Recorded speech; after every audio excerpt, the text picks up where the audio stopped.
Ja. Jeg mener han har spilt for Cloud9 i sånn 3 år. Det er sånn bryr seg om Cloud9. Kanskje jeg hadde sånn ad hoc records-tatovering. Åh, hva er det for? Niske europeisk. Ja. Det er Belgia. Vife-buff! Let's go! Upset begynte å spille veldig mye bedre etter han ble gift. Nei. Han spiller like bra.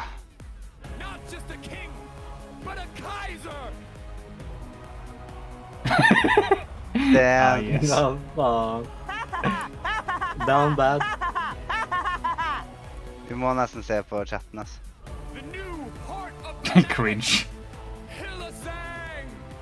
Han er ikke den i heart of Fnatic, hva mener du? Bre. Fy faen, skjøtte langt bak, ass. Det var sånn Vife-buff! Wow! Hvorfor stiller de seg sånn der? For en jævlig dårlig system. Man må gå hele veien over, alle sammen. Nei, det var fordi Adam var løk, da. Adam skulle stille seg helt til siden. Adam! Hva er det som skjer? Å nei.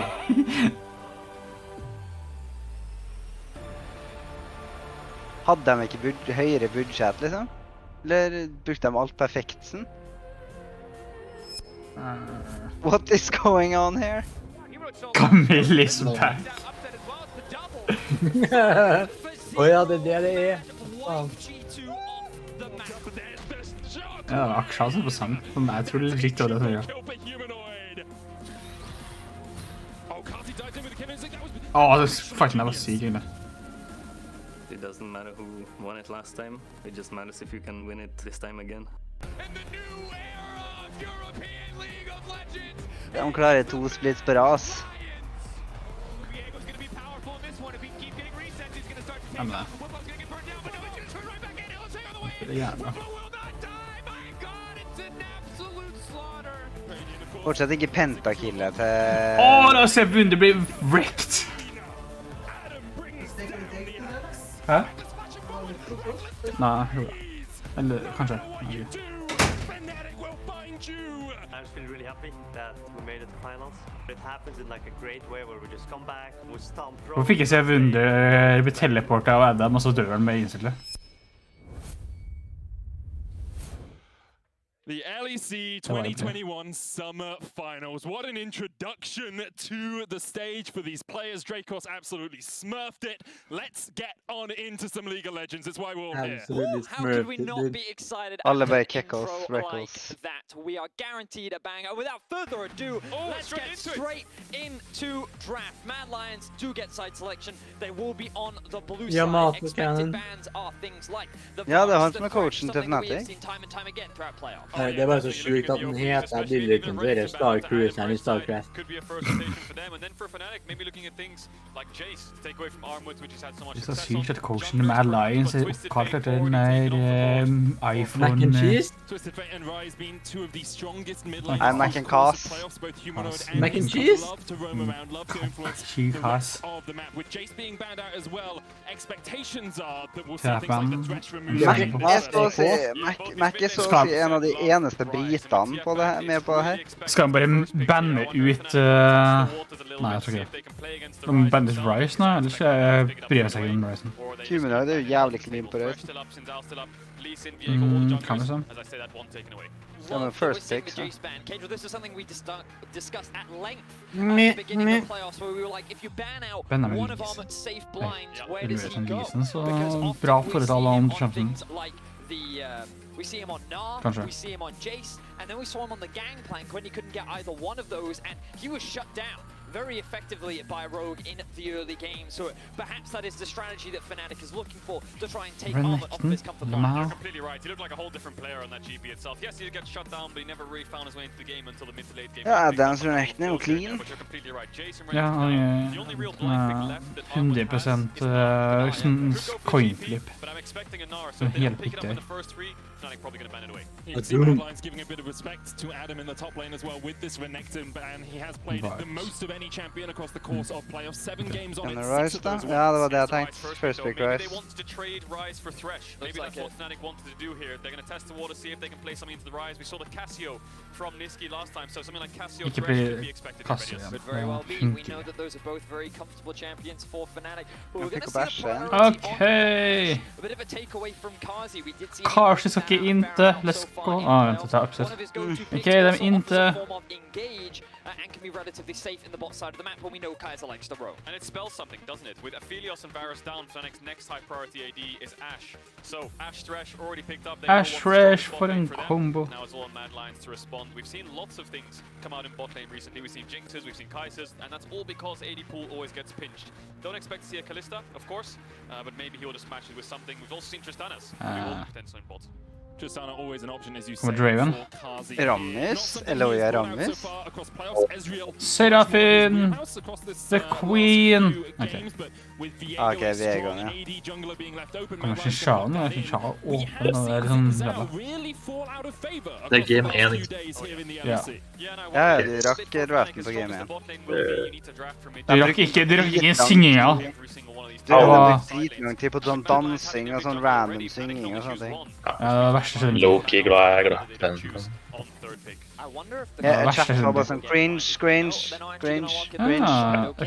Det er veldig annerledes, hadde jeg blitt Topside focus draft coming out from the Mad Lions. Kazi's going to be playing safe on the Ezreal, playing very defensive, looking to scale up and offer more value later on to the game. And we're expecting some sort of carry up towards the top side of the map for Armut, something like the potential Camille. There's the Cassio. Där är Cassio has Cassio, Thresh, ja. really good Inte så long fan. range kind of Jag poke fick bara issue visst att when bli it fett. comes to mid to late game especially. Ja, Problem det is vet att det Ezreal outranges all of them. So the Ezreal's är probably gonna dålig, take men over. You väldigt expect that price. against even with the Rise, definitely gonna Har struggle så mye against those champions specifically. map, Camille is a good presence. question. Nara is a good question. I think Fnatic might look to target Armut here. I think that the other great thing about Ezreal is it's great into things like the Trundle.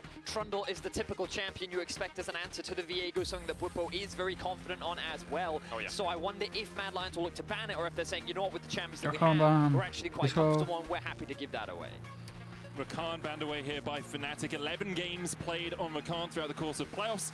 Every single one of them wins. So no real surprise there. Of course, Thresh can work okay into the Rakan, but not giving Kaiser that engaged Så mange games bra, men jeg har sett Varus bli banna i first bans. For det er ikke lov til å spille. Ja. Litt for åpen. Bra champ, I guess. Noen må bare banne gangplank, ellers er det verdens sterk manager. Ellers få sterk ryggen på toppen. Jeg var med, vet du. Interessant at Fnatic er noen som bare siden Armut er jo ikke spille på med. Nei, han var ikke komfortabel med. Men det vil si at de har answer til både Bruken og originalen. Trundban. I think they're trying to push them into the Gnar. That's the impression that I'm getting here. The Same. question will ultimately become, does Armut have something else that he's happy to blind pick? Okay, Shinchai igjen i freaking second-facen. Det er jo galt, det her er faktisk min nå. Det blir sånn first face-banna sånn siste 5 gamesen. Yeah, really haven't seen it at all. Bwipo has not played it across all of the games Fnatic have played in playoffs, so a very aggressive jungler can make a lot happen in the Bwipo har early ikke game. spilt. The question is whether Synes Bwipo jeg. will be able to have Elioya's number, because Elioya has consistently looked Han har like ikke the spilt. best early game jungler through playoffs. Nå, hva spiller mot den her? He has. Det er veldig tydelig at han hadde ikke brydd seg. So this seems to be what Fnatic wanted. It ties in with our expectations. Kommer Jace? How Mad choose Ja, to Jace er ramp, and banna. it is Det a er big ikke forklart comfort hvorfor han thing. ikke It blir does give them a couple more teamfight options later into the game, but ultimately you can see that Mad Lions' clear game plan is to play through mid jungle and then Han ser ut som han prøvde å drepe noen, da. Hva faen? Ja, han er jo det Kaiser. Ok, Draven! Orianna topp. Og Orianna tatt, det gir så mye mening. Vent. Wait. Adam Smurfy, pappa. the Master Wukong. Få se på chatten. I literally have a graphic. Armut as Steven. Wukong across his early Yeah, spread. yeah, 8 wins, 0 losses. He knows the champion inside and Shut out. them. Armut's only lost one game on Wukong, and it was against RNG, so he knows this champ in and out. So Adam picking this matchup into the Gnar makes sense. Wukong is picked into things like Skal vi liksom pikke Wukong? Han tenkte å pikke Gnar da? Hva var I viktig der? think that ultimately a lot of this is going to be about the mid lane though. Can Humanoid get the prio in order to roam? Can he be unlocked on the map?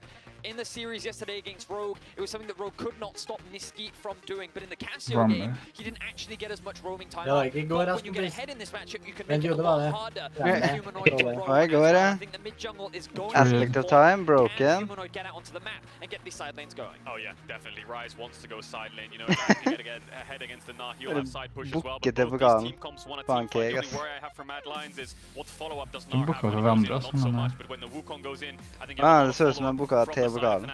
Nei, på den situasjonen der så skal man egentlig håndhils, men As we see the korona. coaches striding to the Jo, top of the sant. mountain, only one team will remain there after today.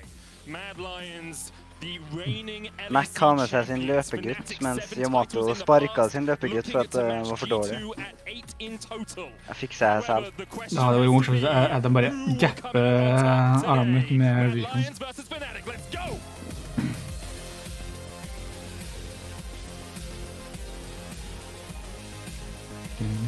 Tror du de må høre en sang der når de kommer inn i game? Ja, jeg tror de blæser så høyt de ikke kan høre andre.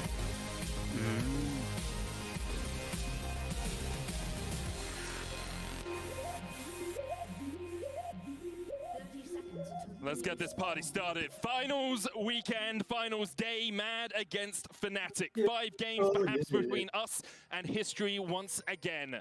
You both told me it's all about the mid-jungle to start us off, so what are we seeing early here? Well, we saw this exact matchup yesterday, didn't we, Vedas? The Cassio into the Ja, det Rise. gjorde Now jeg the Cassio again, strengt Niski running cleanse. TV, no Ja, cleanse, shit. and Rise has really good setup in the early stages. And we saw Niski fall to it. He did get a couple kills back with the double Asher rush, kjører well as cleanse one på skirmishing going on. But Brom, in eller? essence, the actual setup from Mad Lions is stronger than that of Fnatic's. And when it comes to the straight-up 2v2 Og games. Gnar. Certainly is. I think that that's going to be Oh, something pretty medium, scary though. to keep an eye out on.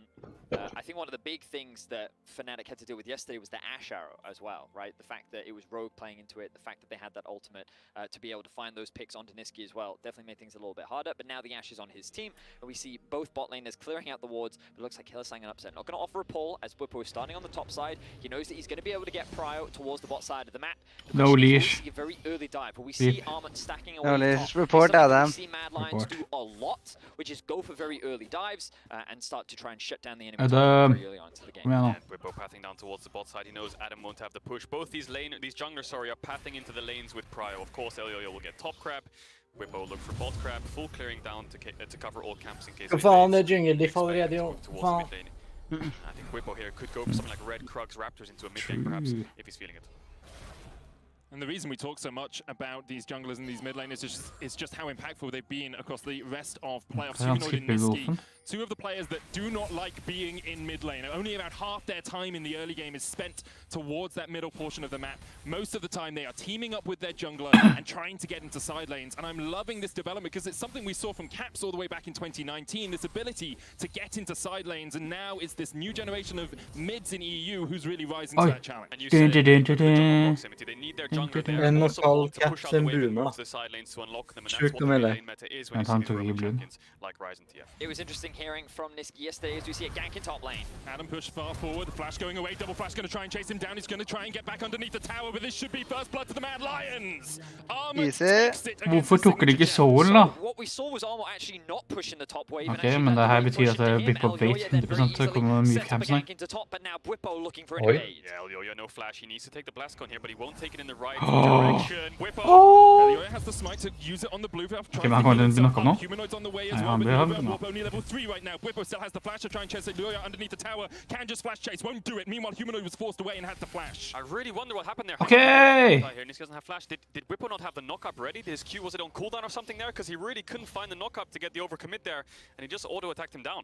I wonder if he's put 2 points in the W, maybe? I'm not sure. Ultimately, though, Whippo Ja, still comes out ahead. He's going to be able to virkelig steal kule. away He has the put 2 walls. points in W, no Q. If he had So he Q didn't there, even have the knockup. he would have got the kill. If he'd had that ability, he would have been able to secure the kill because Elioya Jungle didn't diff. have that Helvete. But again, he didn't Har lose 2 anything points off the W. back of that. Whippo now coming back. Ja, from there. clearing, To put yes. the enemy jungler behind it now. Adam is looking for a collapse. Nei. Look, you can see the bot lane Jo, roaming det er as ikke well. noe- This will be Kanskje. Skull Crab. Det må jo være det, da. Det er ikke noe spesielt amazing å bli kuen sitt på jungle creep. Den er bra på single-player, de gjør så mye kule reduction.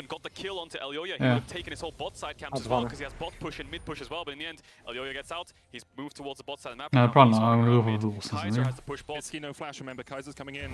They're looking for him. Niski's going to have to try and Oi, walk away. Humanoid goes to the det er side here. Whippo stepping biffa. forward as well. Kaiser joining the fray. There's the stun. They're looking for Whippo. He doesn't Den er en del manage på to det. flash away.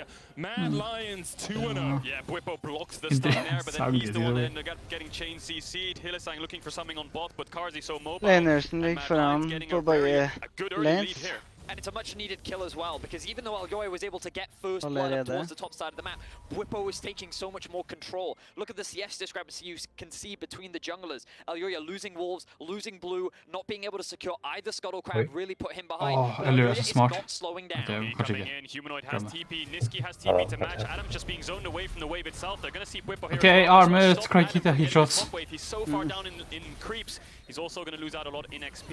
Adam trying to find a way back, and Niski's basing and has TP. Exactly that. Dæven. Niski can rejoin the Biffa fray any er second. næven, altså. Han har hele botsiden sin opp, og så blir det He is a nei, jeg går real topp. threat. Going back to base Jeg skal means passe that på Mad have det. to disengage and aren't overcommitting to the play. But how crazy is that? The Humanoid will invest this TP just to try and deny Adam as much as possible. We talked about how Mad Lions can often be a topside focused team, and they're really showcasing why. Ganske stikke unna. Coming out from Karzi. He's going to have to dash away. Concussive blows wasn't you. As you say, great hook. This is distraction hook. You think you're aiming for the support, but actually you're going for the AD carry. Usually an Ezreal in lane should not be hooked like that because of the arcane shift. Now you will notice that Kazi is at a bit of a CS discrepancy. His wave was in a bit of an awkward spot, and after Kaiser did roam up towards mid, there was no real way for him Du føler virkelig bot-diffen at du blir faktisk spottet fra Asher når du sitter og jungler. Det er så jævlig artig. Du Det skal er så- det verste som finnes i verden. And if Fnatic was to look Ja. for a dive, this is Du må where bare emote. Both teams have to match, right? Armut can match, Niski can match if anything kicks off the bot. Det er sånn når du er på do, altså, er det noe åpen dør, ja. Finding them, which you didn't expect, you know. And Ja, Whippo det er just being able to akkurat clear his det. camp, so Whippo is Du bare slightly sitter der og bare, ahead. Right now, hei. does win out 1v1 against Elioya, but he's found Hei, place hva here, so da? lanes ahead. That's exactly what Mad Lions want to do. Something that Whippo has Trengte done so ikke å well vite at actually jeg var over her, the playoffs is liksom. getting into the enemy jungle. Highest counter jungle Sky. percent, so that's time spent in the enemy jungle between the 2 Okay, and then- 15 minute mark. Most opposing Dan buffs kommer det stolen se. at 21 as well, and high jungle proximity. He's really Åtte- active on the map, even if he isn't the han one sier han. actually picking up the Det er fire rewards from folk, it. You da. can see once again Oi. he's coming down towards this bottom side. TP Ja, invested Kevin. by Armut. Niski did not Gnur. use TP to get down here though. this is exactly what we were talking about. Gnar main. As you highlight Medic, he just uses his mid prior. Han feiler hoppet, men jeg vet ikke om han trenger. Jeg vet ikke om han trenger. Det bare... Bad mitt. Just now, Jeg tror ikke det ville gjort noe med å hoppe over eller noe. Så- Nei, det så bare jævlig dumt ut da. Can't jump. Jeg tror han prøvde å hoppe i busken. Jeg håper det. Bare for å komme seg fortere tilbake. Borsen kommer selvfølgelig litt til seg på. Armut just showing his face, kind of making sure he's around in case they fast push, but now Mad Lions face checking. There's the hook. Kaiser Hvorfor doesn't have er- flash. He can try and stand behind Karzi, Nei, but Whippo is Kaiser. in the Kaiser? again. That's the first one. They're looking for Oh my god, det er Feil dumt. vei, jo. as well, and that is enough. Yeah, Fnatic that was equalize the rough. scoreline 2-2. Yeah, Mad Lions just face checking bot tribush there. They're trying to get a little bit of vision. Maybe they thought Fnatic was on Dragon or something and they wanted to contest it or get a little bit of information. In the end, they just face check. Kaiser has no flash from earlier and Whippo Jeg skulle spilt Asher. Jeg kunne fått sjekket Biscan 3. Kaiser var sånn fuckings EA-feil vei. Skjønte jeg He ikke needed helt. to make the split map happen. Ja. He went for the enemy red buff. He decided Kaiser to take the EA top nedover. camps as well, and he recognized that there was no way for him to be able to contest his own red, Ja, given the for- pressure that the Xin Det Zhao var was liksom putting confusing. down. Se på instead, EN you til can see Kaiser that nå. he's on the top side of the map, but as you rightly mentioned, Kaiser and Kazi must have thought Hva? they were on Drake. Panic clicking, And yes. a bit of a fumble there from Kaiser as he jumps. His shield is the wrong way round. He's not able to block as much damage, and then Hillesang can just tank the Ja, men tower. sikkert as å... Fnatic secure Kanskje themselves det er sikkert the dårlig, kill. hvis han får den feil riktig. Make sure they get both of Nah. them, especially and now Kaiser's roaming Maybe up I'm a towards the turret top down side. crap, Fnatic had man. to push out bot after that play, whereas Mad Lions died. So they're first out onto the map, and Kaiser's able to hold the mid wave here. But Herald is up, and that's the objective. Upsets level 6. He can move through mid to top side. There's going to be a 5-man stack of Fnatic on this top side of the map to secure the Herald. We'll see what Karzi can get in bot. He's going to push in. Maybe he'll get a plate at best, but I expect Fnatic to make sure to go back bot when this objective is secured. And we've seen over the last few moments, Mad Lions putting a lot of time into getting Armored ahead in the early game. He was only one CS up now. He does still have that kill and has been able to pick up a plate towards the top side as well. But the lead that one CS by playing around the bot side of the map just seems pretty monumental right now. As Upset looks for Armored. No, the flash is available here for the Gnar hook from Hillisang. Misses Armored holding on to the flash. There's the Enchanted Crystal Arrow. Is he going to get the Mega in time? Doesn't even need it. Just walks underneath the tower. Yeah, I think Hillisang was trying to predict the flash there. Now Fnatic are slightly late to the play. Yes, Adam's going to come towards the bot side to catch the wave, but what Fnatic have done is they split the map, so Adam can't even walk up this wave. I would say it's a small blunder here. NA roam. For tempo, but Adam won't be able to catch the wave itself. I think there was a world where Fnatic could have got the Herald for free and covered their bot side. Anyway, regardless, Cars is going to get 2 plates, going to get a little bit of a CS to kind of catch up to what Upset was doing in that lane. He was far ahead, and now they start hitting this tower. Whippo will have Herald, and they can commit. Adam smartly just grouping mid to make sure they get the push. Cyclone Miasma just a little bit late there, and here comes the root as Kaiser looks to join the fray. Earlier on his way as well. Hillisang coming in from the top side. Mad Lions should just back away from this one. Flash for flash expended. Damage there from Humanoids. He knows that he has to pull his team. Onto Humanoid, Niski has the Petrifying Gauge. Whippo is going to join the fray as well. Armor coming in from the side as well. There's the Petrifying Gaze. Elioya still going in with Heartbreaker. Elioya low, healing up. Adam trying to get onto that back. Bro, du kan ikke flashe vekk med Viego, du må jo ta souls. And Fnatic lose 2. True Shot Barrage coming in as well. Just going to okay, Peter. There's still a possibility. Elioya spotted out by the Hawk Shot. Mad Lions always willing to take a fray, always willing to Jeg har ikke mana, bro. It's Kaiser going forward. Riser. Jeg venter bare Crater. Will be locked up in spot. He will go down. Humanoids be huge da. Going to be 4 kills for none in a 5v4 in favor of Mad. Kommer Armor til KS. Jeg har sharp blade på Humanoids. Jeg vil at han skal bare drepe så mange han kan. Drit om Carsey taper for at Upset har, så det går helt fint. No man on Niski couldn't turn or make the play themselves. Wow, Mad Lions coming out ready to fight Fnatic. We know that Fnatic is a team that will skirmish you early, but Armor overextending here in the top side. Upset does have his ult. Han har fått flash da. Eller har han? Ikke det her repeat av forrige gang? Da fikk jeg flashen her. Bruh. For the ultimate itself, but let's look at that again, because initially Adam just goes in to force Humanoid's flash. I think his objective there was to get the knock-up onto the Cassio W, the Miasma, so he can't flash away. In the end, it wasn't reacting quickly enough, and it's a flash-for-flash trade, but Adam has the ultimate now, and he's really low with no flash, so he's not as strong in these fights as you'd expect, so the actual 3v3 from Mad Lions is stronger. Then it turns into a 4v4 when Whippo and Armut arrive, but here we see the power of the Brown when they just single out targets. Elioya does get away, it seems. Adam trying to chase him down has nothing left. And with these auto-attacks coming out from the Gnar and from the Rise, the Roots, the stuns, they just can't escape. And they are able to chase him down. Alt for OP til å ikke bli spilt. Det er helt sikkert.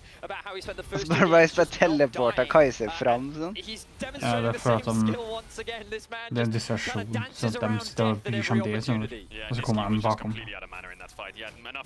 Det er på dammersen i hodet da.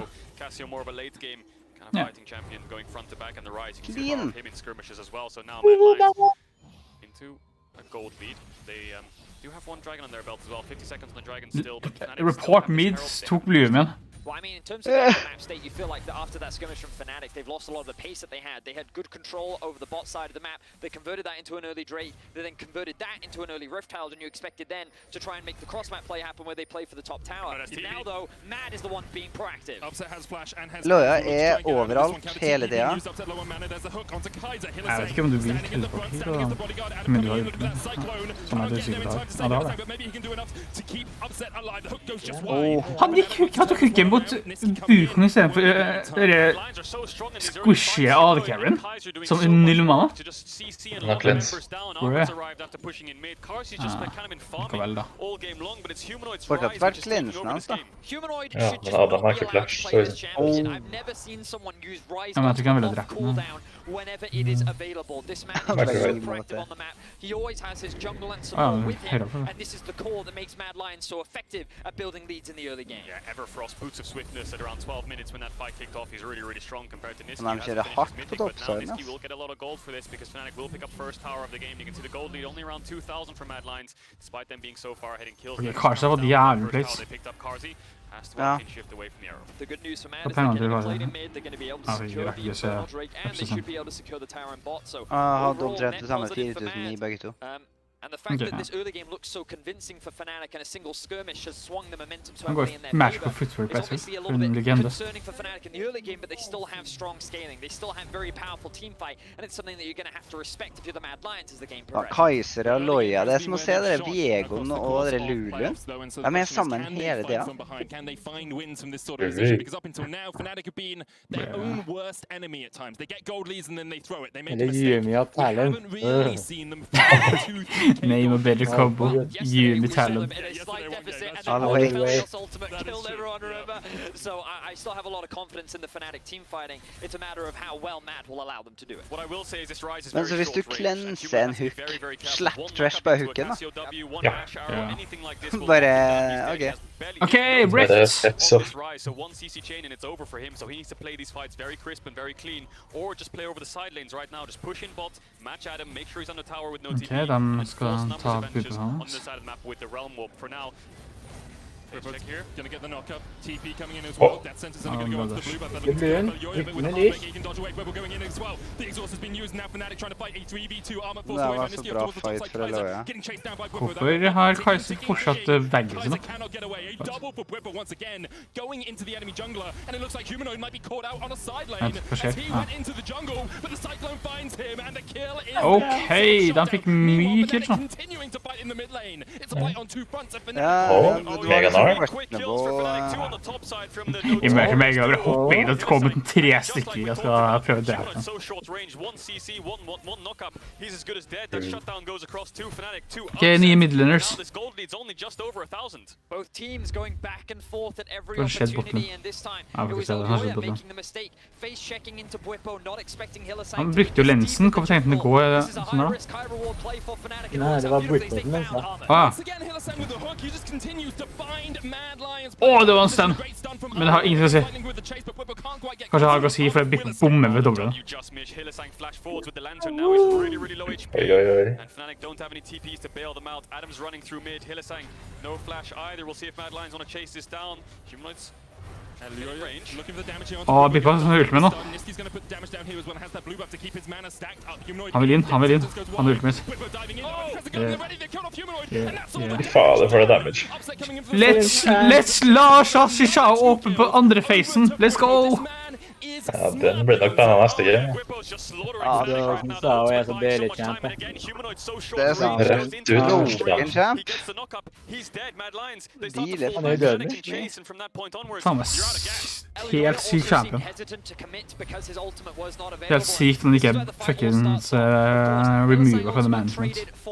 He's able to disengage. He's out of the fight. No Den TPs jævlig, available. for det er vel Starts off with a point and 2 click versus 3, champion. but with the Fnatic health bars, Mad was saying, hey, I think we can stall this out long enough for us to be able to buy time for the rest of our team to join the fight. Jeg går full damage og fuckings har en ability som gjør til han blir en tank. Det går veldig langt frem da. Ja. Og han død. Så vi går ned der. Ja, men Bippa fikk akkurat opp ultimaten nå. Så det var jævlig awkward for Mad Lions. For han hadde ikke brukt den tidligere, så han bare antok at den var bort. Og så kommer den opp til den beste dagen ever. Jeg ser den prosessorgrafen min. Litt under null. Litt negativt. Wait, wait. Oh. Their leverage now. Ja, Humanoid looking for Bwipo. Bwipo's Jeg gonna try antar and det dive er onto the rise once again. Niski going in, the miasma not quite close enough. Okay. And Yora's putting the Nei, damage det er down. ikke- Pet find gets Det her er it. ikke- Uses the glacial fissure as well. Goes wide, but Fortsatt Bwipo's jævla down. kul champ. Vent, så hvis han hopper inn forbi den der... Nei, Picked up by ok, anyone. ok, I think it was Mad Lions who took it, but they want blood, they want kills. Hæ? Var det Mad Lion? Nei, det var Fnatic. Actually, it might have been It was Fnatic Fnatic. that Yeah, took it, it so was Adam was Fnatic. looking for it, yeah. Yeah, Adam was trying to get the Herald there, but it just expires, so that's gonna hurt. Jeg tviler på at, for jeg tviler på at Kaiser bare går forbi den der, når han er så Ja, nærme. det er ganske kjek. Jeg forstår hvis at Eloya sånn bare springer for kidsen, men Kaiser var såpass nærme. What a bloodbath in game 1 Og between both ikke these så veldig- teams. It started ikke with sånn 2 Fnatic, sekunder. Mad then answered, then Fnatic came back once again, and it's Mad once more proactive. Ok, on Healy Fnatic. versus Neither of Emmet. these teams Ok, are Healy slowing går down. inn i mindre, Both of så han these vet teams han kommer are til å looking to skru secure på. themselves the LEC trophy, and we're only in game 1. As Kedro, you just said, the game is dead even, but the Drake is about to spawn. Aljoya does does not have his ultimate up, and it's unlikely that he's going to get it before the next fight, which suggests to me that Fnatic should just secure themselves a drain. I think Mad Lions are going to push mid wave right now. If we could just look at mid lane, because I think Fnatic completely ignored the wave. No, they're looking for humanoid. Can the arrow hit? Det skjønner jo at han... He doesn't either. I think that's just going to be it. But look at Mad Lions in mid. Yeah, Fnatic didn't clear the mid wave. What they did was they went straight for the objective. Upset er ikke like clean på de arrowsene som han Sama var. Han Sama var on point på arrowsen, bare alltid. So it's going to be a 5v5 regardless. This is going to die. No Asher around. Fnatic need to collapse and start to get these minions. Tier 2 in the mid lane's going to fall pretty quickly. Niski pushing in. Men her har ikke sett opp til spill som Nei, jeg tror han pikket han nok bare for å ta den fra Karser. Det er ingen som slipper. Nei. Bippo, no! Bippo tok ikke lanteren, så gikk han tilbake med talenten, så gikk han vekk. Den fortjener den fighten min, ass. Det der var så bad. Det var så disaster. Bippo gikk forbi lanteren. I lanteren? Ja, og så snur han og går tilbake. Og så går han der. Og så tar Bippo engage og ulte akkurat når Wukong ulte. Så alle blir nokka ut av Wukong. Counterplay. Bippo var helt bort der. Holy fuck. Det der er jo det greiene jeg driver på Mordekaiser. Vent. Teamet som forsvart. Du ser på en person, alle skal ikke leffe. Jeg er ute personen og dør i ulten min. La oss se på Bippo. Nei, vi får ikke se på Bippo. No! La oss se. Nei, vi fikk ikke lov til å... Vi må se at han går forbi den først da. Skal ikke gjøre noe.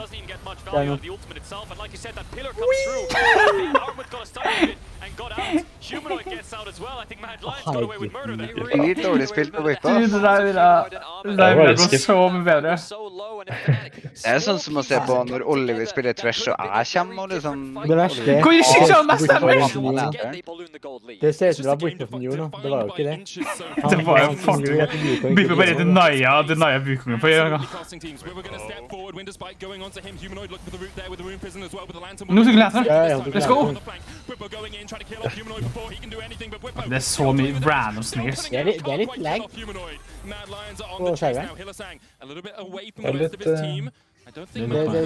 Men slapp av, Fnatic driver og taper, så snart blir han på oss. Hvorfor starter den nærmere veggen? Hallo? Det går... Wush. Gnarmut! Men han er ikke BM i Gnarmut.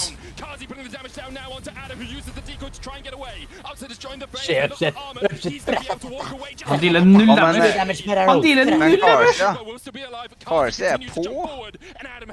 Ja, han spiller jo bedre kjente da. Han spiller bedre carry kjente. Picking up kills and items in the backline as Mad continues to skirmish. That started off, remember, with a bit of an overextension for Whip up at Hillasang. Can he land the hook? Does he want the hook? Ooh, oh wait, Kazi, I think he wants this. They're very low. He has cleanse as well. Hvis det er noen som har lyst til å innta på det her, så er det kanskje oss. Ja, hvis noen andre som har lyst til å innta på det her, så er Hillasang, så jeg vet ikke hva jeg skal... And it will go through the upright. He just keeps cancelling their bases though, so now as Mad Lions come out onto the map. Ja, de stopper recallen fordi han ser den. Jeg tror han var redd for ultime. Even though the lantern came through the second the brown passive connects when he goes back in. Imagine at hun at sin sa bare du her. Nå er kjempe. Imagine å bomme dobbelen så hardt da. Det her er første gamet min sa og ever. They certainly do. Utifra den, det ser ut som det første gamet han har med en trash på laget, ass. Det har ikke vært mye Hillasang trash, nei. Jeg tror det var sånn 2 games, eller et game. Prøvde de å hitte Gnar, eller prøvde de å hitte... Åh, Gud. Ok, Bippo. Men Bippo tenker så mye da. Han tenker så mye, de bruker alt for mye på Bippo. De bruker alt for mye på Bippo. Det skjer humanoid. No! Disaster! Disaster! RC begynner å bli høggfedd, da. Kan vi snakke om at Freshwallen plukka når humanoiden sto inni den, gikk nærmere midten? Han sto allerede på innsida av veggen.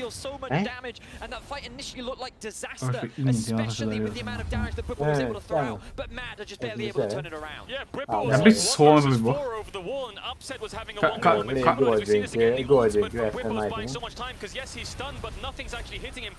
Får tilbake livet sitt, da. Kan seg ut, så det steraksen, se på humanoiden der. Se treskleggen. Ja, han treffer, men... Se, han inni, og når han går ut av den, så blir han hittet. Hæ? Det er så det ro, så vil jeg ikke bli hittet der. Ok, Vikong damage, let's go! Vet du hva gjør Vikong? Hva var Vikong? Var han bare ble pikket på starten? Ja, men det Vikong og Braun, ikke Brothers i navn. Ja. Jeg føler at jeg føler ikke den equal exchange at Kaiser, den Braun ikke gjør damage. Litt grann Castersen bare bryter på siste valuen sin Sao. Ja, men han får ikke spille henne igjen. Jo, men jeg tenker på band.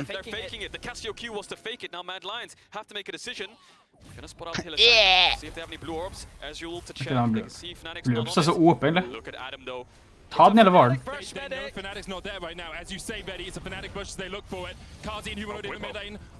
den på tanken, det er jo ganske... Hjelp meg på! Where is the lantern? Nei, kan han bytte side? Nei, de trenger virkelig ikke å bruke ulti her. Det var virkelig det. Med mindre han ikke... Oi. Team? For noen psykopater som ikke gjør... Jeg er litt sånn jalla-start. Nei, det er jo bait da. De mener ikke ta den. Bippe dør ikke. Åh, Vikong dør! Oh my god. Ikke gå tilbake, for dette løya har Vikong. Vær snill, please. Ok, det er W.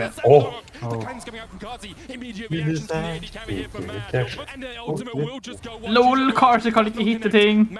Hvorfor healer seg bare ikke bare lantern å bruke på? Ikke selv om bruker lantern noen andre. Hele gamet. Altså, hvem andre vi trenger da? Honestly. Folk klarer jo å havne på...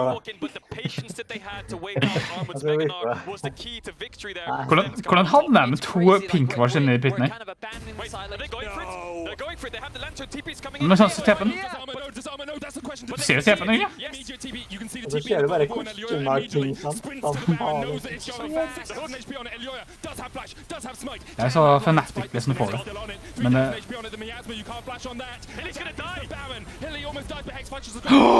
Hexstack lantern! Og så går han tilbake. Og så går han. Hvorfor ikke tilbake? Bare save! Bare save Baron! Eller gå attmed og kaste lantern fra denne distance. Jesus Christ. Det er jo Red Bull Baron powerplay. Let's go! Ja, ikke for Red Bull det der, ass. Hver gang noen tar Baron, altså. Jeg vet. Jeg blir definitivt ikke noe Red Bull nå. Powerplay her nå. Fy Red Bull. Det var så mye lettere. Det var så mye lettere å bare komme seg ut. Til eksempel ikke gå inn. Sin mana er nøyaktig nytt. Jeg healer-seng, håper jeg. Ikke gå til dem, bare gå Og så skjer det healer-seng. Hvor skal healer-seng? Han har 1 bar. Han skal inn i 3 folk, han. Hvorfor må han gå så nærme? Kan ikke bare vende på lantern og lantern ut? Kan det være kont 3 sekunder? Han dealer så jævlig mye av Roysen at det er jo helt sykt. Bluetooth kvadraktiv. Red Bull Baron powerplay på minus 1400 gold. Nice. Kan ikke graffe det? Oh my god. Det er Fnatic som inte det er den graften. Altså... Det blir mad laget ikke hvis han leder sånn der og bare mister leaden, og så får de en større lead, og så mister de leaden igjen, så vet jeg. Altså, Mad Lions har gjort noe mye rart, men altså, Fnatic har fått litt sånn cocky for at det har funket jævlig bra mot Rogue og G2 og alt og sånt, men det her funker ikke mot Mad Lions. De vinner bare fight. Will miss here on Mad Lions, all dodge away. I thought there was like bowling pins there. I thought he was guaranteed to hit one, but anyway, Fnatic just trying to stop the siege. But Har Upset hittet en arrow? Jeg tror han hittet en. Problem how much engage if there's no Ash Arrow. There's no Ikke reason vanskelig. to engage unless Adam's in range. And Carsey is so slippery, so strong on the Han hittet side. den i forrige fight, Four eller? items. Det sånn en barrel Dragon pit. humanoid matching Adam will win out on Ja. this 1v1. Den der melee range arrowen. Just Den two hittet fights han. where humanoids finding struggles. På Det er sånn du merker at en Ashe-spiller er god ass når han hitter melee range arrow. Stønner er et halvt millisekund. Oh, Jesus, what is that? Oh, he doesn't see them, but he knows that it's control ward. Oh, he didn't see them Able at to all. walk away. He did not see them at all. Ja, den var det. No! Disaster! They're gonna collapse on this. I think they're just gonna full commit. Maybe? No. Ja, men jeg vet ikke hvor mange. That Oh my was god. so clever from Upset as well, because he used the E to try and suggest that, like, hey, I'm looking for information to not... Hvis han visste hvor mange det var der, så ville han definitivt hoppe It's på. like the good old Siden jeg clairvoyance ikke of vet bush sånn. faith when you're all standing in the bush, so you Ok, han må spare ultimaten sin til det. BAFTA in this game, faking the Baron, faking the plays. Ja, hittet tanken. They're saying with the hook, Armut stepping forward, but he does have that Gnar. Der er Britbo på han hooka inn i Nardo. Ok, Bitbo kan ikke hitte dobbelen her. Ja, det er litt for mye skillshots på det kjappet her. Jeg skal være ærlig. Det tar jo, ja. Må passe på, liksom. Det er litt for mye skillshots. Han bør fortsatt bomme, for det er så mange igjen. Det er sånn, du har Q, du har E. Ok, han traff den nå! Let's go!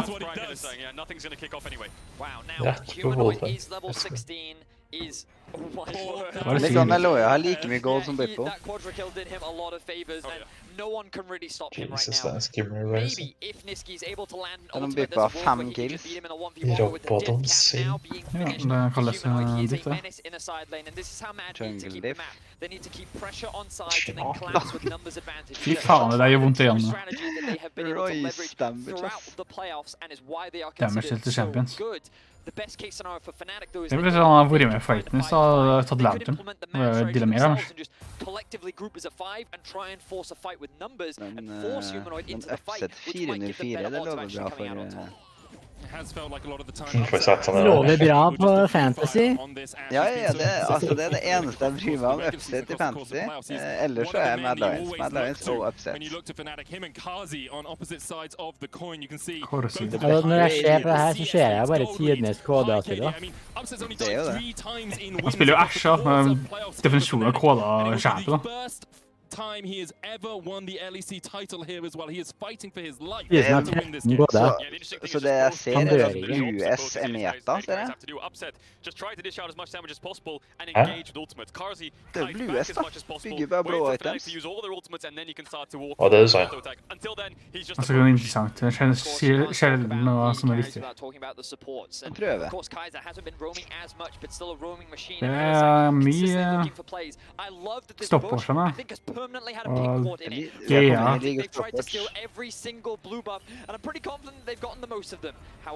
det her er alltid situasjonen der den mest cringe fighten. Just barely dodging away from death, but they are able to get themselves a blue buff. That's not the first time either. Fnatic just finds small openings on the map. They run in with two members. Oi, det ser ikke bra ut. So far, push forward. Glacial Fish is gonna hit him. Does have the cleanse. Will look for it, but he's gonna push Ah, it. han blir ikke noe 12 KD. Trash! Cleanse. Executed by Upset, but Yeah, some of the spell trade though. Yeah, Upset was really For En champion. flash. Nice, just flashing in. This helt sykt skjæp. on the flank as the stun onto Niski. Petrifying gaze is available. Ok, Bitbo. Ta fuckings Lantern fra Niski, I guess. Jesus Christ. Do not waste any opportunity. The second they know that Upset has gone back to base, Kaiser they er immediately force hyllesang, another bare engage at onto den ikke Niski. dør. I don't even know if they had a ward in that bush, but they overlever just dette. committed Vision? regardless. They find a big kill, and Her var now masse they vinger, da. themselves the back. Yeah, Baron's gone. 2 minutes until the Dragon. Such good decisiveness from Kaiser. What he does is he Q flashes Niski. Niski reacts by flashing away, and then Elyoya flashes in with the stun, so follow-up comes in after Niski gets away. The carries of Fnatic a little bit too far forwards there, getting punished. Baron's gone, and now Mad, even in more Rice control than they were numbers, before. ass.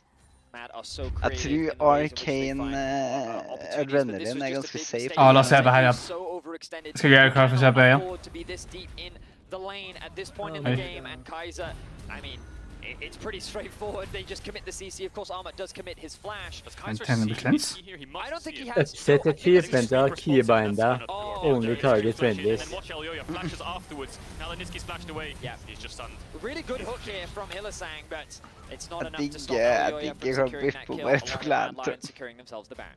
So now the siege comes in. Ja, jeg kan det. Ja. Bot is level 16 Du on his får den Wukong, ikke. but he's gonna base after this wave's pushed in, and Mad Lions playing a 1-3-1 here.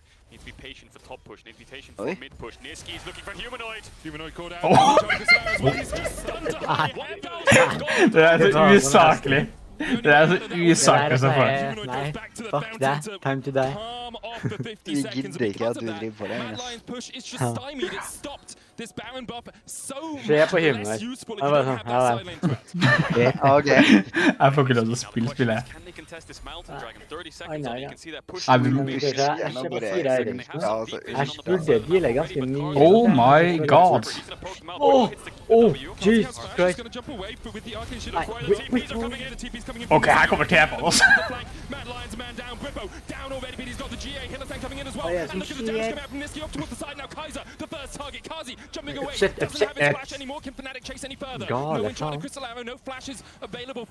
Gale faen. Armut ikke inn. Humanoid has TP in 10 seconds. Hillisang died, so did Kaiser. Both Say supports yes, failed as good as no that fight. Look for Breezes. Fnatic. Adam, eyes on Adam. He has ultimate and he has flash. If he can get onto Karzi. Å, fader. Ok, jeg blir på, ikke jeg har ikke Neste flashen. Før. Og det er sånn Den deler jo jævlig Her Esri der for å gi ut masse Humanoid. Incoming Fed Ok, Royce. det der er en... Ding, ding, motherfuckers, it's time to die. Oh, both top laners jumped in at the same time. Armut bought just as much time as No Adam frukt for you. Humanoid to show up and seal the deal in that fight. I think Mad Lions can just Hei, ja, men den er Hillisang. Oi, incoming Fed Royce. Camp right. Jeg har broken i hver eneste tap siden han kom inn. Jeg bare numbers Oh, om. wait. Og så gjør den Det det var her. i sult. Ryzel er så jævlig best, ass. Holy fuck. Det er faen meg for den beste du vil til. Ok, Hillisang er også ganske best. Royce numbers. Ja, ja, bare blir det 1500 flere wavene. Kose seg. Hva er den med Ja, her var den. Det fucker jeg ikke så. Det blir han driver og dobbeltbytte i både mana og altså. You can't give this over to Humanoid. And if you're Mad Lions, can you even afford to give it Hva var up? Hillisang egentlig med? Var Vixen var tapt, så bare ikke kunne dø, eller? Altså, den der Sarah som Man go Bare ramle. Ja. Blir Jeg sliten. vondt i leggene i morgen. Helvete. Skal gå opp den trappa der når du taper. Det er litt trist, da. han sa meg bytta til Fnatic. Som kameramann. Det var akkurat det jeg tenkte. Han ser akkurat sånn. Nå filmer bakhodet til Upset. Han er vel sånn fyren som er ansvarlig for å lage sånne videoer. Mountain terrain coming up, Humanoid being so short range. Adam was closer, the Lantern was taken by Whippo. Those fights could have swayed either way. Jeg digger den burgeren her, ass. Med Cable som Niten. Han liker å være i... Det er to stykker som ikke kan spille. Det er bare sånn, oi, den brukte Dice-Q! Den dealer damage. Han bare sånn, nei, den dealer faktisk. Turkish Stage Beast. Oh, look at that Turk. Turku. Skal vi se, ja. 2 points for each kill. 11 eller 12, eller hva faen han fikk. Er det lenge pause i dag, eller er det rett på sånn 5 minutter? Ja, det er sånn 5 minutter, 10 minutter, kanskje. Litt sånn reklame. De bruker snakk med coachen sin og sånn. Så ser vi på en random fyr som spiller Zed. Jeg skjønner ikke hvem vi ser på. De sier ikke det. Jeg tror det var en 1v1-turnering. Ja, det er akkurat det jeg bryr meg om. 1v1-turneringa. Du bare åpner en Red Bull-kanne, og så bare dør Nexusen.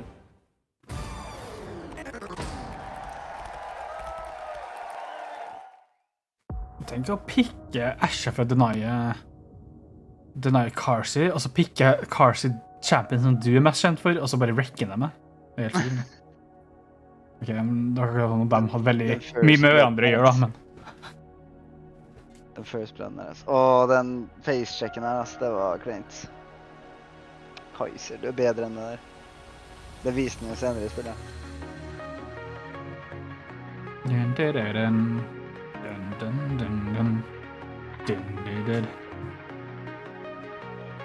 Den hooken der hitter jo faen ikke, kunne du med? Det er jo garbage. Hæ? Nei, han ble ikke ut da. What? Det er så sykt at det Ja, det der er 100% sånn Vego dør, så slipper Niske å hoppe inn, og slipper han å dø, og så slipper han å gi en reset og alt mulig. Det er det verste med spill mot Vego, at du må faktisk passe på at den ikke får reset. Sånn. Og du er nødt til å innta deg for deg selv for at det ikke skal gå. Bruker hva med... Du... Ta lantern. Se bare det bildet på. Han må tilbake. Åh, faen. Det er helt sykt. Og så går han her, slår vekk alle sammen. Han slår faktisk alle sammen vekk. Akkurat på mulig. Holy fuck. Tenkte hvis han har vært tidligere i fighten da. Ja.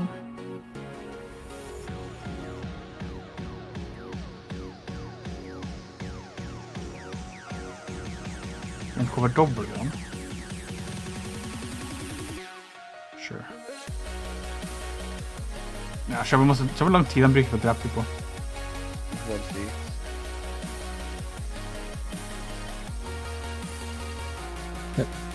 RB. Du tar et Det var tekstskin. snipe. Ja, han hadde så mange veier å gå.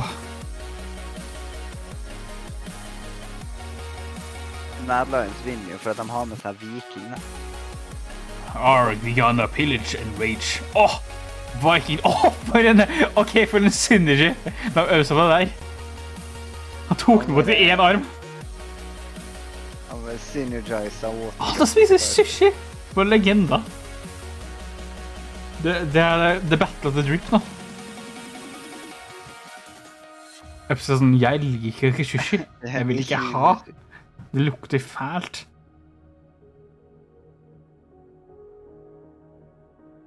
Imagine da spør sånn her. Hva er det her for noe? Hva da? Du i hvit dress. Ja, Han... han... Merker at du ikke banner, synes jeg også. Det må at du bare ikke spille dårlig. Ja, det er sånn her, ta lantern. Bippo, hvis du gjør det der igjen, så bencher jeg deg. Hei, du, Selfmade, har du så kommer vi tilbake, eller? Du kan være på finalen. From the front to the end. It was really crazy. So we was get some news now that Bippo has been exchanged for Selfmade. And they drafted for that as well. There's a lot of interesting things to unpack here. I want to start, Ender, by throwing you the fact that Fnatic elected to leave the Rise open, and of course, Mad Lions going for that instantly. And look, Mad Lions gave him a lot of Oh, opportunity to ban the Rise away, because I think Mad Lions' first ban was the Twisted Fate, and sort of saying, like, are you going to take the handshake and remove that one? But we were sort of talking about it backstage, and it's not necessarily the worst decision by Fnatic in the world. You know, they really like this Cassio pick into the Rise, and I think that practically in the game, we didn't really see the Rise take over the map like you would have expected to, watching Mad Lions play diving sides and whatnot. But in the team fights, that Rise was still a serious problem for them. Yeah, definitely was a huge problem. I think, yeah, as you touched on, I think Cassio into Rise, the first game, I think that's understandable from Fnatic. They wanted to try how it goes, and I think it wasn't really a success because Humanoid was just popping off in the team fights anyway, even if he didn't find these crazy dives. So I think we'll see an adaptation from Fnatic, and if I'm them, then I would just not play the TF Rise at all. Men du er ikke dem. It's too risky Get to fucked. get Mad Lions to Rise, so I think that's the adaptation we'll I see. think. I think another really interesting thing here from the Mad Lions in the second ban phase, taking away the Camille as a really good answer into the Gnar. We've seen Adam go for a couple of times. Nyske tenkt bare at men jeg har Cassiopeia, så det går greit. Yesterday up against Rogue specifically into Ah, the ikke Diego. heller. And the Zinzao is still a very strong pick, but surprising to see Mad Lions say, it's okay, we can leave that open and deal with it later. Yeah, I like how we get a little mental game now, right? Because Fnatic was like, we'll leave the Rise open, we'll see what you can do. It's the first game anyway. We'll pick the Wukong because we know you like that and show what we can do, but then we'll take the Xin Zhao. You see how everything gets turned on its head, and Mad Lions might say, fine, we'll give you the Xin Zhao because it's really strong, but we can beat it. But then we have to go down the team fights in this game. We knew it was going to come down to this, so let's look at a couple of them and look at the intricacies. Starting with Mad Lions is River Fight early in the game, and they're set up here. And importantly, so this fight is going to take us fight up to there. the Herald's 80 Rubbish. position here. Pretty key because Carzzy is not going to be involved in this fight whatsoever. Blippo is also fully invaded the topside jungle like he went for so many times in this game. Yet Mad Lions see a window. We can go ahead and roll this clip because Mad Lions Carzzy ikke med, men ikke Asher. activate Humanoid. Does 3,000 damage in Er this Asher med, river fight for alone, which is just Det absolutely mover jo absurd. oppover, da. But you see some miscoordination there. Adam trying to run away while Hillsang is looking for a hook. Blippo eventually comes in on the side of this fight. Så han kommer jo but it's nedover her. scattered. You see the Ja, buffering det føles ikke ut som at available, han er med i fighten, altså. Han var ikke akkurat med i fighten, nei. Burde se på, han var svær på fighten. Ok, den volen, ok, han er med i fighten, glem det. Jeg angrer. Ok, jeg ble tatt damage på, han er med i fighten, glem det. Men det var av Carzzy, altså da var Carzzy også med i fighten. Ja, han bare kommer hit, så han kommer seg ut. Jeg digger hvordan han bare teleportet broen. Jo, det er for at de kan fokusere på personen som teleporter. Så han bruker det for å ha forskjellige angles å være på. For ellers kan han bruke flere bilder på en plass. In that regard, made sure to get the tower bot lane, but to win the fight as well. And Fnatic was feeling the pressure. Hey, And as we husk said, på det these vi are not snakket two om. teams that are going to lean back and let the team take over, right? Fnatic immediately blir try and bench, ja. counterpunch. They do, but I do think it's worth pointing out, I feel like we saw some mischaracteristic mistakes from Fnatic, right? The early invade from Blippo looked good, then you realize he doesn't have a point in Q, so he can't get that kill on Elyoy. There were a couple of really key W's on the Xin Zhao 2 that were missed that dropped them. Det var kills. I feel jævlig like mange. This is some first game things they need to sort out before going into the rest of the Yeah, treats as we take a look in a second in this next top lane play. Der In a situation like this, broren. this is a final, right? It doesn't get Jeg måtte håndgevær. compositions and the team fights that are so important. It is about who's the Og så er det mer sharpest on the day. sånn sånn jeg er ikke alle som sånn random feature, men One skill shot hitting and one missing, and then they just Bare sånn manager roll som tull. this clip and see how this one goes. But in general, it's just small decisions that make the fights. Så nei, det er jo Eloya som bruker den seg. Because they were so entertaining. And I think really importantly here, Så han burde ikke gå sånn der hvis han antok at han var. in this game, For at de bruker bare lens hvis de antar det. losing fights and their backs are sort of against the wall, they actually don't sit back, they press forward and they just invade this topside blue buff over and over again. Fnatic will identify an area of the map where they can be strong, work into the fog war and try to set up picks. And they do this 2 or 3 more times throughout the rest of the game, but I do feel like Mad Lions warmed up to it a bit, and these are the tendencies that you have to figure out from Fnatic. Fnatic can't run this back in the next game because Mad Lions are going to be even more ready for it. And you said it at the top of the show, this is all about figuring out the tendencies jeg of vet the ass. enemy Kom team. seg ned litt for mange Adapting ganger. in-game, adapting in between the games. We're going to take a look after this at the Baron fight, which sealed the deal for the Mad Lions. And I think we need to call out a couple of individuals in Carzzy and Humanoid in those team fights. 100%. Så jeg skal drikke. Humanoid, he's Det er getting vikingen, the ja. quadra kills. He's going to get a lot of the credit for this one, but Carzzy just not missing any Qs. I swear the man was 100% accuracy in these fights. Yeah, he was popping off every single fight. I think it was a really insane draft for him as well. He didn't really have a lot of threat on him, and I think Carzzy, when he's in his comfort zone, he's really popping off, and Ezreal is a perfect pick for that for him. So I think it was really exciting to see these team fights where Carzzy was just free hitting and just It was an aimbot. so What? much damage. Yeah, he was aimbotting. It's What a are backpack. Fnatic doing here? Adam is running down there, you know, inting so that his team can escape. You have Hillsang on 0 HP, lanterning out, Upset's trying to run away, but then they try to turn it around in that top tri-brush. I feel like this entire game we saw split decision-making from Fnatic, which is not what we are used to seeing from Fnatic. No, and if you're playing an Ezreal like Carzzy, you say, all right, I'll dish out 35k damage then if you No don't know what biggie. you're doing Easy and you're peasy. not killing us. Fnatic chose blue. We talked about how a game one in a series is about finding out the tendencies, maybe giving up a couple of things. This is what Blue Side is about, people. Right there, it's the maybe Rise. banning them out. So Treats, Blue Side, what are the main adaptations outside of maybe banning Rise and TF for picking it for themselves? Yeah, I mean, Blue Side, Blue Champ, I think there's a theme there going on. I think if Fnatic is blue, they're probably also hoping to get their hands on the Rise.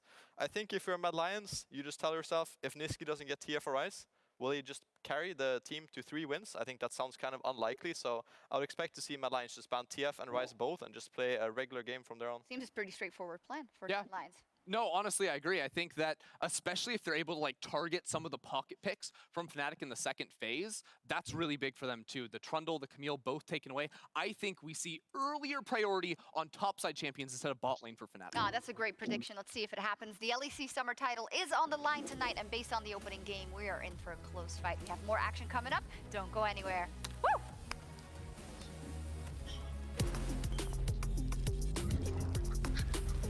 What?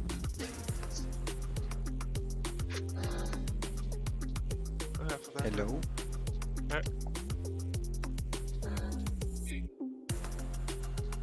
Du gikk glipp av Mad Win. Ikke noe uforventet der. Ja, det var første game, eller alt? Det var første game, eller alt? Første game. Ok. Du har ikke vært ikke så sent. Ok. Nei, jeg visste ikke når det startet så. 17. Ok. Gamet varte en stund da. Ja, en grei mengde i hvert fall, ikke sant, Oliver? Gud.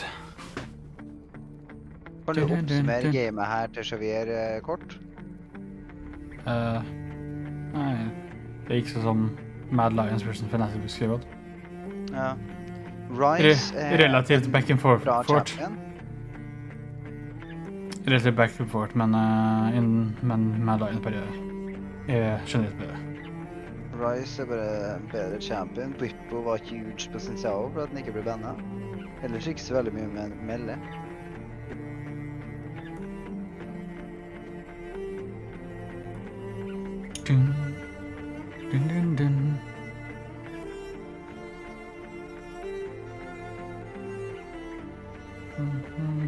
Hold it.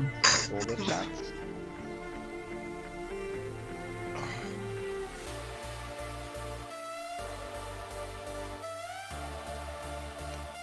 Hold it, chance.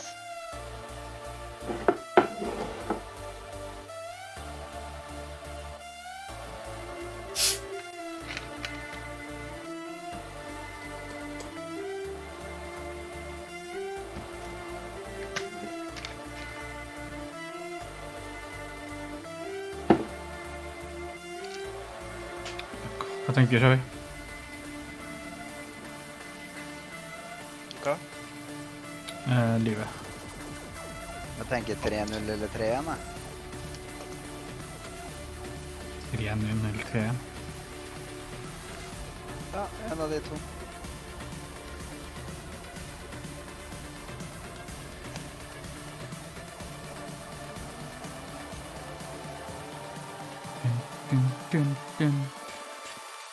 Ok, nå kommer chatten.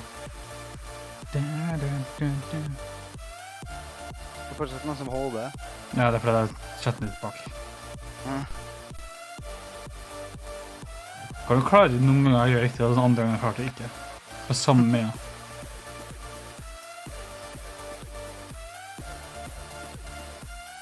Det er noe på går der, da. Jeg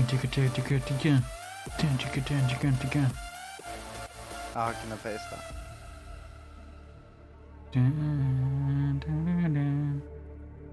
Nå skal jeg catche dem i full caps. Du vet hvordan det går. Ja. Det går ikke. Det går ikke bra.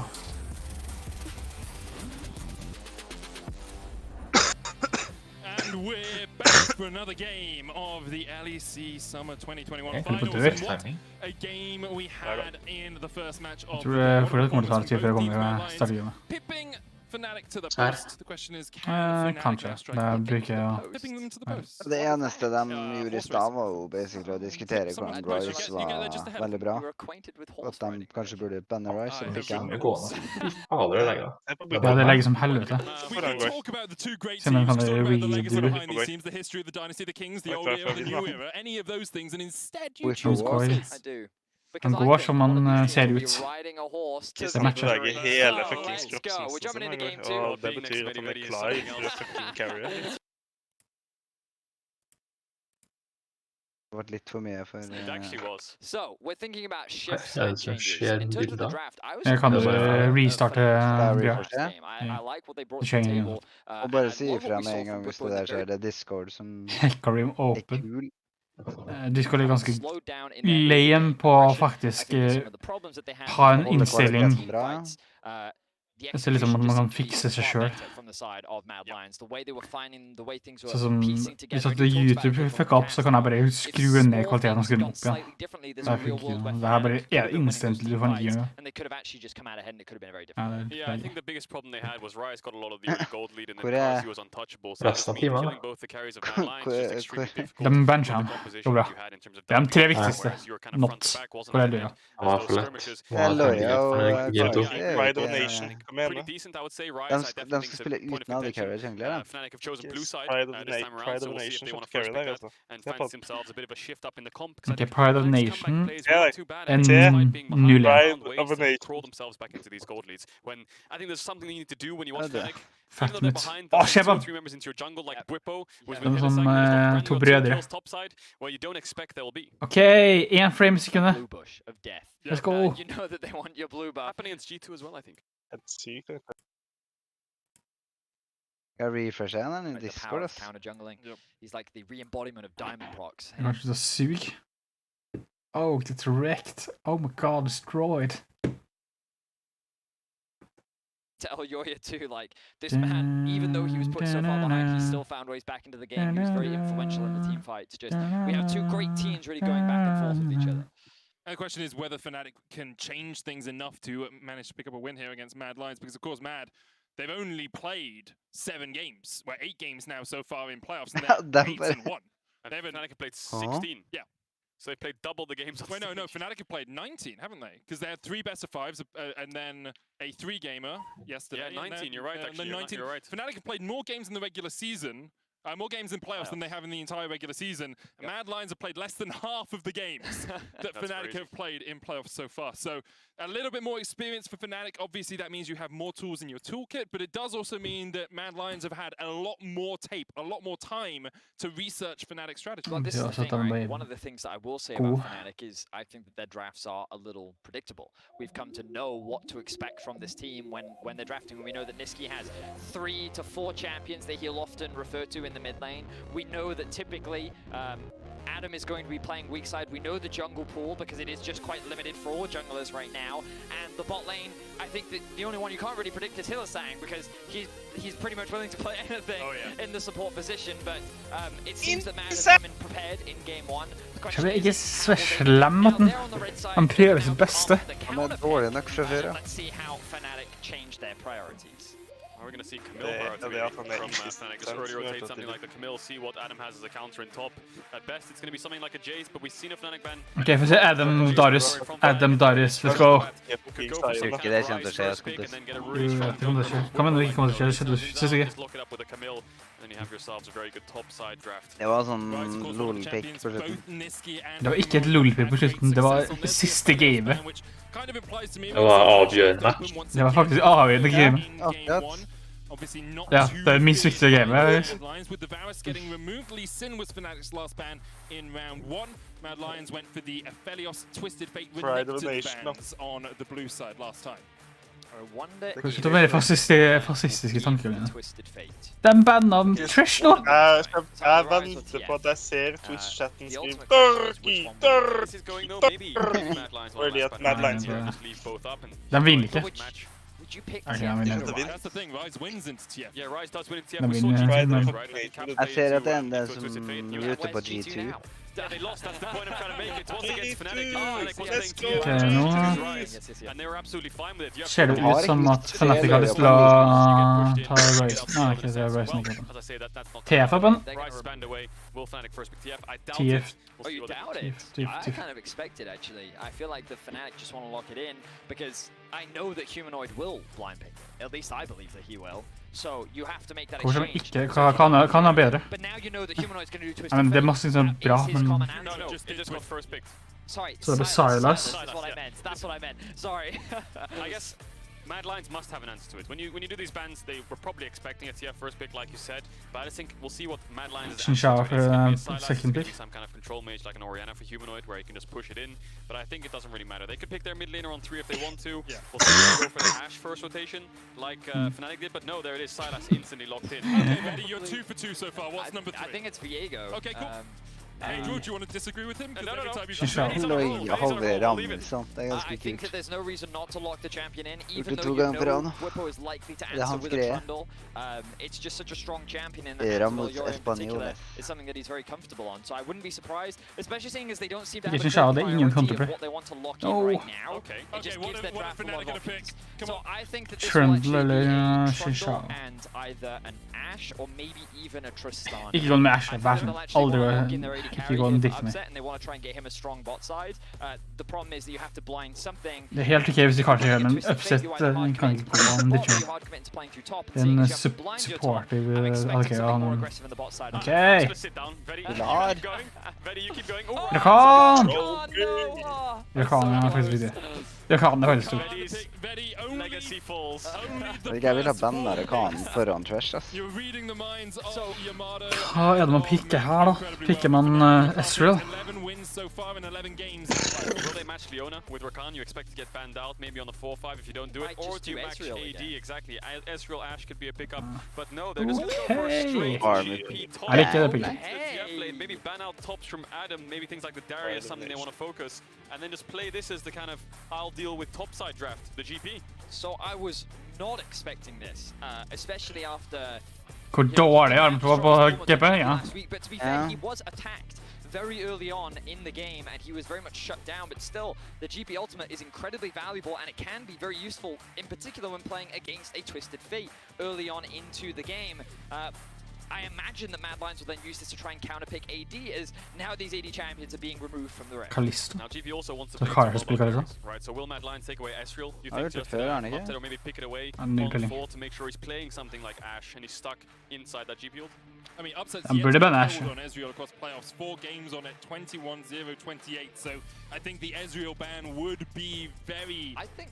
Yeah. Well, I think Kazi might just pick it. Lua. Yeah, denying it could be an option. I think giving over Ezreal Rakan could be a bit dangerous. With this many AD bans already, how many have we got? We got 5, 6 so far. Ashe taken away.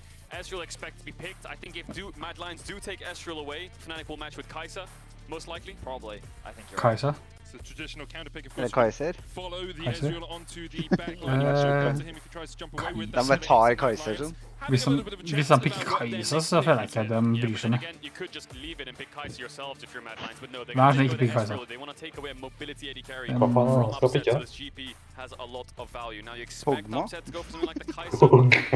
I think Vayne... Oi, Wow, han pikket forrige bein!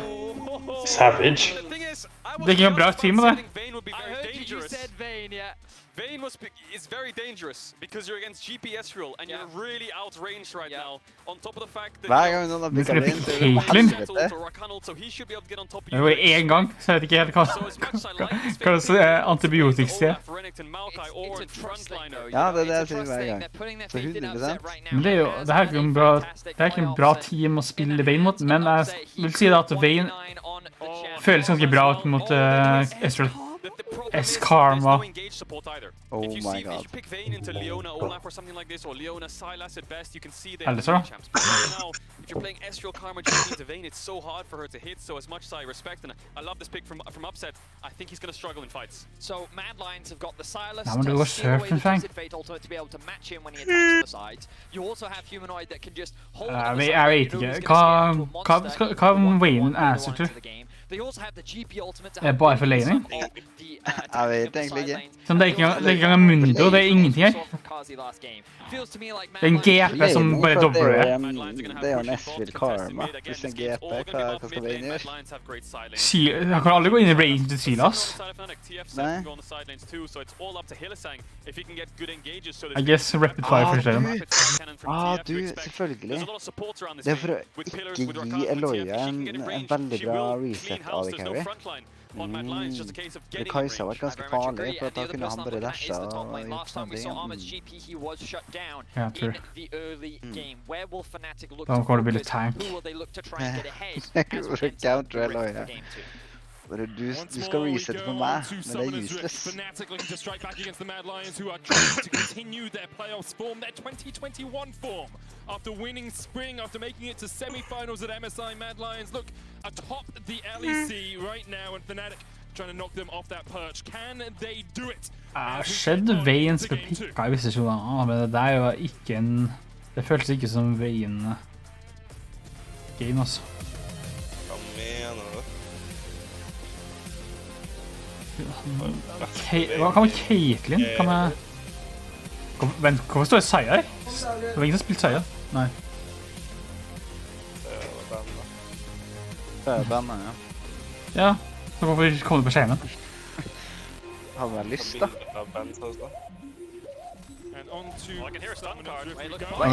Wait, hello? Det er en dårligste... Hvorfor er det så blurry? Ja, det er 480p. Jeg ser jo ingenting. Jeg tror Rakan kastet en nelekard. Fnatic har bare rolig 2 kills allerede. Hva faen? Cameron?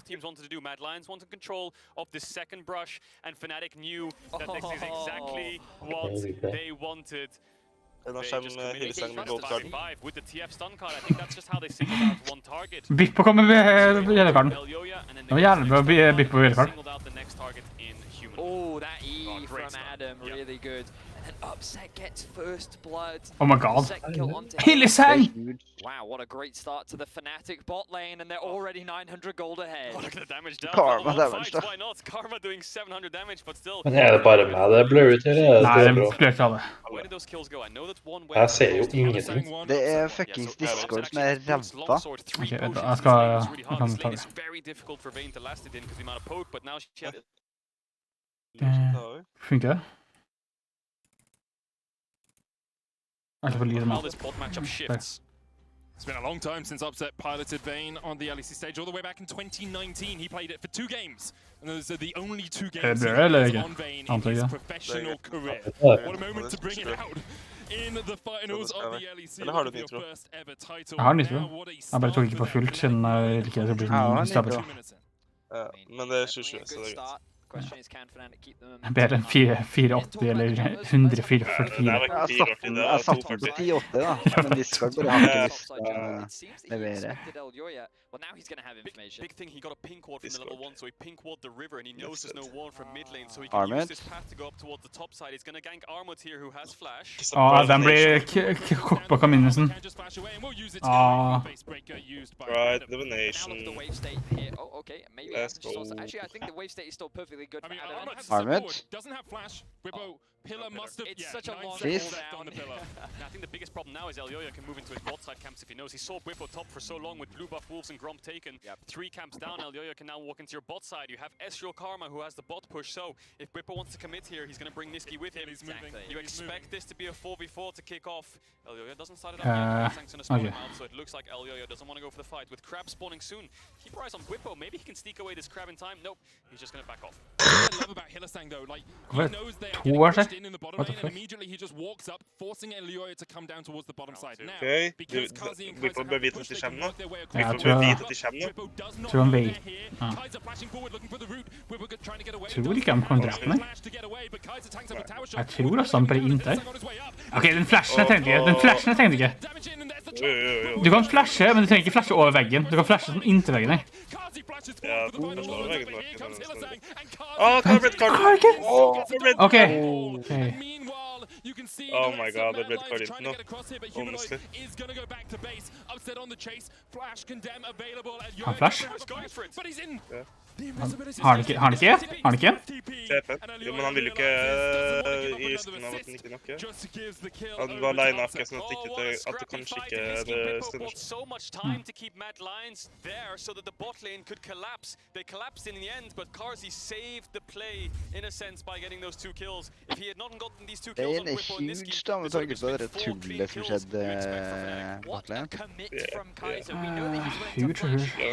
Det var fine, altså. Kunne flashe den på en angle, så er det sånn... Flashe i pilleren. Jeg tror han bare ville sikre på damage. Ja, men herregud. Fireman dive. Ja, den visste.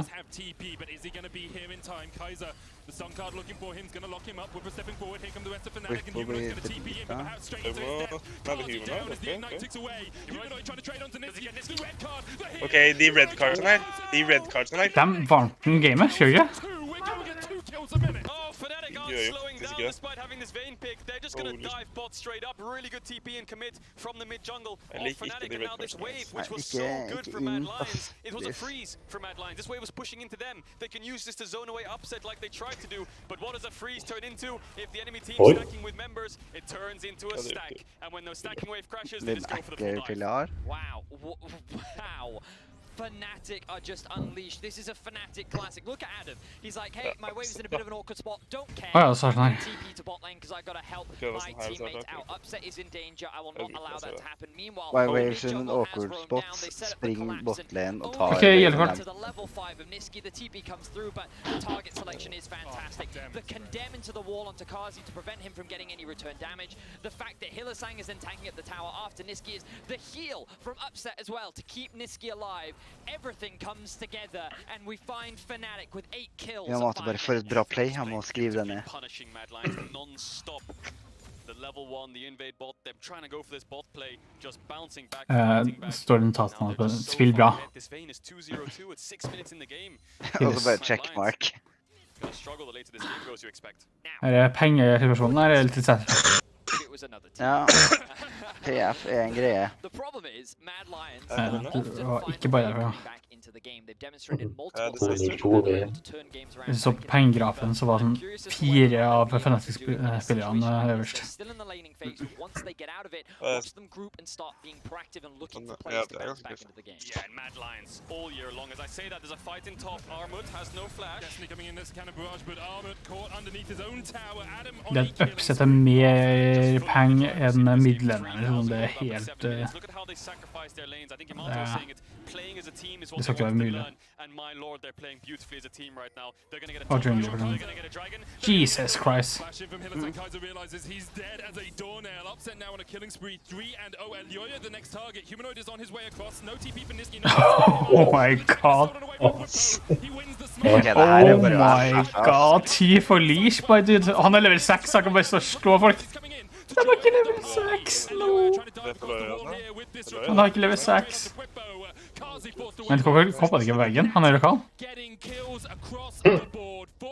Han dobbelt-V-er til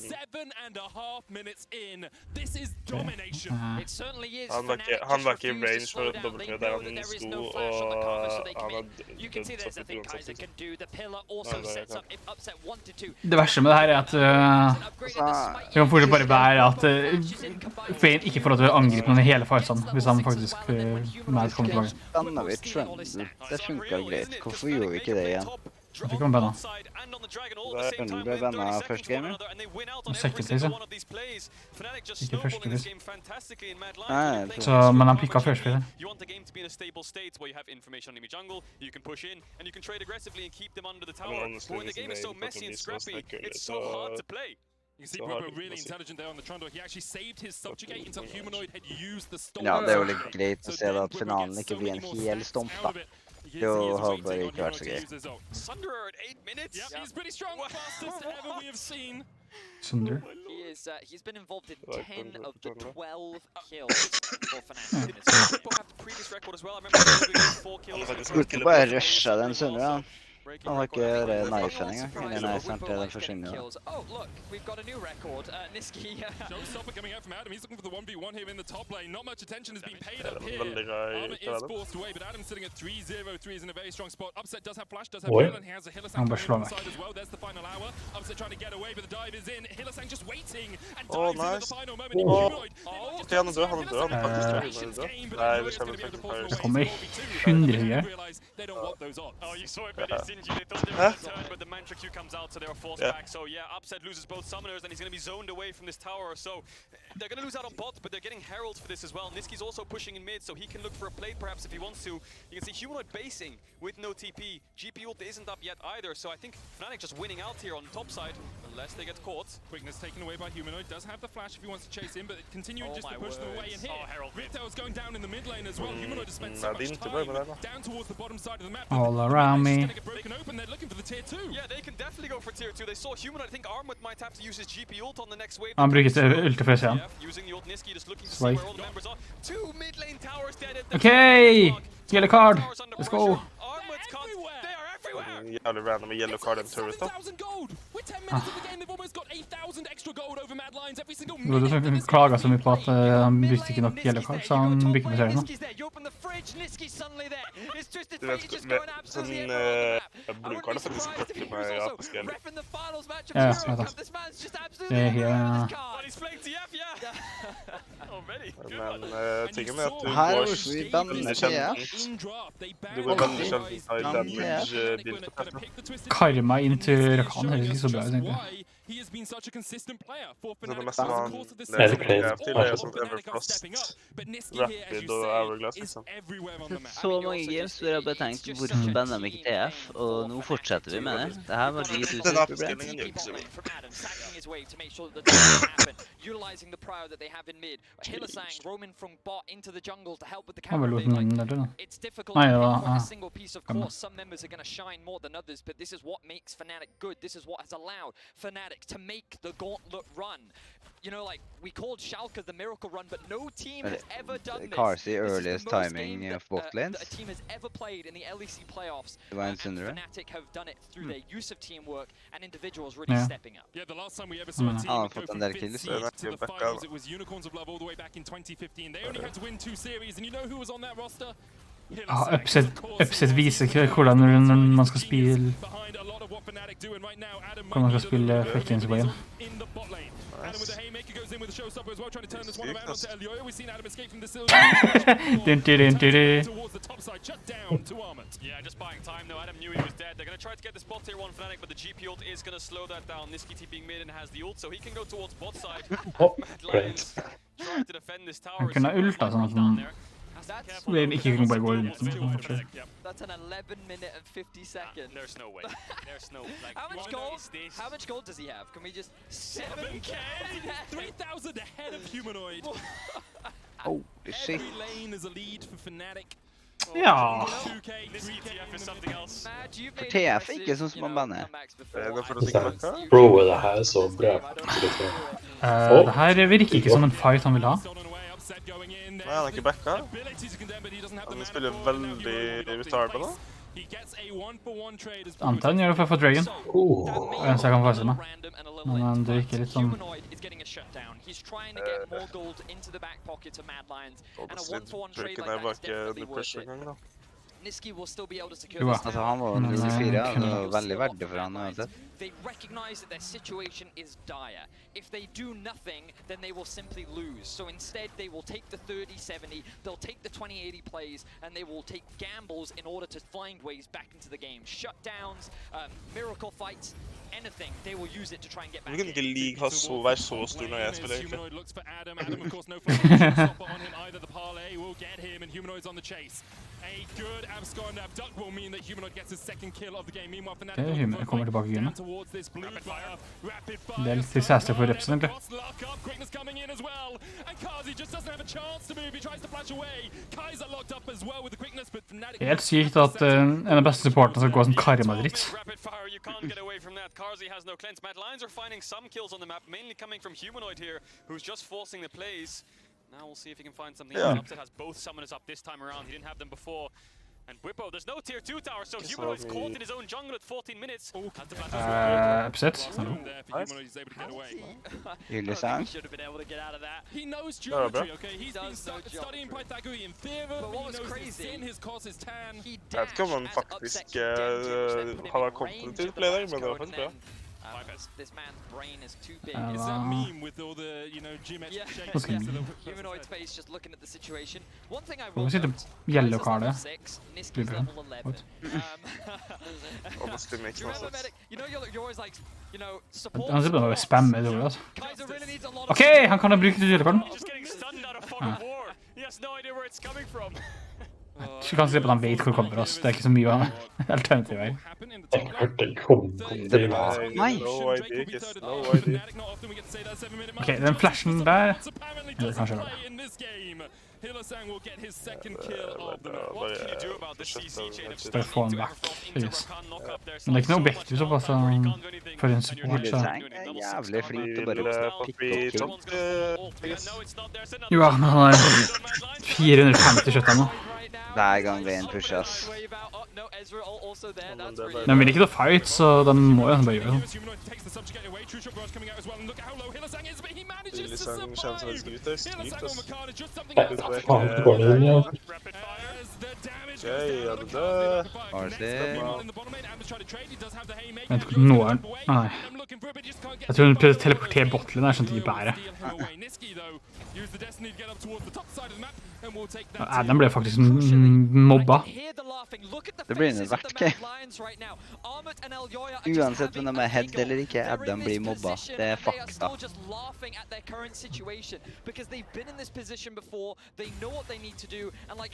Maybe this game is done and dusted. Maybe this game is over. But they know that they have more than enough opportunities to come back and they have nothing to lose. De har vunnet verre fights før. De har vunnet verre sånn looking games, men goal-diffen nå er faktisk helt jævlig. Den er syk. Hvis du ser goal-grafen, så kan du tro at det kommer til å være verst du ser et liv. Ja, det. Men har de syke kjøttene som kan poppe og fikk riktig bak. Ja, den Sylasen fikk på veien var ganske nice hvis han får på flere. Sylas, hvis du løper sterk, så kan han faktisk bare one-shot win. Men det kan være at hvis han går shieldbow, så kan det være at det er litt problem med hans skin. Hvis han går sånn krakenslayer, så kan det være veldig farlig. Så er det ripset. Ja, men han fyrer noe for å bry deg med. EU Masters. The amount of control they have. Just gonna very quickly, let's see if I can bring this up. Yes, look at these wards right here. I'm not sure if that's disappearing soon, but a flank TP play. Jeg tror ikke flank-type-playen er det som skal gjøre noe, altså. I hvert fall ikke så langt, da. Det er en giga well-calculated flank TP play. Niski has ultimate, so by the time Adam gets up there, he could look to just chase him down, but no, Armut's just gonna smartly back away. Niski's looking for it, but as you say... Det er derfor de pikka veien, for at Kjell takkene er bra ultimates, da. Ja, det er problemet mitt, da. Ja, men det er faktisk 70 faner åpne. Se på fanene hans. Nei. 30 seconds on the next Ocean Dragon. 5 minutes after that, it would be Soul for Fnatic, and you have to think that's the game as good as done, and Ocean Soul very difficult to fight back against. Ja, men det er 2 race, da. Han går Wits en second på en, Eller det må Wits han gjøre. Ja, det er bare det. Eller Trinity. Men Trinity kan ikke Sylasen og Karman er litt for huge for han. Ok. All by myself. We are dying together. Ok, hvem skal ta over nå? Jeg tok den tilbake. Like bløy som før, ja. Nice. Ok, Xavier helt utfløyt til da. Hvor det er på YouTube, liksom? Det er på Twitch, så du kan også gå på YouTube. Twitch, hvis du vil se på det. Ja, faen. For Humanoid, he's going to jump onto Niski. Humanoid Kazi right in the right position. Humanoid tries to smash away. Kingslayer healing him up. Destiny's on the way, but Bubba goes into the top. Behind them as Niski pops the stopwatch. Upset going in. It's taking the tower. Niski low. He's taken down by Kaiser onto the backline. Kaiser. Shutdown. Men Karma fikk shutdown. Kazi and Kaiser will survive, but Fnatic Karma fikk shutdown. Det er jo disaster. Yeah, good setup, good dive. Whippo used the pillar there to zone away Karzi completely, and the second Humanoid falls and Hillesang arrives. They're just way too far ahead. Man's trying to fight back. They got a kill, but is it enough? They just lost 3 and lost the bots here too. Yeah, and I think that this is one of the big differences compared to this series against Rogue, where you're able to find skirmishes like this and trade maybe 1 for 2, maybe get 1 for 1, but here the entire Fnatic family collapse, and they look to get involved. Tror ikke det playas. Honestly. Det er så lav cooldown på gold card, liksom. Det hørtes ikke så amazing ut. Men spesielt fordi at de har ikke noe å gjøre etter det Mikael selger, liksom. Det er ikke sånn at de kan Mikael seg gold carden og så bare springe på, liksom. Det gjør ingenting å ha Mikael som sånn til det. Jeg må se på bilen. Har han refresh gjør det sånn? Han gir first light til Mikael. Han first light til Mikael, ja. Det er stekt. Ja. Hva var det Mikaelsen da? Han vil jo få Pentagon nå for Mikaelsen da. Mikaels nei er faktisk out of this world garbage. Ja! Jeg ville likt Shemtech first item bedre. Lilla. Ok, gangplank-stil. Ja. Det der... Hvorfor må Niski alltid gjøre sånn her tur? Hva er poenget? Det er Niski-tanks. Vent. Brukte den ikke... Hæ? Brukte den ikke yellow card for å slå den meg? What? Nei, han bruker ikke yellow card på sånt. Bruker ikke på wards eller på fronta. Ja. Ikke på innips heller. Ja, det visste jeg egentlig. Yeah, it just feels like a matter of time before Fnatic are able to close this one out. It all started with the level 1 plays, the fact that they were able to get such a good start for Upset and Hillesang, and then the repeated ganks, the dives that they were able to set up onto the bot side, the ganks that they made happen on top lane, just everything all across the map in the early game was consistent playmaking, pressure, and well executed from Fnatic and showcasing. Det er 2 games med Viego nå, og begge gamesene føltes ikke sånn at Viego Jeg har litt sånn 4 items på 21 minutter. Ja, han begynner å komme til et punkt der at han ikke kan farme. Det er grunn, ass. Nei, hvis han holder på å bli ferdig med bilden, så er det i hvert fall ikke grunn. Da er det bedre grunn. Før han må fortsette, for at han blir tydelig. Ett med ett under... Det betyr at han ikke blir sterkere. True.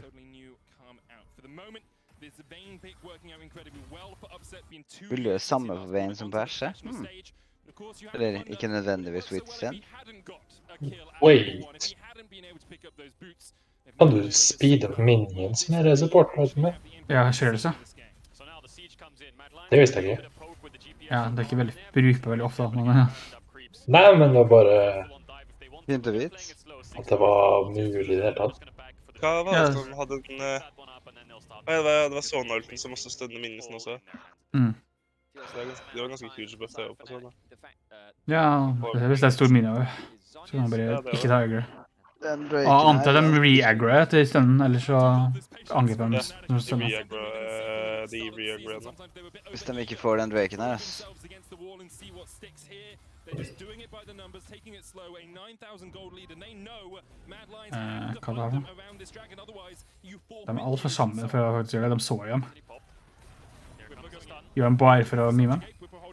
Ok, GP-damagen var helt syk da! Gjelder nesten 3 bar på TF. Ok, Pillar pluss yellow card er faktisk helt syk da.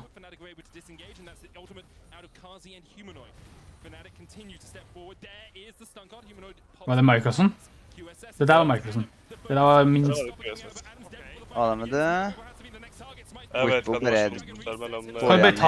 bare fuckings ta den Draken! Oh my god. Oh my god. Oh my god. Det er så... Hvorfor dør jo ikke? Det er så udødelig. Ja. Game serial-support. Ja. Gilla mest damage i gamet igjen. Det er litt instabil, så det er ikke så bra. La oss se om det der Michaels er hvite. Kan ikke animasjonsforskjell, da? Ja, men jeg ønsker jeg kunne se det på... Ok, vi viser items og sånn. Liv. soaks up so much damage though as Elyoya is able to steal it. But now, with all of it gone, Upset can really bring the fight, and you can see that Mad is forced to scatter and run for the hills. Yeah, at this point Fnatic can just roll over, but I think that Fnatic, Adam wanted to turn that fight while the rest of the members cleared out the dragon. You're completely right, Armor played that fight so well. Hvorfor siden Niska fikk ikke far med? Slutt å ta... Slutt å ta penger. Han har jo fått sin fullbill.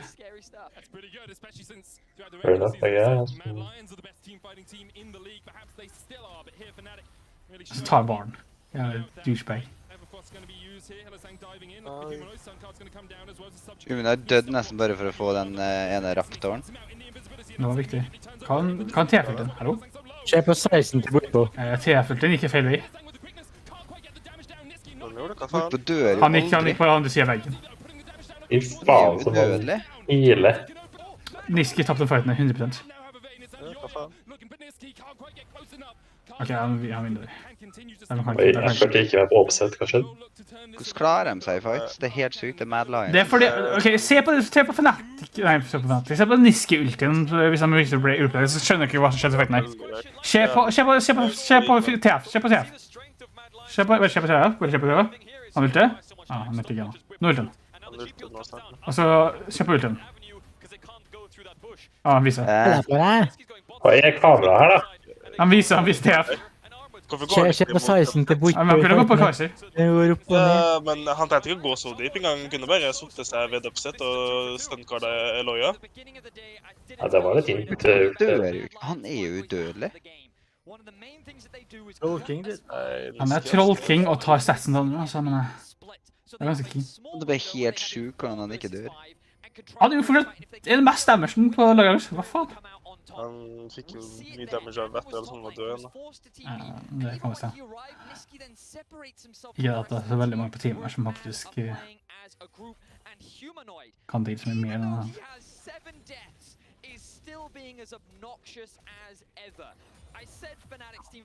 Han har fått den sykeste skjøttelsen i verden, da.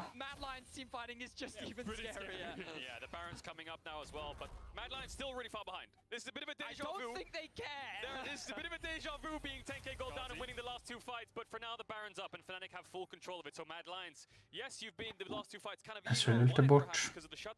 Hvorfor... Det er 10k gold under, Ja. Just saying. Det er ved en Gwynslust. Han har ikke selv. Nei, den Mikael-spikken er faktisk så garbage ut. Oi. Vent, var det Michaels? Hva var det? Ja. Ah, det var Michaels.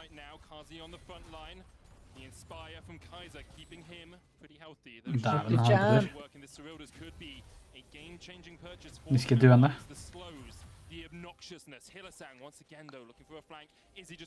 Kan du ikke se det? Kan han kalle Humanoid for obnoxious?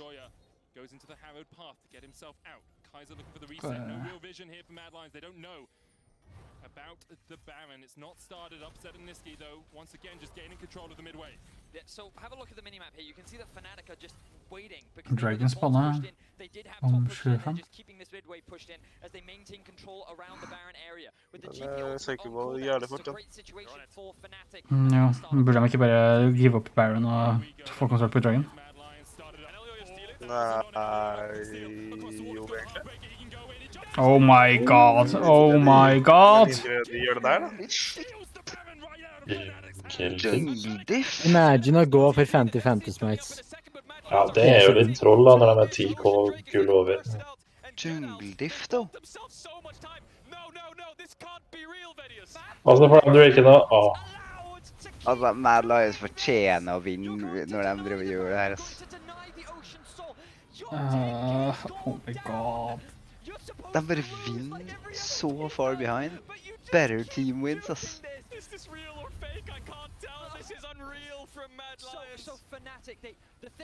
Hvem var det som sa at Fnatic kom til å vinne game her? Det var Ender. Ok,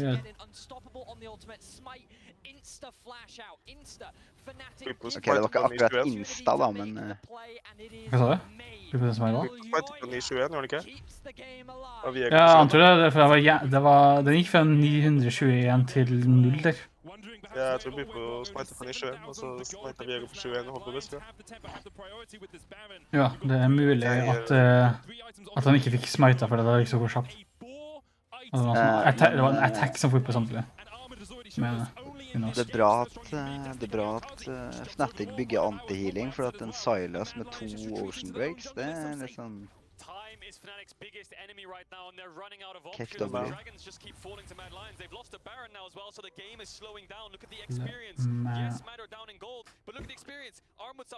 Ok, win rapid fire.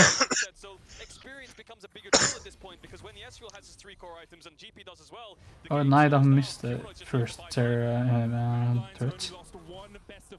This season it was against Damwon Kia. They have not lost a single best of 5 domestically. They came back from a 10,000 gold deficit against Rogue in the spring finals, and here against continues to show their mettle. Her er du, ja. Hvorfor flasher ikke over veggen? Hallo?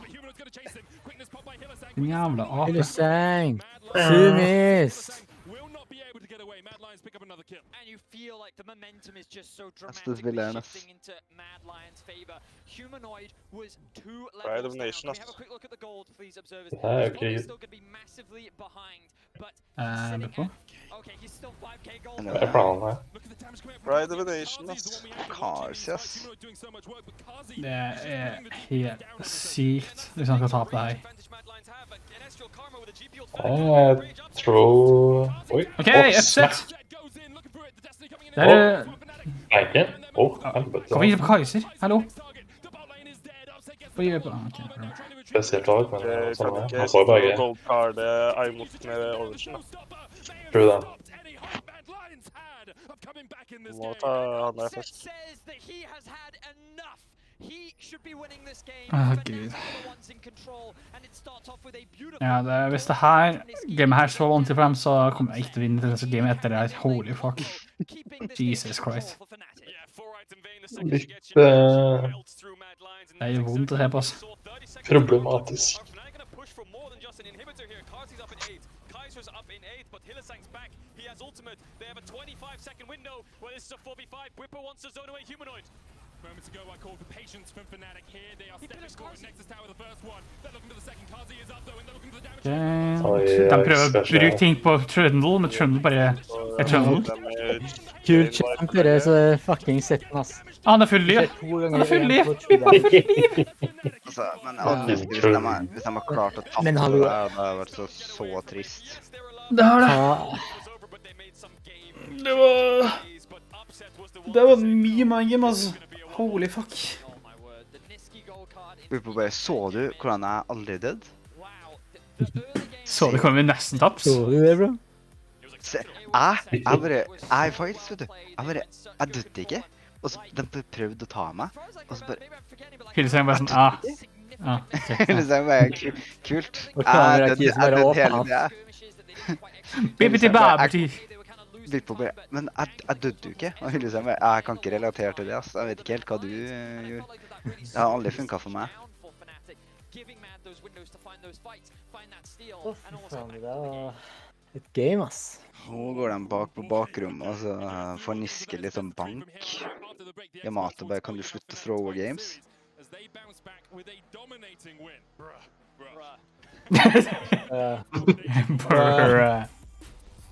Bruh. Giga, bro.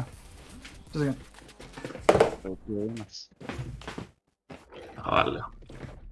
Men altså, det som Oliver sier, altså hvis Fnatic struggler så hard med gamet her, da... Det er litt krise, men jeg mener, de valgte jo det. Jo, men de holder på å tape det. Det er litt spennende med Vayne-pick, da. Det er litt artigere når de pikker noe som jeg ikke tror.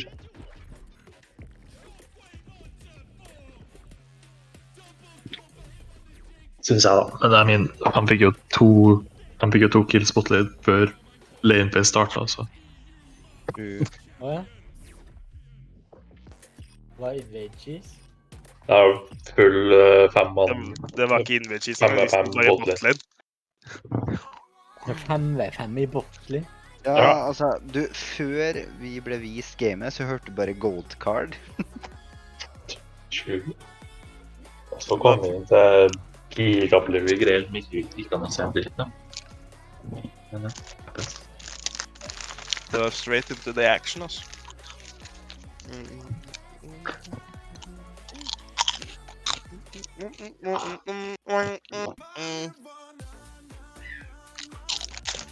Det er bra.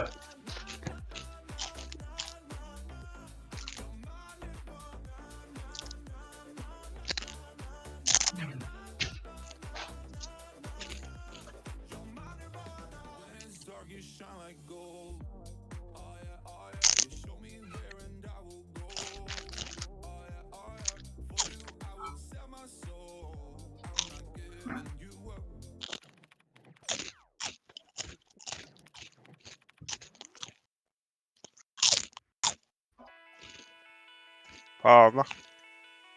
Nå fikk jeg lyst på Red Bull. Ikke greit.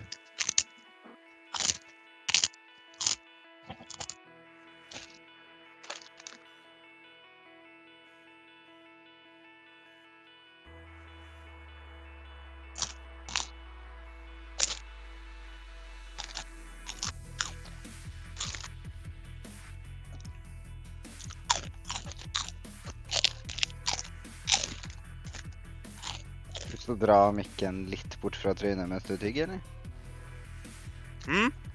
Lyst til å dra mikken litt bort fra trynet mens du tygger, eller? Ja, greit. Hva er det jeg kom til å plukke opp lyden fra?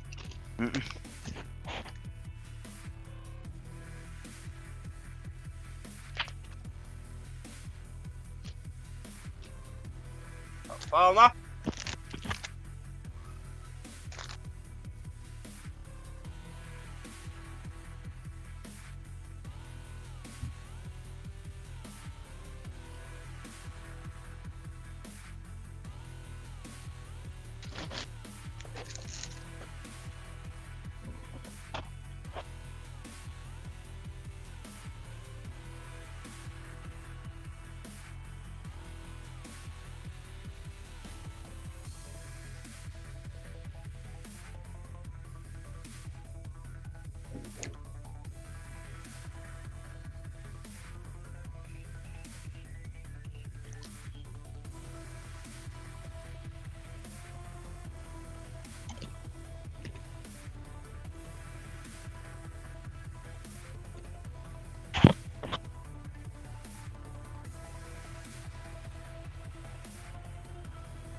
Welcome back, everyone, to the LEC studio. Fnatic coming back with a vengeance in Game 2, and with that win, we now have a series on our hands. And very selfishly, I think we're happy that we're going to get at least 4 games out of today, right? This one, though, was a bit snowbally. I think that's fair to say. Yeah, I mean, I think that this game got completely blown up just straight from level 1. We had an all-out brawl 5v5 in the bot lane. It's a really interesting situation because what you'll see a lot of times with teams, and especially teams like this that often get aggressive in the early levels in bot lane, is there's often this battle to get vision down inside that bottom lane. And Fnatic very cleverly tried to sort of split up, come with Hylissang coming through the actual brush itself. The rest of the team is up in the river, so I think their setup to try and get that crunch down onto Mad Lions here was really nice. Yeah, it's a fight for the middle bush here, and I think this happened in our series against Fnatic in last playoffs as well. And I mean, they're the kings of the middle bush. They always go for this ward, and now they had a plan to counter-attack. And 2 kills on bot lane in early game is like huge for Fnatic, and with the bot winning and the TF, it's just they feel really confident snowballing this game. You know, it was a little surprising though seeing Mad Lions stick around and actually kind of opt into that fight themselves, because I think you then saw from that point onwards this bot lane be so vulnerable, right? As soon as Karma loses the flash, that's going to be problematic. There was the invade play that Mad Lions tried to go for as well before this one, where it was a little bit harder to force, and I think that not having a proactive support for Kaiser also was fairly limiting once they fell down this big deficit, because it's really hard to fight back when you're not playing champions that can very easily go for engages. You guys actually said this is a plug-and-play Braum game, actually. How much value would a Braum have had in this situation? I mean, definitely would have been a better pick than the Karma. I don't like seeing Kaiser on a Karma. I think he's their biggest playmaker and engager, so putting him on the Karma duty kind of doesn't make sense. I'm not a big fan of the Enchanter supports in general, and I think Kaiser should play an engaged support, and I don't think he'll play more Karma this series, to be honest. Yeah, I will say that even without an engaged support in the bot lane for Kaiser, Humanoid had a couple of really nice moments where he was able to find kills on side lanes, like he had that one in the bot lane where Upset sort of took the fight into him, Upset dies, then TP's top lane and makes things happen. So you still saw a lot of fight individually from a player like Humanoid, even after he died 3-4 times in the early game. Yeah, I think in general, we're not going to look at it now because it was a Fnatic win in the end, but I think you saw again why the Mad Lions are considered so dangerous, right? Why at 8k down, at 10k down, they are always going to skill check you. They're always going to fight for it. It didn't work out because the deficit was perhaps finally too big, but that's something to keep track of here. Exactly, and I think that one thing we talk about a lot with the Mad Lions is in these very high pressure situations where you have to make decisions very, very quickly, they're almost always rolling, you know, they're making those right choices, and we saw that fight in the top jungle where Fnatic weren't making necessarily all the right choices, like the interaction there with Trundle versus the Sylas ultimate, where when Sylas steals your ultimate, the first person to press R loses because they get to steal all your bonus stats as well. So it's a little bit of a game of chicken. Whippa was popping that one early. Niski also was like TPing away from the team. So there were some positioning mistakes later on into the game that we didn't see for a while, but when we did, Mad Lions were able to punish. Men det var ganska kul då, när Sylas stjäl Trundle Ultimate. Och Trundle tar statsen, och så tar den tillbaka igen.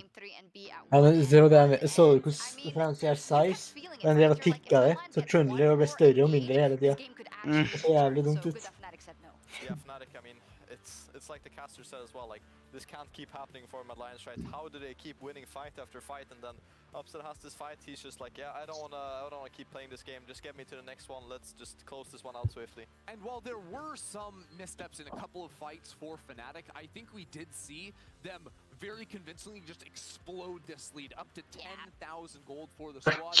Se på klockan med... Maybe a bit of an ego pick, but it worked absolutely wonderfully for Upset in this game. And even more than that, I think the fucking rich like Twisted Fate plus Trundle just sponsor, I guess. that mid game so easy when you can very easily force Wife very Beth. long range, exceptionally reliable CC tool. So they're diving tier 2 towers in the bot lane, just absolutely no cares in the world. A Vayne can catch up with her passive. Rakan 2 can follow up on the engages as well. It's these sorts of picks that I think make it very easy to just blow games wide open. Det är ju jalla när de har liksom champion animerat på scenen samma. Very strong, and about the Vayne kind of and the choices that were made, is the Vayne something that you don't run back because it's so reliant on that early game lead on that level 1 working, or is this something you would go in a different scenario as well, or is there just a very specific draft scenario to run the Vayne? I think he wanted to pick the Vayne, but I think also Kai'Sa could be a really good choice for him, so I think it's kind of a specific scenario where Upset just feels like the Vayne was better than the Kai'Sa, but I can easily just see him pick the Kai'Sa in the next game if it's a similar situation. Yeah, we go back now to the draft. Mad Lions back on blue side for game 3, of course, as it goes. And we're back, right, to, I think also, as you say, the game of chicken, right? Are we going to leave something open in terms of TF or Rise? But Ban TF, det där funkar inte. The interesting thing is we had Mad Lions banning some global champions both games. Like that game, I think they banned the Rise themselves. In game 1 on blue side, they also banned the Twisted Fate, and we're sort of waiting for Fnatic to ban away the Rise themselves, and once they left it open, they snap locked that in. So we could see that situation again. This time Fnatic would absolutely ban away the Rise, and we get them both taken off the board. But it's also entirely possible Det är så sjukt att det är sån fight om att få de to champsen. Så bra är de to champsen. Will ban both of those on red side, which is a huge investment. Was TF a big part of the problem here, or was it more just snowball out of... Well, it helps, of course. It definitely helps. So TF wasn't the problem in this game. The early game engagements just blew everything wide open. But like you were saying, this Fate made it so much easier to take a 2k gold lead and turn it to 10. If you have TF on your team, you just feel like every play you take is winning.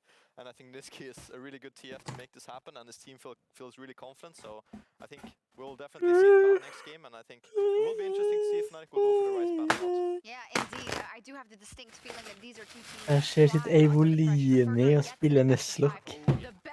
Psycho, ass. But Fnatic hype train, they're back on track right now. And after the break, they continue to hunt for their 8th LEC title.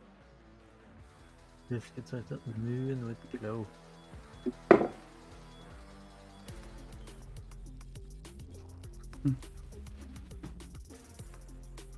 Armet. Enable opium? Opium? Hva er det som skjer? Jeg vet ikke hva han sa. Enable copium. Det er en emote.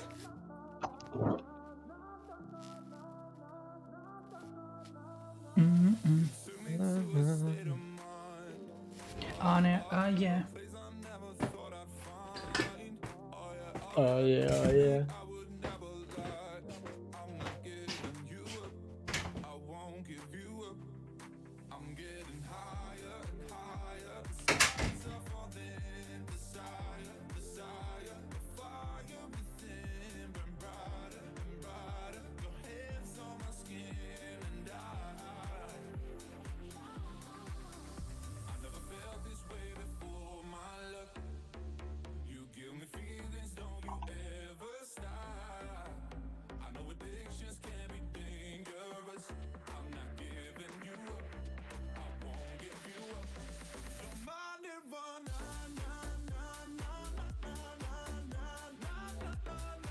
Kattjammen i chat da.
Upset og Cars, yes. Det sånn storebror og lillebror.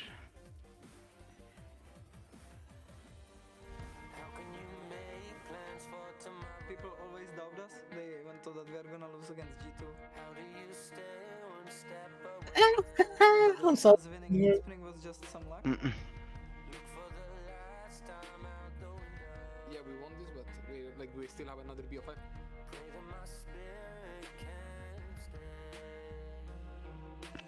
Black Shield's going to do some work, but it's not going to stop Niski from warping in. Too quick and easy kills.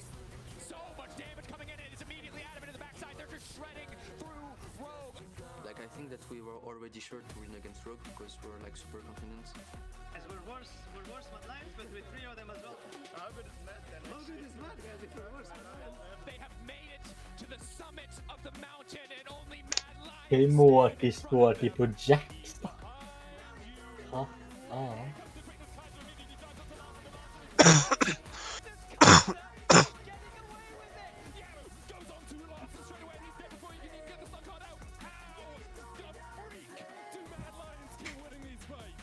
pretty confident against Mato. As Yamato says, it's in our hands, and that's what we believe all. We definitely think that we are the best team in the LEC.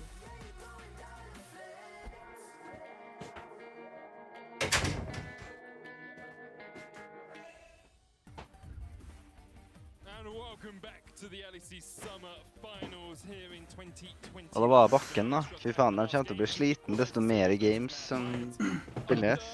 Ja, det blir vondt i leggene i morgen, ja. De må inn og se på Bippo-walken. Han går som en animert karakter.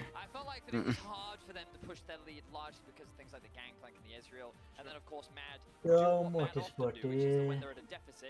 They will just keep fighting you because they kind of have nothing to lose Jo. at that point. White Bippo. I will say with that Baron setup, I think that there were many ways that they could have, they probably could have stopped that. Hey, but you know what? It keeps things exciting. What we now have is a 1-1 between the two teams. We know we're guaranteed at least 2 more games, and we'll get to see how the drafts shift. Because we know that things are going to be changing up as we move into Game 3. Yeah, the TF and Rise are the champs you look at in both. Nei, jeg tror det blir akkurat samtidig. Talking about that last game we saw, Mad Lions Ban TF.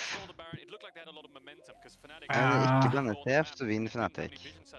Det er en ting. some kind of vision setup. Otherwise you have to use the ult to crack it open.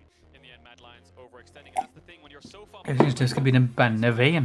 With one mistake and it's Ja, completely akkurat. over. And you saw it's right there. Upset made the hero play, but going into Game 3, I expect there to be a lot more contest over this Rise and TF. Yep, the hero play. Oh, the hero play. As we jump on into the draft for Game 3. In the last couple of games, that mid lane has really been the focus, of course. In Game 1, we saw Whipper having a strong jungle performance as well. And in Game 2, we'll see if junglers are the priority. Mad Lions, once again, on the blue side, they had selection. And so far, blue side has a 100% Ok, slutt med Viego. in LEC Finals. Jeg tror alle som elsker å si at Viego er det beste champion i hele verden, men herregud. Shinshao tror jeg det overbeviste meg videre. Answers from either side, and let's see how things shape up. I imagine Fnatic is going to look to remove the Rise from Humanoid's hands. Yeah, I wonder if Mad Lions will take away TF as well themselves. I expect Fnatic's last 2 bans, probably, yeah, Varus Rise, you'd expect. Maybe they have an answer to the TF itself. I think Humanoid might just lock it in for himself. That was my question, right? Are they just going to first pick TF or do they ban it here? That's the question. I think something like TF Thresh ban might be something Mad Lions will do, but no, they take away Rakan, so they will you expect if Fnatic take away Varus. Again, they did decide to leave the Thresh up, and it was picked by Fnatic. Of course, Mad Lions took that game. When Fnatic won the red side last, it was Lee Sin and Varus bans. So we'll see if they decide to focus those once again. In fact, those have been their bans every single game so far. LeBlanc. LeBlanc? To the LeBlanc. LeBlanc. Team What? LeBlanc. De var redd for Team LeBlancen, altså. Hva er det LeBlanc kontre? Knows they're going to ban Alt. Rise last, and they're expecting a TF ban from Mad Lions right now, which means that Det må være right, men det er helt Det forferdelig. må være Rise ban. Hvis de ikke banner Rise nå, så har de lyst til å ta opp. Drev mot Silas. Vi blir med Silas? Nei, det er det jeg mener. I'm assuming now will be a Rise Ok. ban. Du banner Rise her. Der, ja. Så de bare banner alt sånn oppe, så går en Saris. Det er som Jeg vet ikke om de går Silas, ja. Det må jo være... Hva er det som skjer? De går Niski? Ah, ok, greit. Ja, det tror jeg må ta i også. Nei, jeg går... Nei, han håper alt det her. Han blir min pick. Det er veldig rart om han pikker Ari. Det er ikke bli Ari. Det er bra med Ari også, men det var en veldig innpick. Det kommer aldri til å være Ari. Ja, for det er første champion? Jeg vet ikke om han har Hobran Nei, helt det er vel Atrox det, kanskje? Nei, ja, de har Hobran. Han har på Hobran Kaiser hver sin runde, så det her... Ja, altså, de hovrer jo... Eloya kommer til å hovre Rammus. De har sånne drittting. If they decide to go for an AP jungler, but again, Whippo doesn't play AP junglers really apart from Karthus and Gragas, so we won't see that. They're just going to go Ashe Thresh, so no prio on Varus just yet. Expect them to match jungle. Nei, han har bestemt seg for ikke hovre Rammus. Han lukta hemmelig Thrushen. Jeg gjorde det i Conti Thresh, og derfor kalles det hemmelig Thresh. Hemmelig supported this. If they just want a strong mid jungle, it depends on what Humanoid is feeling. We know he has a very deep and extensive champion pool. They may just want to try and match bot lane right now.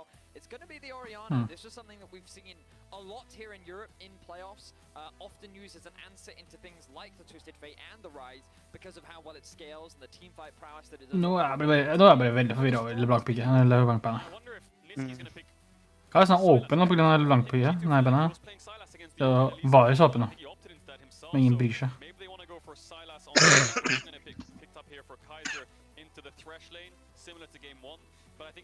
Serafin! Let's go! Ok, så mange amazing covers. Ok, galt det faktisk jeg sier. Shit. Humene bro, let's go. Siljan? Er det sånn... Hva er det? Bjørgersen? Nei, hva er det som spiller? Ja, det er Bjørgersen, ja, sånn spiller den. Zillion's Orianna is a rough matchup, I can tell you that. The range hurts. Zillion's just a way pure bot. How's Malzahar into Orianna? Malzahar? Better as the game goes on. He was making a joke. Oh. Of my Malza. Never mind. You have a great Malzahar. Yeah, true. Anyway, Fnatic taking away ADs. Ezreal banned away. And with the Brown pair up, that's obviously the strongest AD you can pair with the Brown. Eller banne junglers. Trundle. Ban Trundle, vær så snill. Troll King!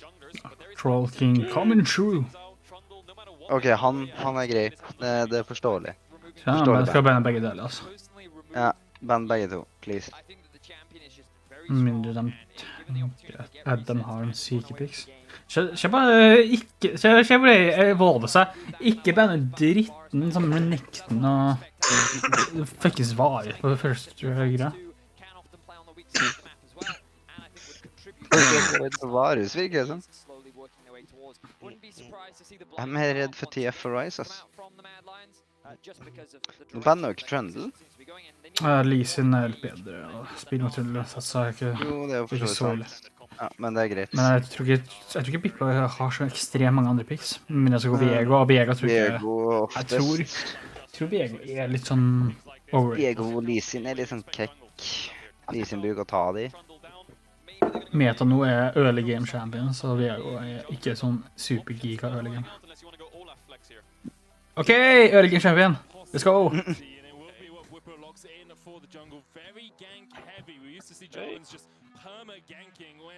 Ja, morsomt å spille mot dette teamet her da, med Ashe og Jarvan og Thresh. Ja, det her virker som en safe pick angle. Ziggs can obviously jump away. We'll have to keep our eye on it. I think Whippo has one game on Jarvan. It was a great game. It was a stomp. Oh! Of course. Cho'Gath straight into the GP. Wow, okay, so a lot of things to talk about here. Mad Lions, clearly a lot of power when it comes to scaling. They have a very good wave clear. Okay. Replace the Ezreal with the Ziggs, but he still has a global ultimate. He still has... Jeg har ikke peiling på hvorfor de sier sånn obviously Cho'Gath mot GP, men yes. Er det en greie, liksom? Ikke, så han har to CS som han ikke kan ta vekk. Jeg vet ikke om det er det som er greia. Overvisningen med en for Baron, kanskje? Og du kan ta vekk Baron. guys. You just have poke and burst, so it will be hard for them to take down this Cho'Gath, I think. But then again, you have a GP ultimate. The problem I see for Mad Lions again is the silence. Honestly så tror jeg bare at han kan bare ikke ta på Cho'Gath i ledd. Han sustainer svart alt. Cho'Gath kan ikke ta på lane. Nei, GP kan ikke gjøre så mye mot Cho'Gath, siden Cho'Gath sustainer svart og alt. Ok, men hvem scaler ikke GP bedre? Ikke sånn scaling, men sånn, ikke han mer viktig i fights? Nei, ikke når de har en Jarvan og Thresh i tillegg da. Det er jo dritlett ikke å sitte liksom.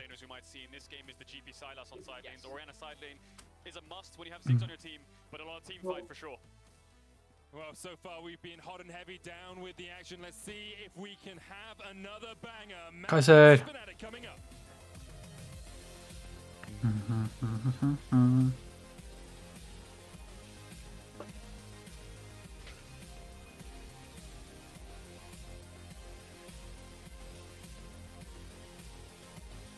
Hva for en fucking ninjutsu-niski er det her?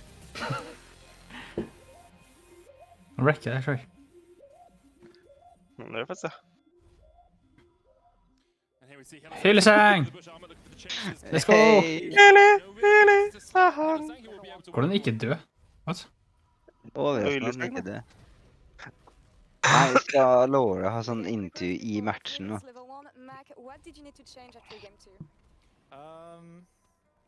Vi må se på chat som bare Laura.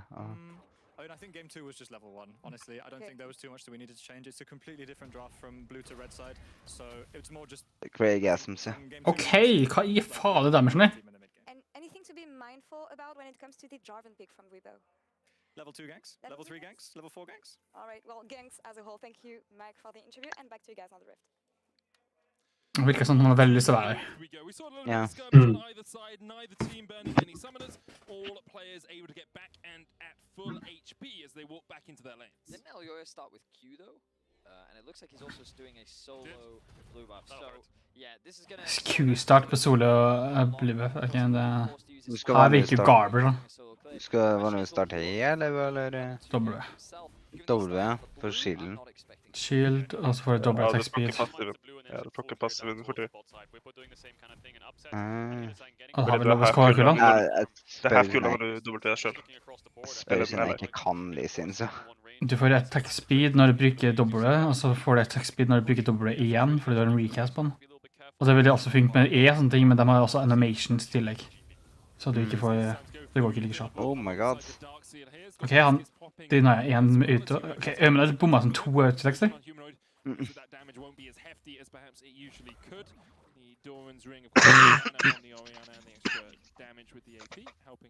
Oh my god! Han pikket jo faktisk Skepen, han allerede pikket en Sylas, det er jo faktisk intime. Den her Sylas-ultien er jo mye sterkere GP-ultien. Ja, det er sant. Å, de har Six-ulti! Å, Nis-ulti! Ok, da har jeg syke-ulti da. Men det viktigste er at det er bra-multi. Bra-multi. True. Ballen derimot, det er ikke akkurat noe skryt av. Nei, definitivt en degradering av alt det. One more QW from Oriana, he's dead if he can't get in range of his W, and it won't heal him enough through the burst itself. So yeah, Niski really trying to get the push in mid here because he knows that if he gives up mid push, then Elioya could contest the spot grab.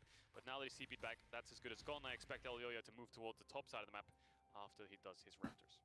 Yeah, Purple working towards his blue buff as well. Instead, skipping it for the moment, goes to that Scuttle Crab. Elioya will go up towards the top side. Hasn't been spotted, importantly here, but because Fnatic have the push in the bottom lane, it will be very difficult for the Mad Jungler to contest anything down towards this bot side river. I think that with that sight cone spotting out the Krogs, they should have Scryer's bloom. Sight cone. Sight cone. Oh, the good old sight cone, yeah. Orb of vision. It will indicate that the Krogs are still up, and because the Raptors are dead and the red is dead, they have a pretty clear idea of where Elioya is. Adam er AFK, så da blir det en gank. Respecting the possibility that Elioya is on the top side of the map and has secured that top scuttle. So pretty safe. Det var det de sa. Så da kommer vi på scenen. Adun? Adun? Jeg vet ikke helt hvorfor, eller om det er sånn man uttaler, eller hva? Doom.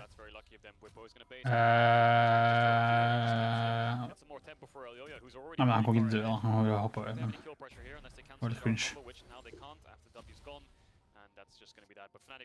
Nei, Morty ble playa I topplane. Å, herregud. Akkurat playa. Hva er en playa? Var det wrecked? Han ble så wrecked. Han diva. En Wukong. Hva tror du skjer da? Hvilken champion da? Han spiller Jax. Det er ganske sært ut da. Skal spille en Jax? Ja. Wukong instant-trykket R når Morty hoppa. Morty ble knocka opp. Morty dør til tørrheten. Jeg vet ikke hvor mye andre situasjoner kanskje. Det som Armut har øvd seg litt på GPS, for at han spiller ikke som en redd liten jente lenger. Jeg vil si det at han har prøvd en ny champion for å treffe 2 andre champions en gang. Det GSR mot The Pride of a Nation. Problemet er at han ikke har en Pride. De er mot kvinner. Da æsje. Ok. Lille bommehuk. Han blir ikke med å hitte Brom, så han prøver å hitte Sig, som gjør han må hitte sånn wide.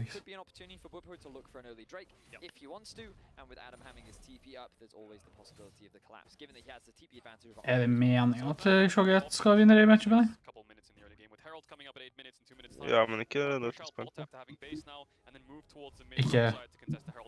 Ikke på punktet her, nei. Han vinner bare med den etter hvert skille sånn høy. Ja, jeg tror det var en lane-builder, skjønner jeg ting. Nei. Men ikke det å gi Det er det hvis Strugglers faktisk hadde vært på toppside, liksom, men det er det ikke, så. Men det er ikke det å gi GP farm lead. Jo, men det er veldig lite og veldig få champions å gå mot GP som slår GP hvis du skal spille weakside.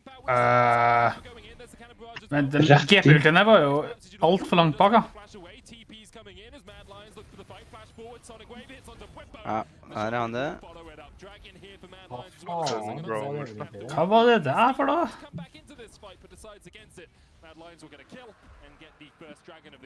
Kaiser bare brydde seg ikke, han. Han bare gikk inn. Det er ikke så mye bryr seg om hvis man er GP-ulten, da. Jeg kan jo bare hoppe ut på ledsiden hvis det ikke... Jo, for sant. Hvis det var et vardager der, så var det litt til, tror jeg. Hvordan kunne han vært forberedt på at han hoppet av det, så kunne han bare... Ja, det er sant. Men det var også required at han var sånn 4 stykker. They can only really make this play because the Ziggs has the teleport. So you can kind of cheat tempo in a situation like this because you know he can get back out onto the map soon. The Orianna moves down at the same time as the Silas, and this GP ultimate, almost acting as a 5th man, provides so much additional damage, allowing Elyoya to secure that kill onto Whippo and the first Drake of the game. Yeah, great flash Q from Elyoya to get the first kill. And now the bot push will still be in favor of Fnatic. You expect the TPUs to just secure the play and then go back to the lane itself. Kaiser's going to get pulled back here with the flay. Hook available for Hillasang. He does hit. Men Brom Shield! Fucking syk av bildet. Ok, mana. Hvorfor i helvete mister så mye liv? What? Orianna Autos. Orianna er vel en AD-carry, I guess.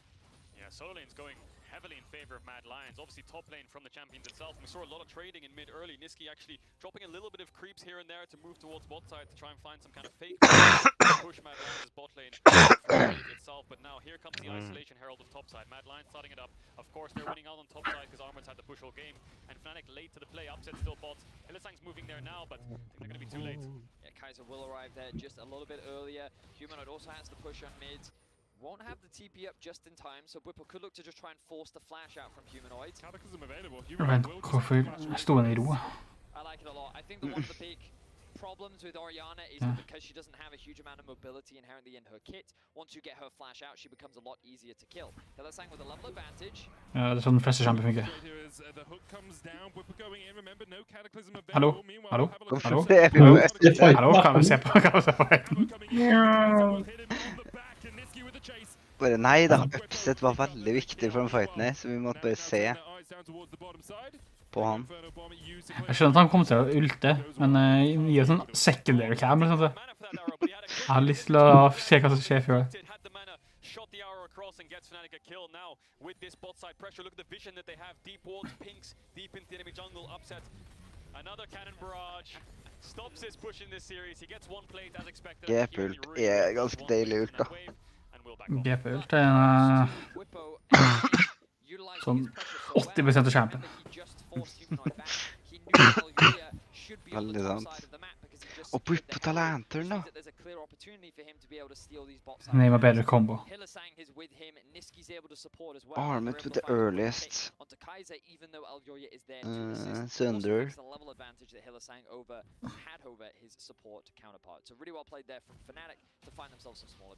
Even though the gold is within about 400 or so here, you see some pretty big discrepancies in terms of CS across these lanes. There's a 23 CS lead for Armor on the top side. In the mid lane, 20 farm ahead. Oh, Armet with the minus gold though. Pirate's life. He's taken out a loan, taken out a mortgage with that, oh, what's it called? Future Market. Is able to farm up on that gangplank pretty easily, but he's 1,000 gold ahead of Adam right now, and if you look down towards the bot lane, there's a 400 gold lead for Upset. So it feels like we're going to have this balance of Fnatic's AD carry is really big, but Mad Lions' top lane is really big as the game goes on. Yeah, top lane I think will be in isolation during the whole laning phase. The reason for that is Bwipo is now level, of course, 7 on Jarvan, has flash. Det er ikke så rart at de isolert da når det sånn korona-greier da. Mad Lions have no summoner, so Det Bwipo, man. the score drinker, should have easy pickings, easy kills in mid and bot. If he can find some kind of commit play with the arrow, Niski can follow up. It's all about Mad Hvorfor Lions. brukte den planten veien der? Hallo? Hva gjør det? Jeg så lei. Han kunne enten sett om Lise var på den siden der, eller så kunne han sjekke om at Orianna fortsatt var middelen. Bit of a surprise, but also both teams know that they want a team fight more. And for Armor, this is actually like one of the best early games that he's had on his Gangplank. He has been punished a lot, but also during the regular season, he was someone that received a lot of criticism. And now we'll get to see him on something else outside of his not and typical Jason. You can see that during Faen, Shoget, virker man, ass. and has been one of the reliable carries of this Mad Lions squad. Tror jeg de har backa sånn 25 ganger i løpet av meg. Jeg har bare sett den i basen. Still yet to see Armut popping. Han har null rett. The dream's alive. Shen as well. The Shen. But we've got the GP at least. Yeah, we do have the GP for that global presence. But let's see if he uses anything here. Does Oh, Ocean Drake! Get me out! and it seems like that for now, Roy's on the top side. Ocean Drake. No sums on carries, it's really hard to just walk up and force the 4v4. Everyone has TPs up as well, so Adam can join the fight if he wants to. So what's the best play for Mad Lions? Is it to just watch them do Dragon or try to cross-map top? Niski has TP, so they have to be careful. Humanoid can match though. Adam will be fine, but again, The Herald. so Fnatic with this Dragon, can they pressure the rest of the map, or do they want to defend the play? Humanoid, no flash. Abscondo Doug misses with their flash cataclysm. Kaiser is on the way. Oh, vent! Wow! Han kan time, ja. What? Humanoid still alive. Stunned up, but he lands the Demacian standard to the base of Humanoid. Han ble speared. Ja, jeg tror den. Dæven, dette, det var en bra timing, altså.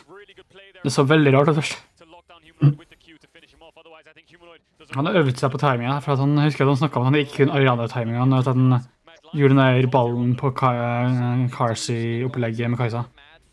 Hæ?! Upset! Det var ikke nær engang. Wait! Jeg må bare... Oh my god, upset. Please, FF. Kan jeg få se chatten? Jeg vil se chatten. Jeg vil se chatten. Jeg vil se chatten. NA-ult. NA-arrow, dude. Reckless, question mark. Crowny, question mark. Reckless.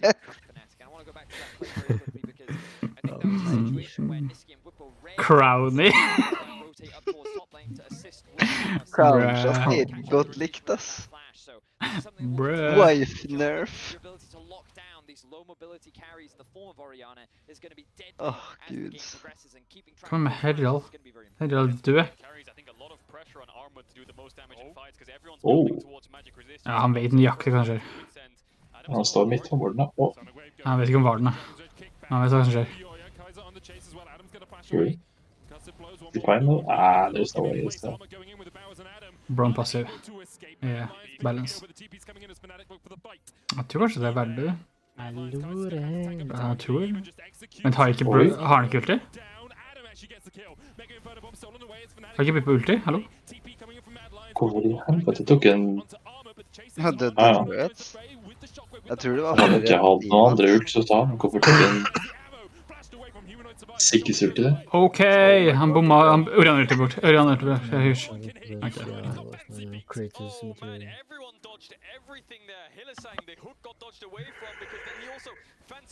Bare Carson død til tøden.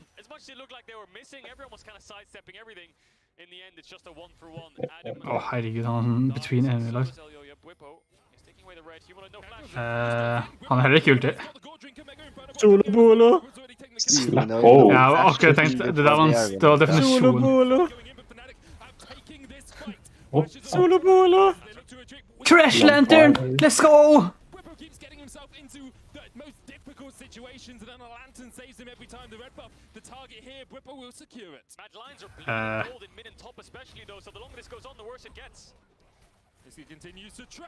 Ok. Hallo? Solo bolo! Min var laptop. Ja, topplane blir hyrs nå. I tillegg til... Oi, det er det her er int. Hva er stoppvarsen? Hvorfor? Hvorfor stoppvarsa du? Det gjorde jo bare... Nei, vent her. Det var Oriana som... Det hadde jo bare gjort sånn Oriana fikk, ja.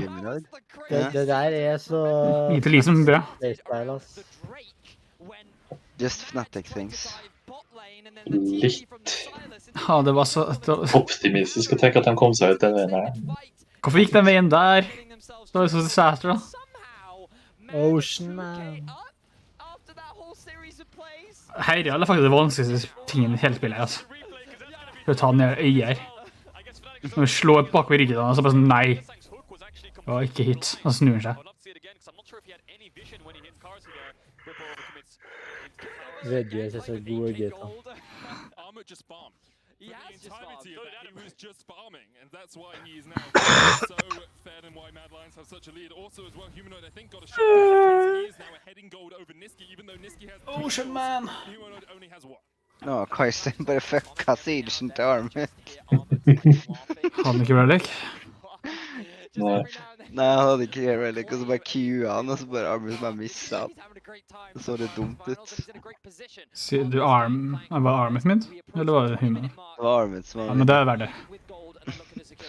Turkish Siege. Turkish Pride.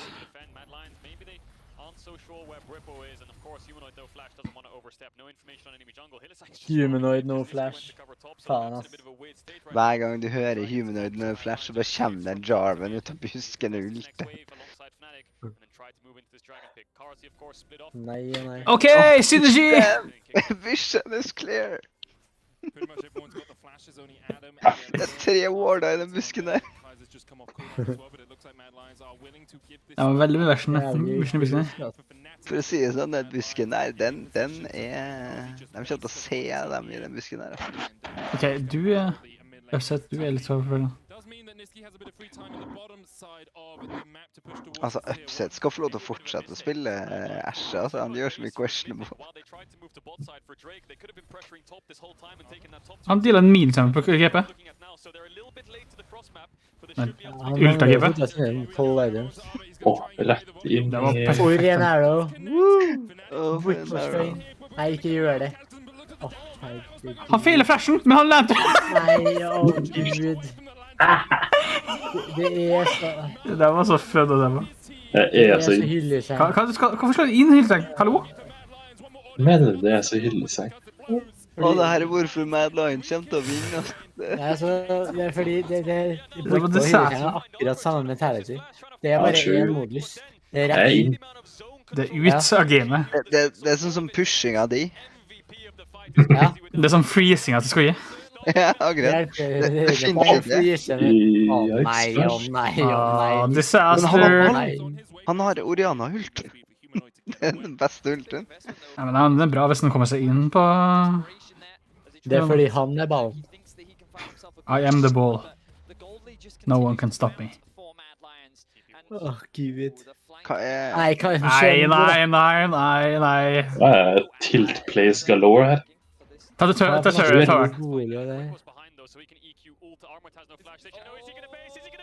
Ser han ikke den? Ja. Bare meme. Hva var den TP-en der? We get a replay of it. Jeg ser på Bip og blir stoppet sånn 40 ganger på lampen. Se på feilflashen her! Se på feilflashen! Er ikke den satchelen her? Se på satchelen. Nei, jeg vil heller snakke om flashen her. Den flashen der. Den var interessant. Han skulle ta lampa så fort som mulig, som bare flash. Han flasher vekk for den. Den bare sitter og bare, Team? Ja. Er Doom? Det var jævlig interessant å se på. Det var veldig viktig. Jeg har vært veldig knowledgeable på dette der. Jeg fikk så mye ut av å se på trynene. Jeg skjønner så mye. Det var jo... Han bare innser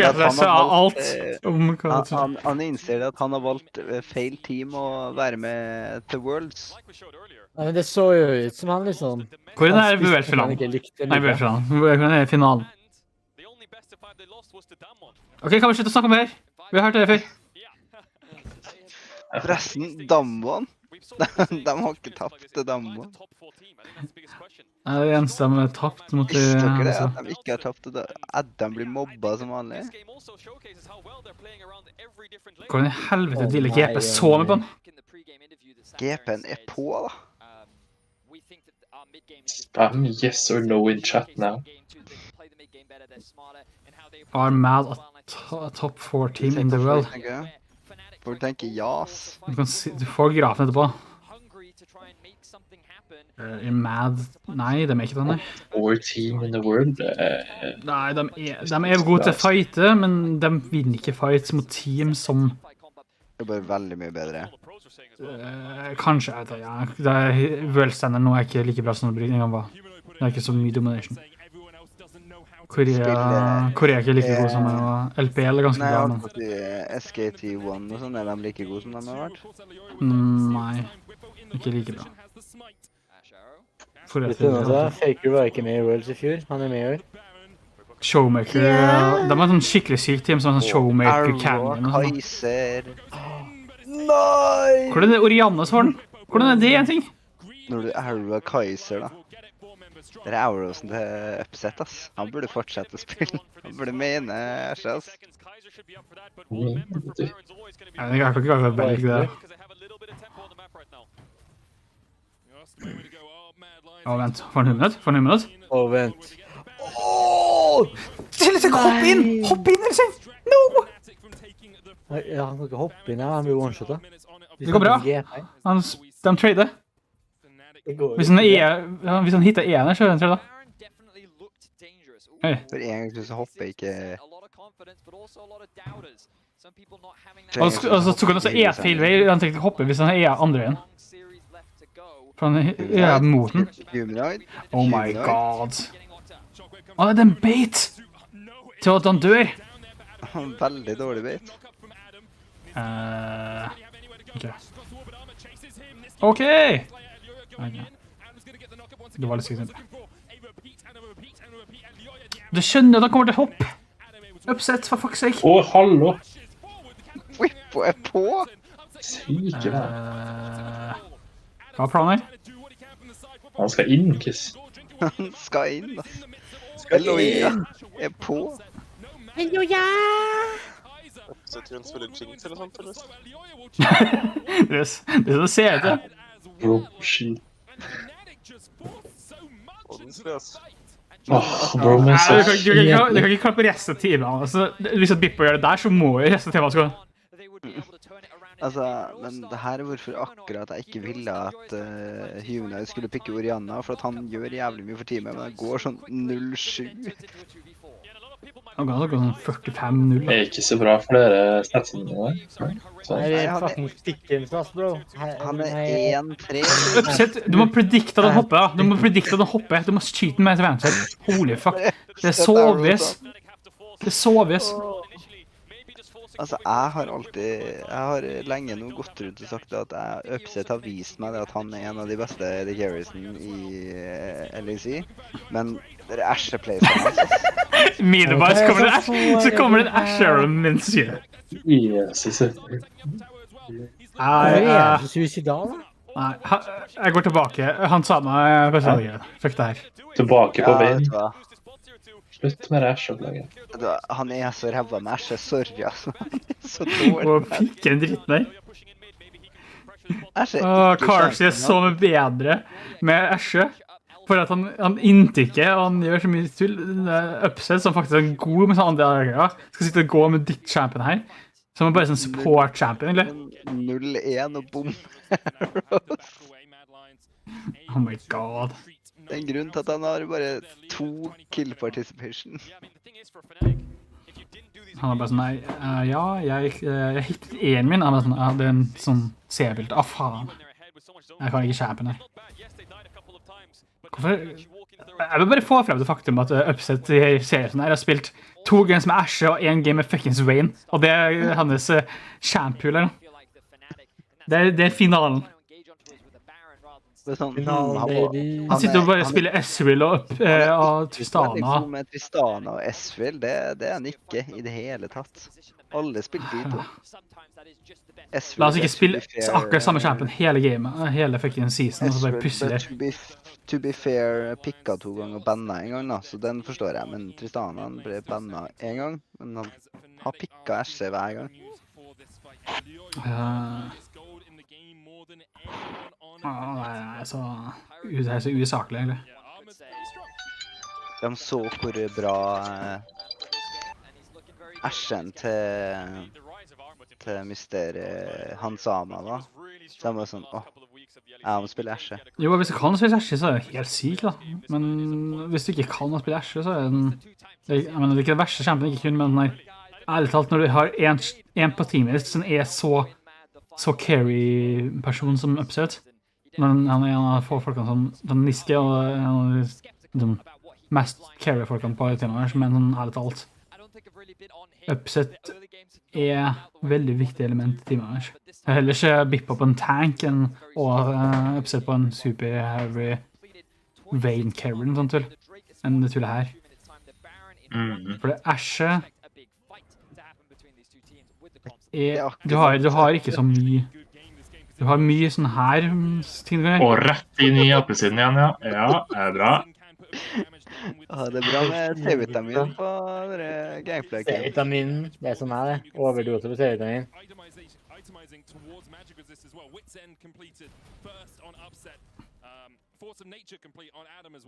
Dæven, Choget er så stor, jeg ser ikke andre championen.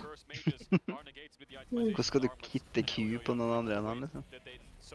Prøv å gjøre en fuckings insekt, når det er Choget her igjen. Hva som skjer?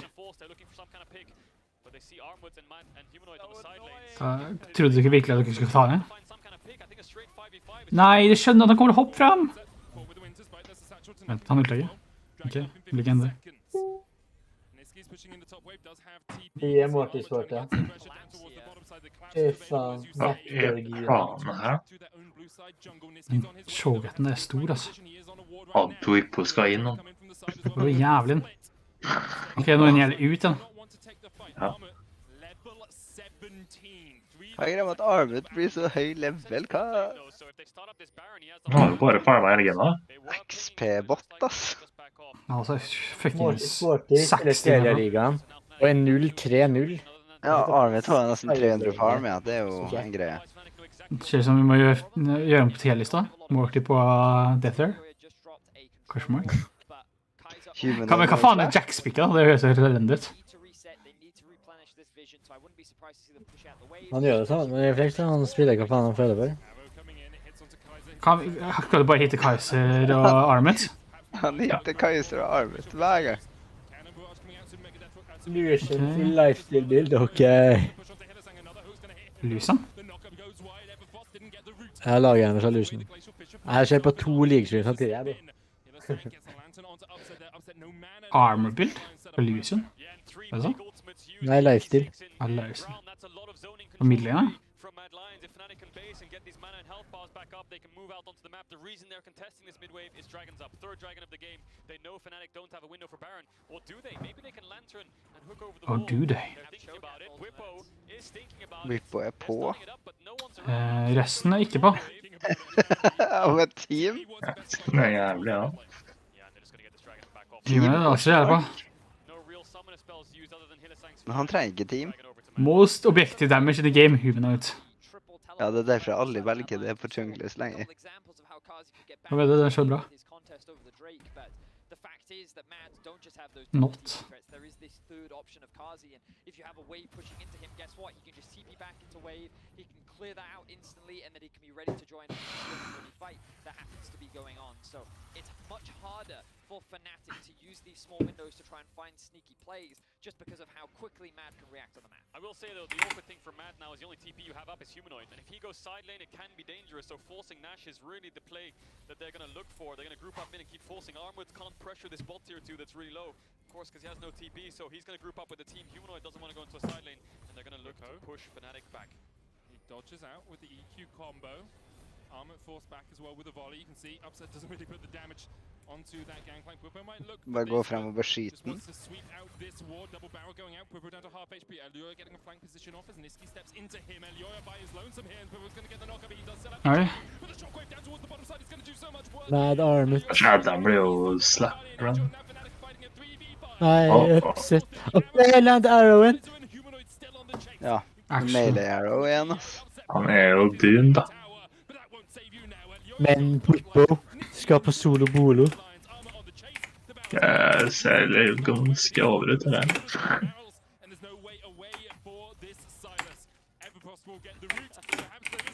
Men var det veldig da? Cheesy sånn. Nei, du Nei, han ble hitta. Nei, Q-en er hitta ikke da. Hva faen? Se Whippo. Hvordan er han i livet? Prøv å få tørrheten. Solo bolo, du.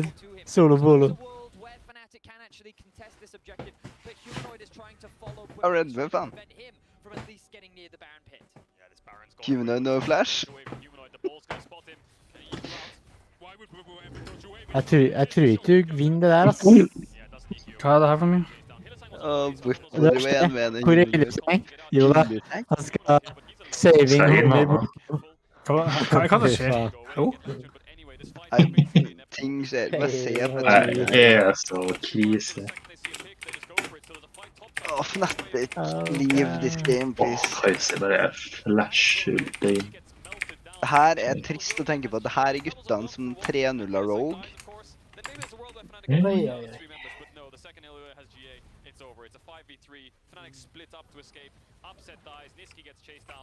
her er ikke noe av det vi så i går, ass. De bare, jeg tror de har hatt sovet dårlig, eller sånt, festet litt for hardt i går. Det er jo så jævlig sving. Oh my god! Nei, det kjæpen der, den kan du banne neste gang. Holy shit. Faen, Beste er det carry en... Åh nei, Niski. Åh nei, Ok, det var en jævlig syk fra egentlig nå. Min var upset. Ble sparket i trynet av Lysen. Min var Ok, han døde ikke. basen deres. Han er 10-0-7. Holy shit. Han har ikke dødd en eneste gang. Han driver og hopper i som en jævla tulling. Det her er hvorfor du banner Lysen. Det er kanskje Twitch, ja. Æsj. Men det var så spennende. Hvordan gikk det med game? Nei, vi gikk glipp av varmt. Faen. Shit, hvem vant nå? Hvem vant? Hyllesang rakk sikkert å dø en gang til. Men så du meg? Jeg døde! Ja. Det vet jeg. Jeg prøvde å gjøre litt som deg. Jeg prøvde å dø litt. Men da skal jeg raide, så jeg må bare så Du kommer nok ikke til å bli overrasket. Jeg tror det er et game til. Jeg tror det er 2 til, ass. Du tror at Fnatic kommer til å vinne etter dritten? De vant det så vidt det gamet de stampet på. In the wise words of Nico T. Den kjæpen her kan du banne. Den kjæpen her kan du sette på Herregud, så tror du var useless. Hva jævlig shit performance. Det der skulle liksom være en av de beste AD-carrierne i Europe. Fy faen. Immersion og pikke veien og gjør det bedre enn å gjøre Mash. Det helt sykt. Fy faen.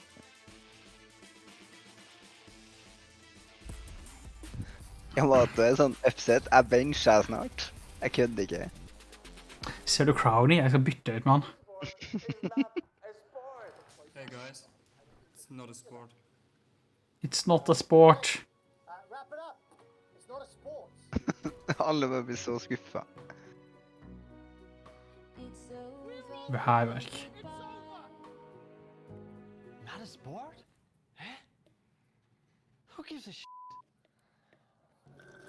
Welcome back to the LEC. Get ready for the match of the week in the Fake news, lekk. Nei, men det er lekk, så. Jenter ser ikke på lekk. Jeg ser på sånn women-lekk. W-lekk. WNBA. Break protocol.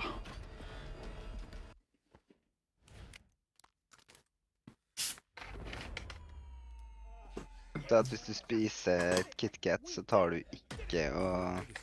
På ned fra en klippe. Tar du ikke og hiver deg fra et stup, ja. Det her er første pre som kommer, ja. Jeg er borte og spilt skikkelig i alle de gamer, altså.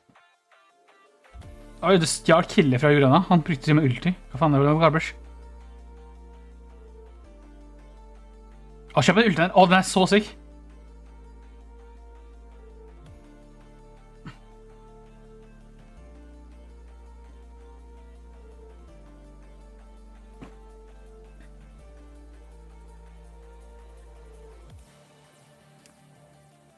Og så var det her de bare begynte å bestemme seg for å inte. De bare, vi skal inn.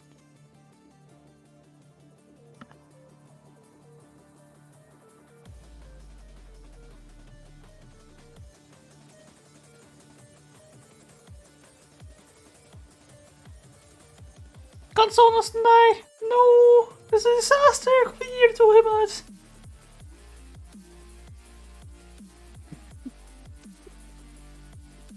Ashara ikke den mest value target. Ok, la oss på flashen her. Ah, yes.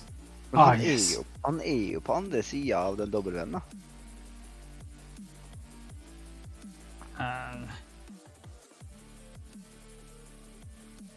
Upset damage er helt sykt, da. Og det er jo nesten en bar på 3 attack.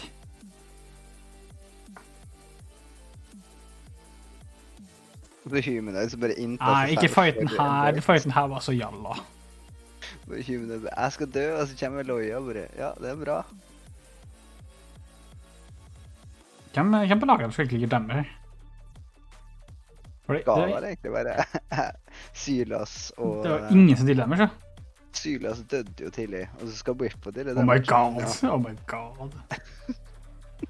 Hva er det flash? Nei.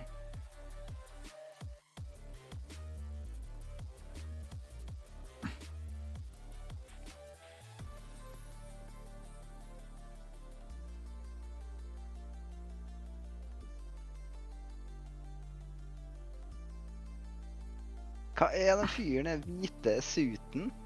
Vi kommer og hente seg godteri, og så stikker den igjen. Det blir sånn, hei, jeg er med på... Og Mac er sånn, hvis de bare spiller så dårlig som det her, så har dere det, altså. Og ikke tenk på det. Jeg måtte bare upset, jeg bencher. Og så må upset stå og forklare seg. Det var en god grunn til at jeg ikke skal benche.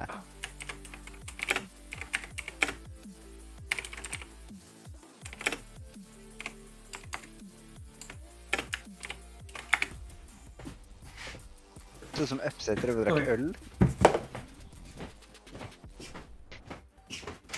Welcome back everyone to the LEC studio. The Mad Lions, they came here tonight to hunt for their second title, and they are now on match point. They are going strong. G2 have ruled the EU for so long, so have Fnatic, but now the Mad Lions say it's time for our back-to-back.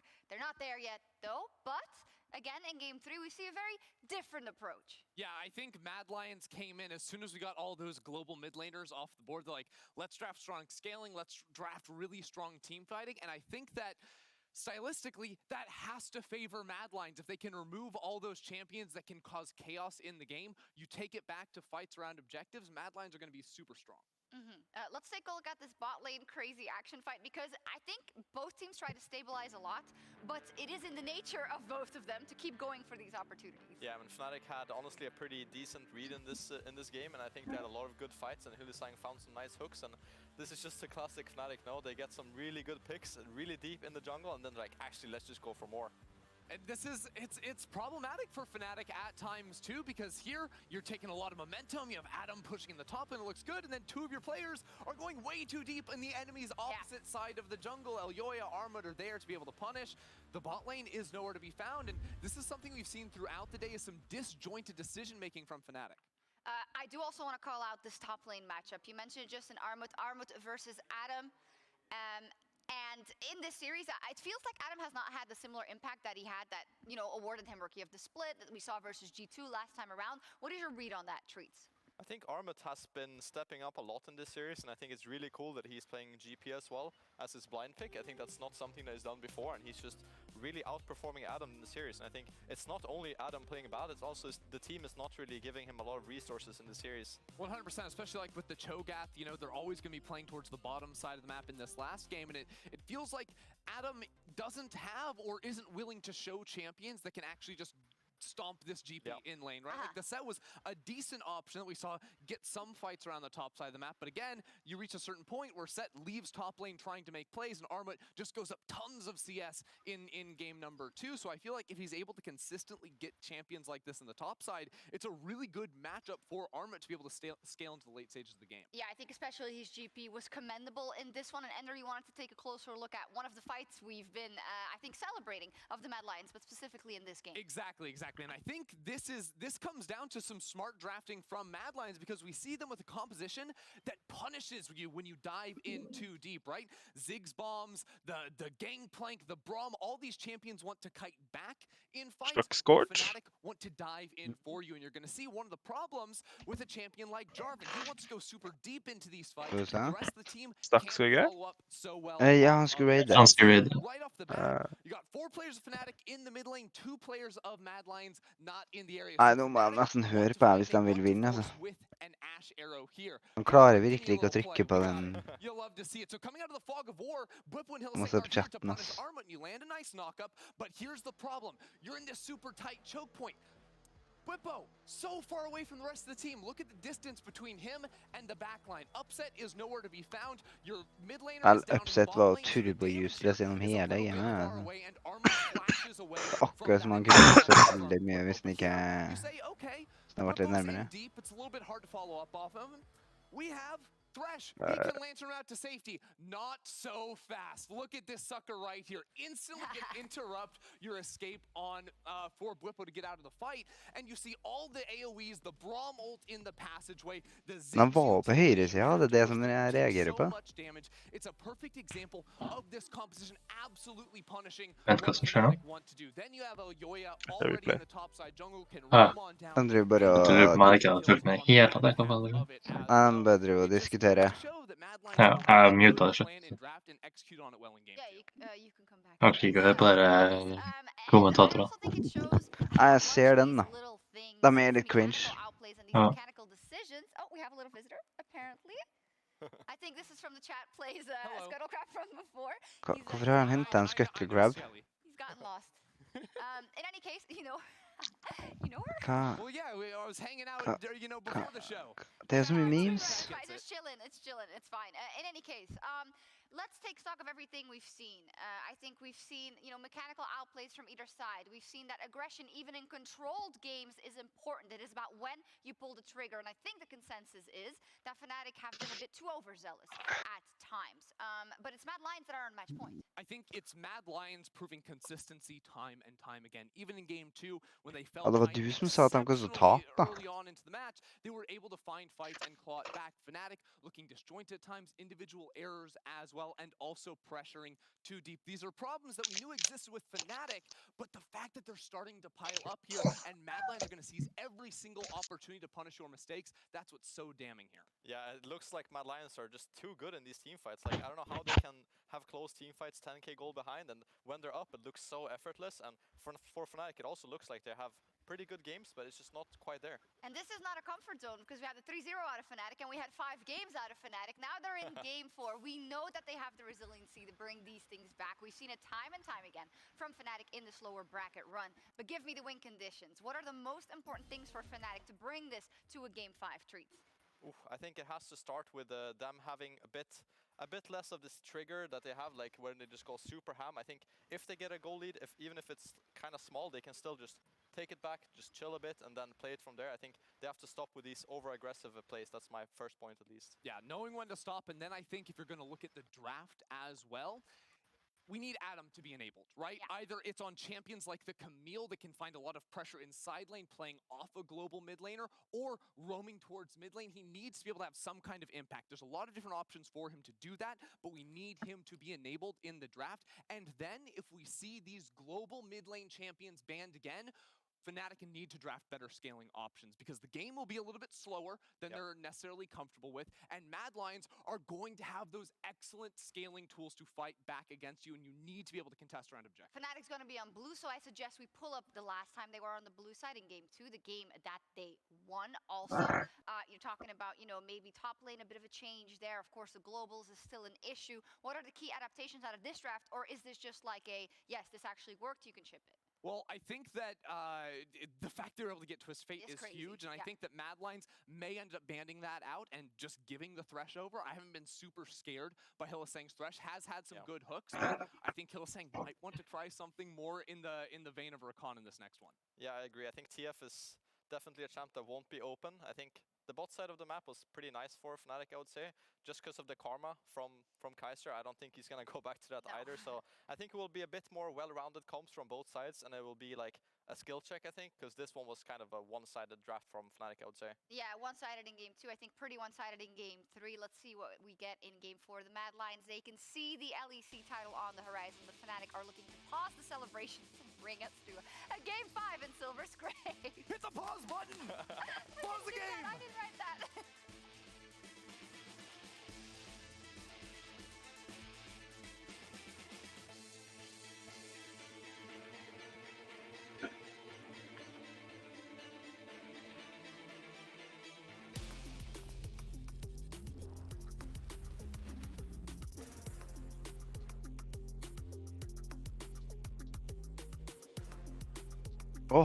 Coming up next er dem som spiller. Ja, det visste jeg ikke.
game of the LEC in 2021. Mad Lions sitting 2-1, looking for their first ever consecutive title.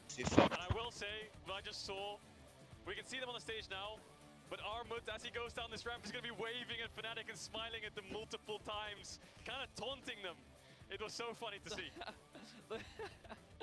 He's getting into the mental. He's getting in. He had a great game 3. He's looking to make it a great game 4. Mad Lions looking to become the back-to-back LEC 2021 champions.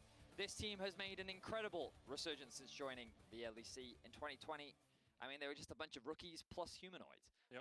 They were able to take down G2. That was their big accolade. They finished top 3, but then in summer, they weren't quite able to be so successful. They struggled, they went towards play-ins, and then everyone knows the story. Coming into 2021, people were not expecting them to be the powerhouse that they have become with the addition of Armut and Elyoya, making back-to-back finals, winning one of them, going to MSI semifinals. Like, the achievements that this roster has made in such a short amount of time is nothing but incredible. Yeah, and I think individually they have had their ups and downs. Armut, Humanoid, Karzi, Kaiser have had ups and downs domestically especially, but now it's all come Det är together. fosterstilling. Had so Det many var ett bra problems in tegn. the summer with all the kind of isolations and stuff they had to do, but they all brought it back and they promised everyone they would, and they are definitely delivering.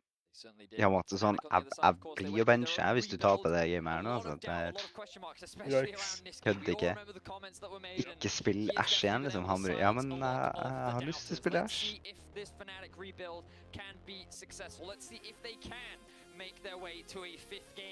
Det er ganske sykt å bare sitte i fosterstilling i fuckings gamingstol, da. Jo, Hva det er faen? sant. Kan det helvete er det fysisk mulig? Og han er jo ikke kort engang, liksom. Skal jeg tempe det?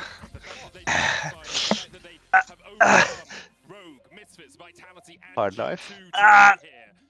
Oh my god, nei, jeg tør ikke, ass. Jeg er bare redd for stolen backer bakover. Ja. Jeg fikk faktisk fettel på stolen, og da setter meg det etter det, ass. Fucking hell. Han var jo ganske sklippet, da, så han er sikkert bare Jeg fikk bandet GP-en og stemmer lei. Bra, bra. Men nå må de bestemme seg om de vil bande TF, da.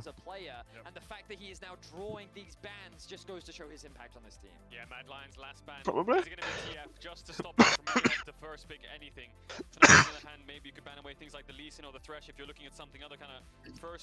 De burde kanskje bande Lysin, ja. Lysin var litt av et problem. Dere banner TF? Dere banner TF? Hva er du sikker på det? Her, ja. Takk. Ikke tap. Folk må bare skjønne at spiller du ikke Royce, så må du banne TF. I guess. And I think the good thing here is Renekton is open as well. So Det er bra. has had a bit of a quiet series. I think Den something like a sitter sånn. 2-3 Renekton here with a GPJ span is something you'll feel confident in. I expect Armut to match with Gnar, but for now, maybe match support, pick Viego up, pick Sinzao up. I think there's a lot of options both these teams had with these mid laners taken off the board. So many options here through the draft, but Det the er bra. LeBlanc Oi. commission coming out. We saw that band out in Spennende. game 3. Ja. Alongside that, we'll see what Mad Lions decide to do, as you say, support a possibility. Jungler also open here for Mad. Now we might have to see a bit of adaptation from Niski. All we've really seen from Niski is Sylas TF Rise. Those meme hovers, though. We've seen a LeBlanc here and there, but in this case, you can't pick Right. Niski into LeBlanc. Are you just going to run back Sylas? But I think something like Lissandra here could do really well with Xin Zhao, get some mid-jungle priority, a lot of engage, a lot of dive, a comp that kind of rounds Ja, det er itself mulig out at den together. sa In this case, han Weather har noe. opt into it. Ooh, this is 100% the Aurelia mid lane. It's a big skill matchup, but Niski is feeling confident. I'm pretty sure, I don't know if we've seen his Aurelia in playoffs, but I've Whippo på definitely Gragas, seen I it. guess. This is Aurelia before, and I Det know er that mest he is Mickey confident som on spiller the en champ. The support. question, will he be able to pull it off Og dessuten har han against amerikan, så humanoids? Currently perceived to be the best mid laner in tror EU. ikke det er Gragas He's topp. given a champion with so Ja, det er much vel- agency. Ja, og det er vel jungle, det. Mid lane matchup. Mm. Both jungler Jeg tror bare jeg har lyst til å toppe egentlig. Hvor bandet er Olaf? Ja, topplane. Vil ikke ha en topplane. Adam på Olaf er ganske huge. Adam Sterne. Hva... De vil jo banne en AD-carry, men da banner de jo ut upset da. Ja, det gjør det. Banner support, I guess? Nei, AD-carry. Yeah, getting rid of some of those top laners. Fnatic removing Varus, one of the strongest AD carries on the patch. I will say this Aurelia played twice by Niski so far in season 2021. He won against G2, and he lost against Lions the last time he played it. Went 7-6 and 6, ended up losing all the way back in spring. There are the respect bands to Adam in the top lane. Olaf and Darius taken away. Kalista removed by Fnatic, and now an AD carry pick you have to expect from Matt. Ezreal? Ezreal pick up again for Karsa, you think? Even though you can pick support here and counter pick AD, quote unquote, do you get a lot of value out of picking support now? I think that they could... The only downside here is if you do pick Ezreal, you can match it with a Kai'Sa, perhaps from upset. We've seen Ja, men han kommer jo ikke til å spille Kai'Sa. Han har hatt så mye muligheter. Leona into Rakan makes a lot of sense. This champ really strong right now and does well into Rakan, of course. With Xayah still open though, you have to think that Fnatic bot lane would be very strong. Xayah Rakan, a great duo, but also the ability to feather storm away from CC. Take yourself a cleanse as well if you want it. Gives that AD carry just so much safety on the bot side of the map. I think that's a good call, Medic. I like the pick, especially into what Mad Lions have drafted. Kanskje de skulle ha pikket han opp I stedet for. This is going to be a very strong 2v2 bot lane that Fnatic can look to play around. If Niski is able to get advantages in the mid lane, he can really use that pressure to roam down bot. They can set up the dives as we are seeing the safe topside AP damage come out from Adam with the Mordekaiser. Yeah, Fnatic all cards on the table here. Jeg kommer I stranden. With Ezreal as expected. And we've got a Mordekaiser. Jeg likte Erik Ja, skjønner. Hvis vi skal se på I stedet for... Jeg regner med det han skal da. Ja. I helvete ad-holding. He could solo kill him, but Fnatic, lots of team fights, lots of engage. Good 1-3-1 if you want to opt into it. Similar kind of story for Mad Lions, whereas instead of having so much dive like Rakan Irelia, you have Ezreal LeBlanc who either want to poke and peel back. Yeah, this is, I feel like there's a lot of volatility on both sides. Last game we saw a lot of team fight, focus, we saw a lot of more scaling. This time, I think it's going to be a lot more about looking for early skirmishes, rotating and setting up for dives, and it's going to be about who can find that early game lead. This mid jungle is going to be so important in game 4. Ganske great draft, den Xayah Rakan da. Litt... Det I hvert fall ikke noe Ashe, det ligger vi. Nei, han har lært. Må ha carry champ på man. Players change, rosters change, but the organization stay the same, and the question is now, can Mad Lions continue to establish their dominance Oi, reell, ja. Ja, for å counter the humanoid. Hva har han spilt igjen da? Jeg føler ikke mest med draften av Bjørnsk, så I'm not sure. Åja, det samme bildet for Rakan og Xayah, for de står oppe på hverandre. Ja. Og derfor du viste Xayah I stedet når han fikk Kanskje LeBlancen det. LeBlanc, ja. Det var det han spilte. Jeg tenker på at både jeg og du sa når han pikket LeBlanc, og så husker ingen av oss det. Ja, faen det. Piragassen, ok. Karsi. Her ser det spennende. Karsi. Ja. Karsi.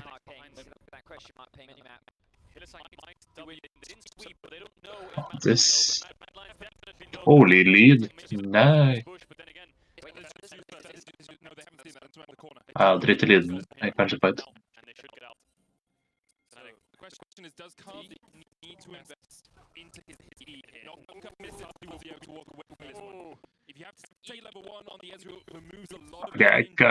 det mulig å få en restart av streamen, eller blir det helt kjeft?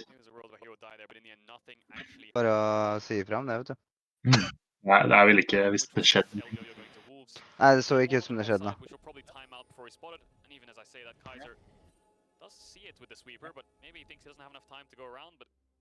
He's just going to ignore it for now. He just knows it's there. Monka S. Nå ble det jo nydelig AKD der. Igjen? Der. Nå er det fiksa det. Helt feil. Ja, det er Discord som er elendig til å screene.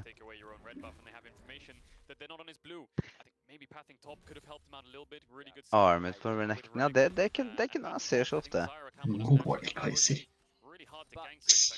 Ja, det er ikke første gangen det, altså.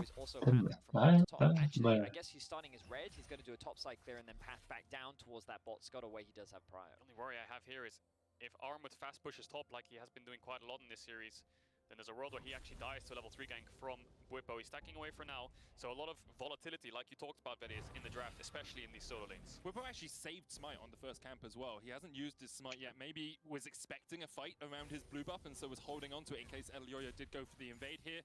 Though Whippo has now used Smite, that blue buff will be taken. He's going to do it alongside the Gromp. So I will say, I'm a little surprised to see Niski. Ja, Renekton, det er så bølle. Does offer a lot of health and it does give you good sustain into range matchups, but typically you'll see things like the corrupting push, and especially against good damage there from Upset. But typically you see the corrupting potion to champions, especially like the Blanc, because as a melee, you have to trade HP in order to gain some control and look to train the lane. But now that he's hit level 3, he does have some more trading power, but a little surprise. Det der som Upset gjorde, det er det der jeg har lyst til å få til. Path top, realizes bot has to push, he backtracks the bot side. Elioyo path bot. Looked like he was going to backtrack the top, but no, he's going to move into this crab. He could probably secure this before Whippo even gets into the river, and then get out, and then Whippo will be the one forced to go back to top side. Yeah, Whippo's already going that way right now. He knows that the mid lane has the push. Whippo will work his way up towards the top side, and that will be an early crab for Elioyo, just a little bit ahead of Whippo. I love to see bot wave, because I think that's probably pushing into him, and that's why, yeah, it's a stacking wave, and Kaiser would be able to move first. That's why he abandons bot crab and just goes for this one. Det er gøy å se på mappen når du tar crabben på andre siden, sånn at den bare hele veien tilbake.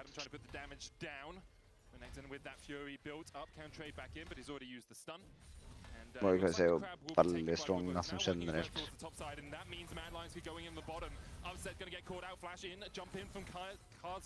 They look to put the damage down. Ignite still available for Hillis and flash stun. Cleanse coming out and now invest the TP down towards the bottom side. Kaiser the first target. Doesn't get away, doesn't have the flash, but does have the heal. Niski here to join the fray. Flawless duet. Flawless stun. First blood. Oh, so much fighting on both these side lanes and great mechanical execution from both sides. Adam and Whippo were forced to flash away on the top side. Niski and Upset were forced to flash to make sure they get this kill in bot. A lot of summoners blown. Whippo will be alright here, but I think the most important thing here is just when we look at the replay, how well Upset uses his cleanse. Hang on. TP. Oh, shit. Whippo can come up, of course, but he doesn't have the flash out. Dive? Armut dives underneath the tower. Armut taking the tower. He's tanking it though. Armut is going to die. One trade in the top lane. Bad juggle there. I think Armut should definitely not be the one tanking it. Probably Humanoid, the range champion. Tank 3 hits and then just move out of tower range with the range spells that he has. That's great for Adam. The problem is he loses the wave. The point I want to make here with Upset's cleanse is that he doesn't cleanse Kaiser's stun initially, because he knows the second he cleanses the stun, Kaiser's going to drop Ignite, and there's a world where he dies there. Yeah, and I think the initial engagement is good, but I was surprised that Kaiser and Kazi hard committed to this engagement. Good det var litt vel mye. This play, because Kaiser puts himself underneath the tower, and then this is the second that the TP comes through. Really good positioning from Irelia further back in the lane to be able to set this one out. Oh, it was great play, because Kaiser Q-flashed and instantly ignited after Upset cleansed. It was such a cool stare down between the bot lanes. Jeg skjønner ikke hvordan Irelia fungerer, så det var sikkert veldig imponerende. Hun bare gjør ting. So now we have some sort of mismatch going on. Fnatic looking to match. We see Adam running down towards mid. I think the LeBlanc would much rather play against the Mordekaiser. The Irelia gets scarier and scarier as the game progresses. Of course, both mid laners now with 1 kill, but Kaiser with the roam, they could look to dive Adam, no flash. No flash for Adam. Stakkars Adam. Snakkes. Faen, Adam ass, blir mobba uansett hva som skjer.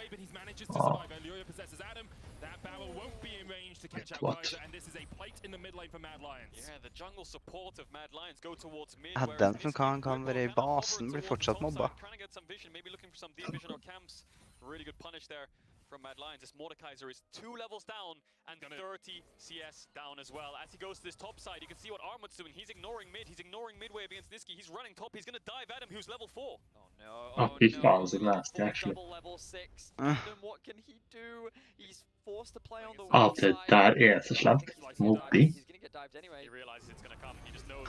Fy faen. Åh, det så ekkelt.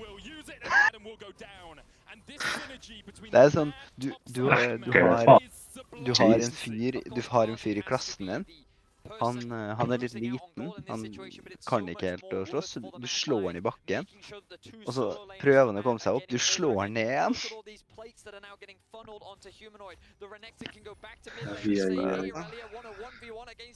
Men, altså, når de gjenstår dem, vinner de, mekka han useless, liksom.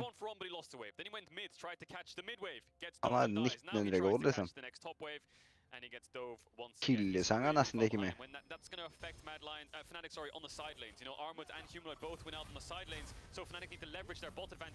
Oi da. Upset. No flash.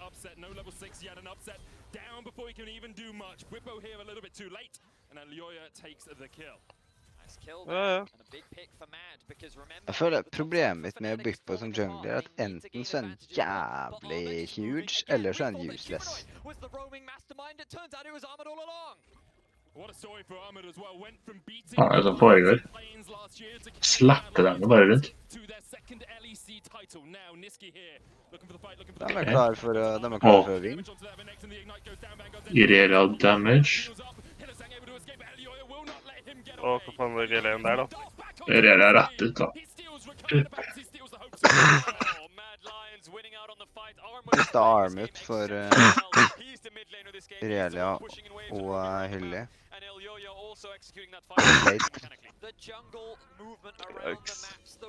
Not promising game from us.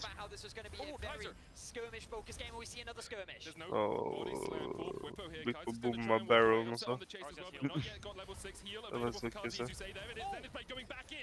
Kaiser looked for it but couldn't quite find it. Good flash from Bippo. He knows that Karza Q might have killed him. One more auto as well, and he was down. So they win out on that fight. So let's go back. Armwood initially goes for the over-aggressive dive, which is very respectable. I mean, he needs to push them off the wave, so he pushes them back as far as possible. Now Hylissang's kind of out of the fight. Niski arrives and has ultimate. Armwood gets knocked into the team, and this is where it all kicks off. Så hva gjør Relia ultimate? Det et bur, liksom, eller hva? Hun hiver der for, ja, hun får den passive tingen hvor du kan kue på det og få reset. Ja, ok. For Det release blir og ikke bare disarm sånn område hvor hun bare knuller, altså. Ja, for release og disarm han. For release, hvis det ikke er denne veggen her, så kunne du ikke slå. Det var literally soft silence, liksom. Eller var det faktisk bare silence også? Det er blank I LCS. Ja. Det ble blank. Still find themselves in a 2k gold deficit, but at least it's something. Oh, the fighting never ends. Hylissang going in the bottom lane. Kaiser able to walk away with the aftershock. Very tanky on that Leona. We're going at a kill a minute or thereabouts right now, and both teams show no signs of stopping. Yeah, so let's take stock of the map. I think jungle is pretty much even. Elua has his mythic, so he's slightly ahead, of course, because Bippo's still yet to base and invested in the boots. Mid lane, similarly in an even spot in terms of gold you'd expect. Big CS lead, I'd say, for Humanoid, though, so that does get him a little bit further ahead, but the XP department is where Niski's going to struggle. Bot side still in Fnatic's favor. This game is quite close. It looked like Mad Lions after that top lead was pretty much over with Armut moving around the map, but now Hvordan endte de med Sayar og Khan? What the fuck skjedde der? What? Mye som skjer. Hæ? Hvordan har de... Hæ? De banna ut Royce og TF. Jeg ser det nok som jungler, I hvert fall for Bippo var på begynt å krøgge, ass. TP's coming up, like you said, so Humanoid in top lane can match. Mad Lions going aggressive first. Hylissang didn't take up tower aggro here, then another play falls in the bottom lane as Bippo comes in. He's going to start to back away. Kazi does still have a flash. Body slam flash, a possibility. Kaiser. Ok, han bygde opp en sin før at han så en til Lewis. Det Hopping som vanlig.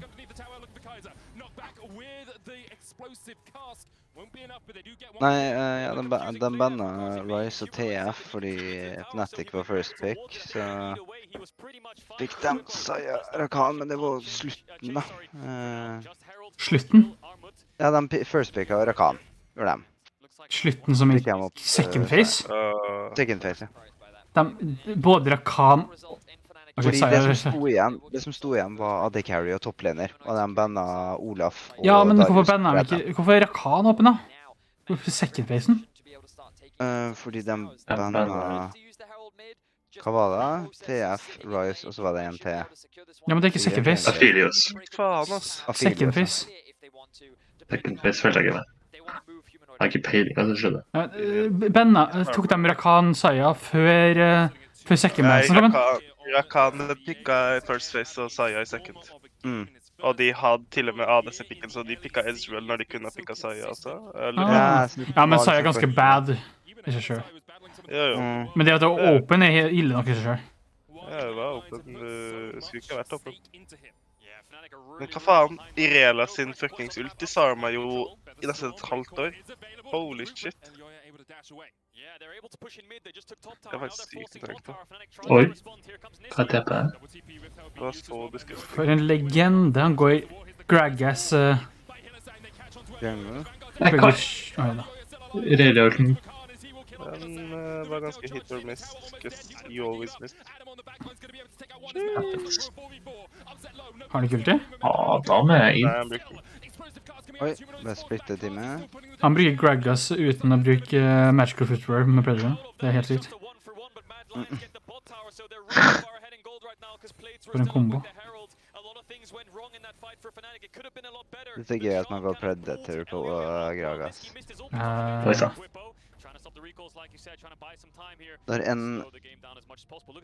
Når en 4-bar Renekton skremmer bort en Gragas. Å, LeBlanc åpen. LeBlanc var first picket deres. Til Mad, det liksom. Interessant. Det var LeBlanc Viego. Det var second og third pick, sånn sett.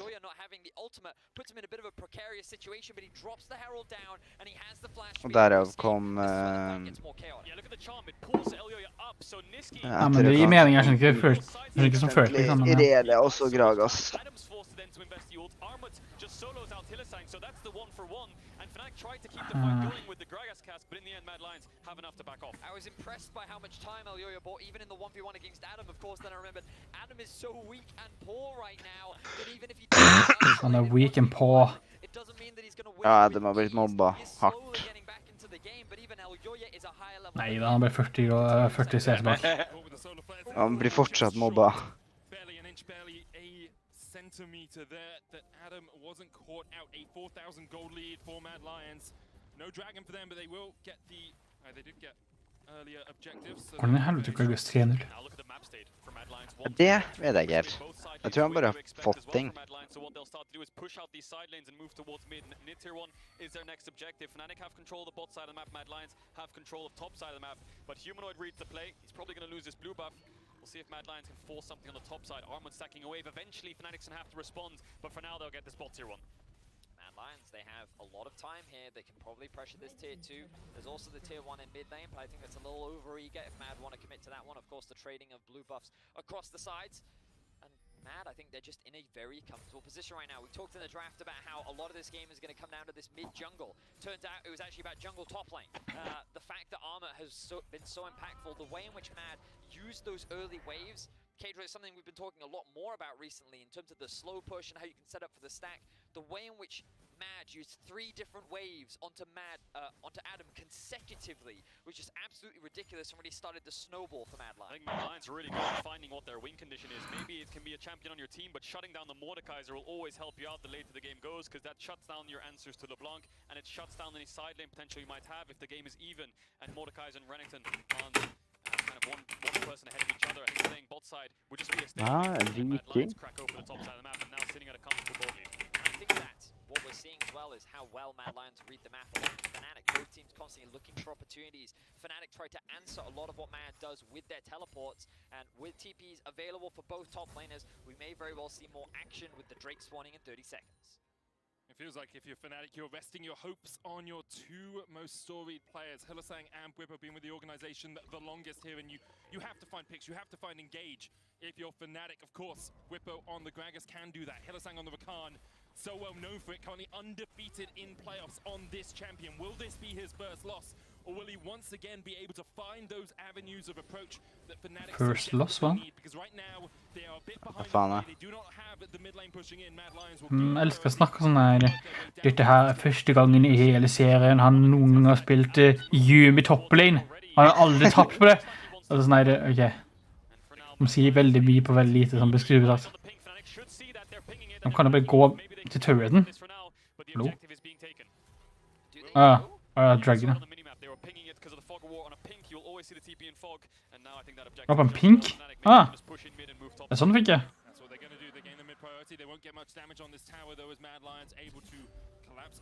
They are an apple ad. Inferno.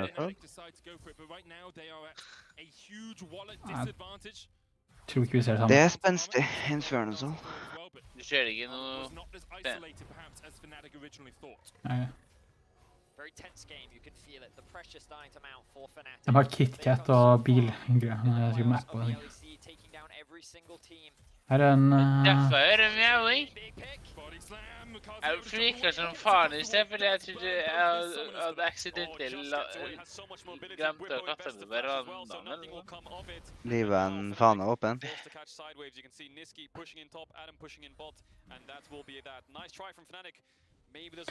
Jeg skjønner ikke. Eloy er bare en Viego-main, I guess. Hva er det her for noen bish? Han har blitt det. Han har spilt bare Viego. Men det er jo når Lee Sin blir bannet, han er jo jævlig Ja, sant, han spilte det liksom. Det er for at Lee Sin har blitt bannet hver gang. Bortsett fra forrige gang. Mulig. Kanskje han bare er en one-trick. Men Chinchilla var åpen veldig, men han har ikke brydd seg. Det var interessant. Jeg synes han har blitt lagt vær. Han var åpen sist også. Han var åpen sist, selv om han var jo faktisk hardsmurva i denne gamen han pigga. Han satt og bomma alle abilitiesene og likevel deala massiv. Han tok ikke lantern og mest damage i fighten. Det er jo helt sykt, eller? Mad Lions still do have a 5,000 gold advantage and only a couple of team fights perhaps away from their second LEC title. Jeg synes det er så jævlig lite på siden her.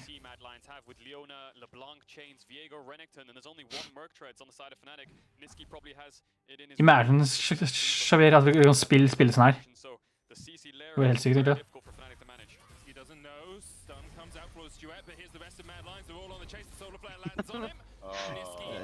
Rett og slett gruppevoldtekt. Hva var det som skjedde her? Hva var hans liv? Satt og koset seg i busken alene. Rakan. Ok, bra teleport. Ok. Det er en TP nok cancel.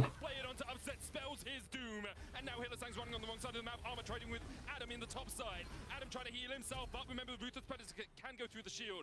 The flash expended by Armor to get him away. Hylissang still being chased here by the Mad Lions. Må vi? Yeah, he's going to get tagged. Humanoid can jump forwards here, so Hylissang is Kan vi... but you can see the power of the Renekton. The power of the This guys into the Renekton, sorry. This Hylissang int Kan vi være så snill?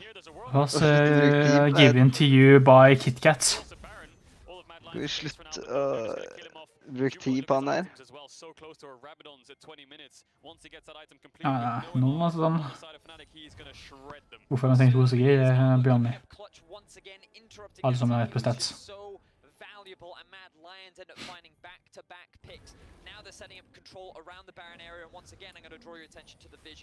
Humanoid er whip over. Nei, det er min.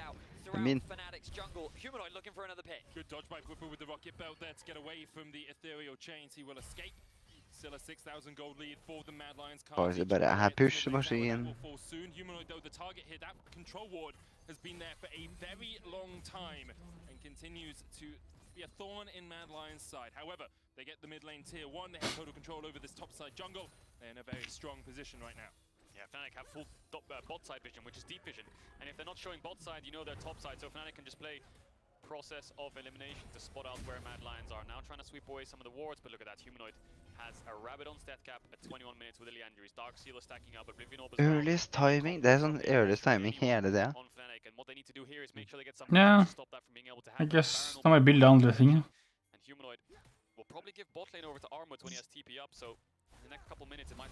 Earliest timing this game. Dragon is now spawning in about 30 seconds. TPs are pretty much up and available for everyone. And I think that this is going to be Earliest timing, upset, hit and Ash Arrow. to extend their gold lead. Nei, det var på 50 minutter. This series is slipping further and further away from Fnatic. The confidence is På game 2. Det der er en skummel faceshake, altså. Nei, ikke ult til Kaiser! Er du dårlig, Pippa? Det er så bad. Det er så ikke worth.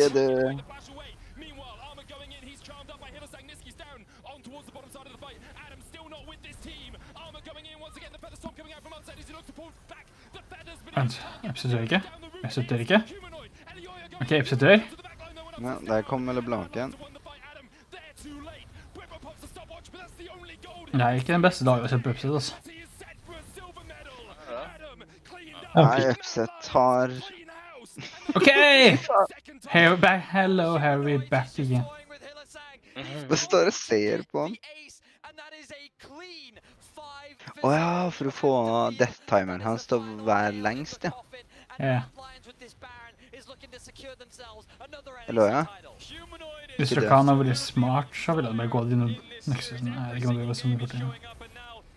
Han kunne ventet mye lenger.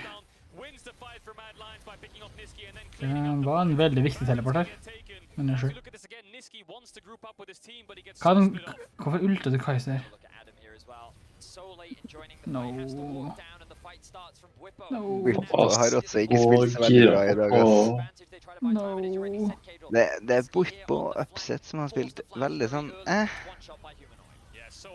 Niski gjør det Niski gjør, og Hildesang gjør det Hildesang gjør, Adam gjør det Adam gjør, men Whippo og Upset, ass. Ja. Han er 9-1, han. Ja. Jeg tror jeg kommer til å få ganske mye poeng på Humanoid. Ja,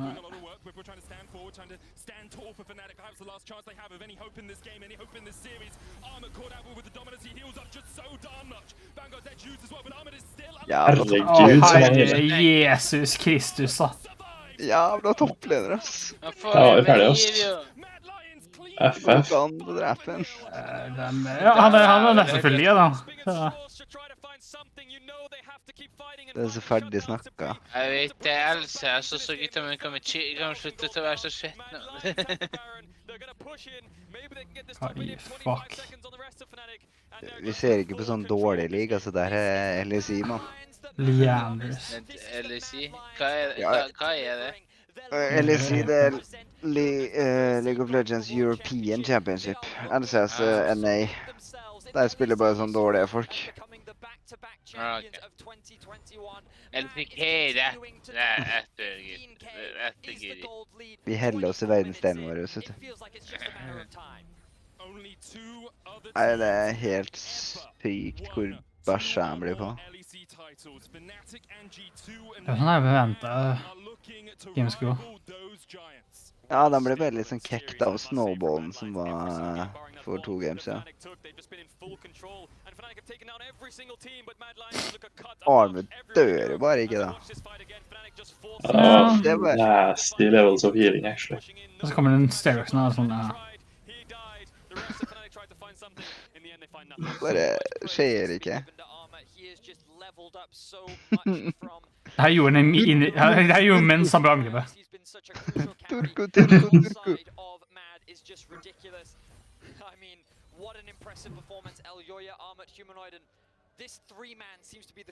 We need a throw. Kanskje jeg faktisk spilt helt sykt. Hvis de vinner, så har Treats predicta ganske greit, da.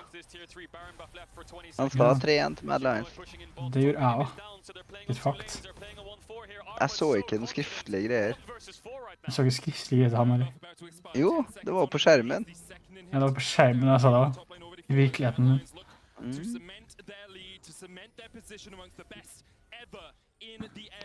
Jeg synes du sa 3-0, da.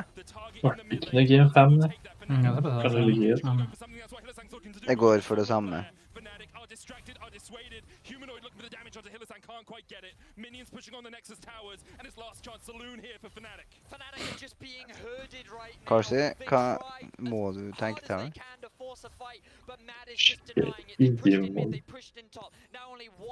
Bare sitte og tålte. Eller jeg pusher topp, da. Bwipo's the only real one with engaged left alongside Hylissang. They both have flash, and they have to get on someone. Humanoid will be the best target, but this next bot wave coming in might be the end of Fnatic. Super Minion in the top lane on its way, marching towards where the inhibitor tower once stood, where the base once stood of Fnatic, but now it's crumbled and ruined. Armored stepping forward onto Fnatic once again.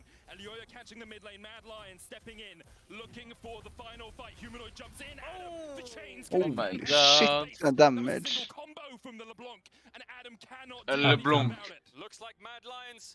Jeg begynte å lure på den her, hvorfor jeg tok sånn årevis før LeBlanc kom til å bli bevisst etter at LeBlanc var sånn instapick eller bandet på den tidligere grad. Det er ganske huge. I will play Viego, guys. Españoles, Viego. Some amazing outplays in order to turn this game around, because their backs are against the wall. They have lost over half of their base, and their entire Stå bipp opp for clear igjen. Ward etter en ward. Det er sånn 1700 wards. That will cement them as the champions of Summer 2021. Need their base right now. Humanoid is level 16 on this LeBlanc with Magi's now 4 items. Any combo will kill anyone.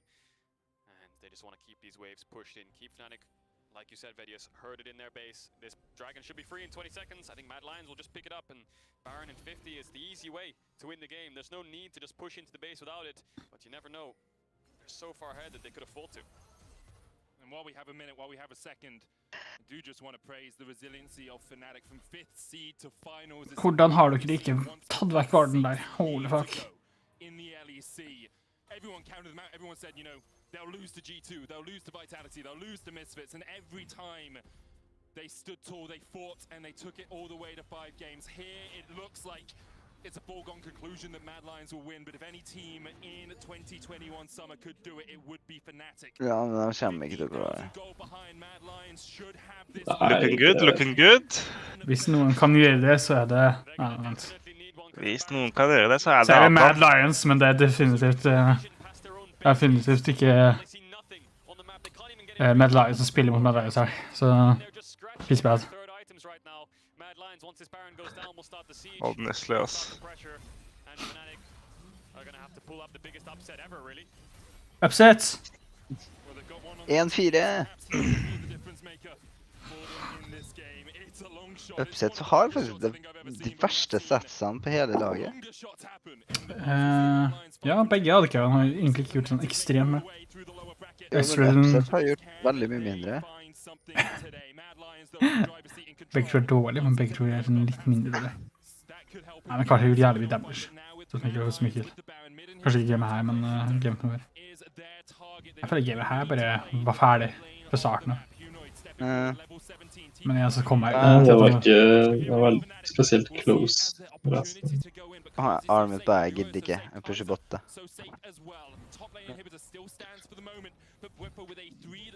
Når du teper bort framfor høyt, liksom. There was a small window there where I think Fnatic was thinking about it. Bwipo propped this Predator. Armor TPing bot is it guaranteed for V5. They're slowing down the siege, but Mad Lions, mid-nips down. True Shot Barrage comes across full soon. Bot pressure coming in, but now the difference from last time is they have a Baron buff, so the wave appears to be really hard. Fnatic will have no choice but to engage soon. Der tar Humanoid inne. Det er det her. Det er bare worse. De går på fuckings renekten igjen. Er vi seriøst? Har vi ikke lært det siden sikkert? Ja, ja.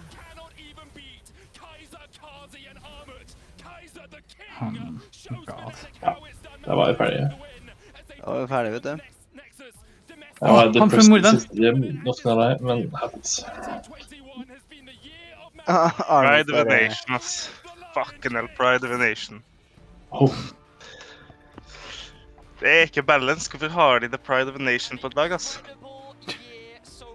Det er jo ikke greit å fuckings ha en hel nasjon bare rop Mad Lions Turkey. Tørke og tørke. Det turku. Se på chatten nå. Se på chatten. Det Alle sammen sånn tørke. Ja, det er ikke det. Ja, de bare flamer Fnatic mer. Ok, greit. Først Fnatic flamer, så Turkey. Damn, that was easy. Det var ikke du som spilte, ting. Bro. Armut. Practice. Armut King. By... Armut has 2 to his name. Everyone has 2 to their names now. The development has been unreal. And as Kazi points towards his prize, the Mad Lions, a pride of League of Legends superstars. Mac burde få være med også. Hva er den fyren med hvitdressen da? Han bare sånn han skulle ta bilde, men så kom det ryk igjen. I all verden har vist meg røyken her. Dritt. Han burde kanskje miste den og... Bare miste den, ja. Det er jo helt krise. Er det det? Ok. Den går ned trappa igjen, eller? Det var ikke huene eller noe? Det blir jo bare smolt bombe her. Er det der? Hva jeg ser? Men han skal gå 1 og 1, ja. Altså, få et fint bilde. Alle skal stå her litt. Har du tatt bildet nå? Kan jeg gå? Han må ha en overskuldelse som Vegard. Det er sånn som i en dåp. Alle bare tar kidden og poser. Ryken midt i fjeset.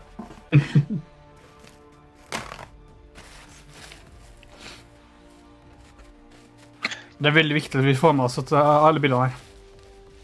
Saving the Turkish delight til slutten.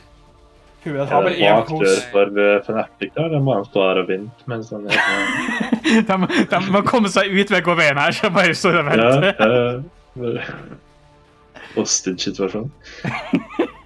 Det var helt sykt. Drop it. KW. Tror du Fnatic kommer til å ta bilder selv? Nei, jeg vet meg få det på Insta. Men hva faen er det? Der ser du Pride of a Nation, ass. Hvem er gutten her? Ja, det tar med sønnen på jobb der, I guess. Det verste er at Mad Lions tappte en gang mot Armut. Men helt siden da så ble Armut med I Mad Lions, og så vant Oliver. Jo. Armut faktisk bare the pride of a nation. Så noe som Fnatic tapp mot Mad Lions, så burde han bare ta over hele Mad Lions rett og slett. Han var gutt. Han var med gutt. Hvem er du? Ok, pleier kappa. Gustav! Yay! Åh, han var klar. Yay! Og så har han mistet han det. Jeg bare, faen, tok vi med det. Jeg elsker at vi ikke fikk noe kommentarer mens det her foregikk. Det var veldig viktig. The smoke. Hva mener du? Det så interessant der. Det er jo krangler om. Mens Carter skal ta en nytt bilde. Han fikk sikkert dårlig bilde, guys. Og vise at han kan løfte den av. Mac, bare slutt nå. Åh, se på den. Så søtt. Skal han vise den til Fnatic? Hei! Hei, Fnatic! Og der er hvitdressmannen. Ikke prisen over, så. Nei, Fnatic ikke. Det var så kult at han ble bare sutt. Det er vel sånn at han bare spilte en sånn Mundo 1v1 sånn.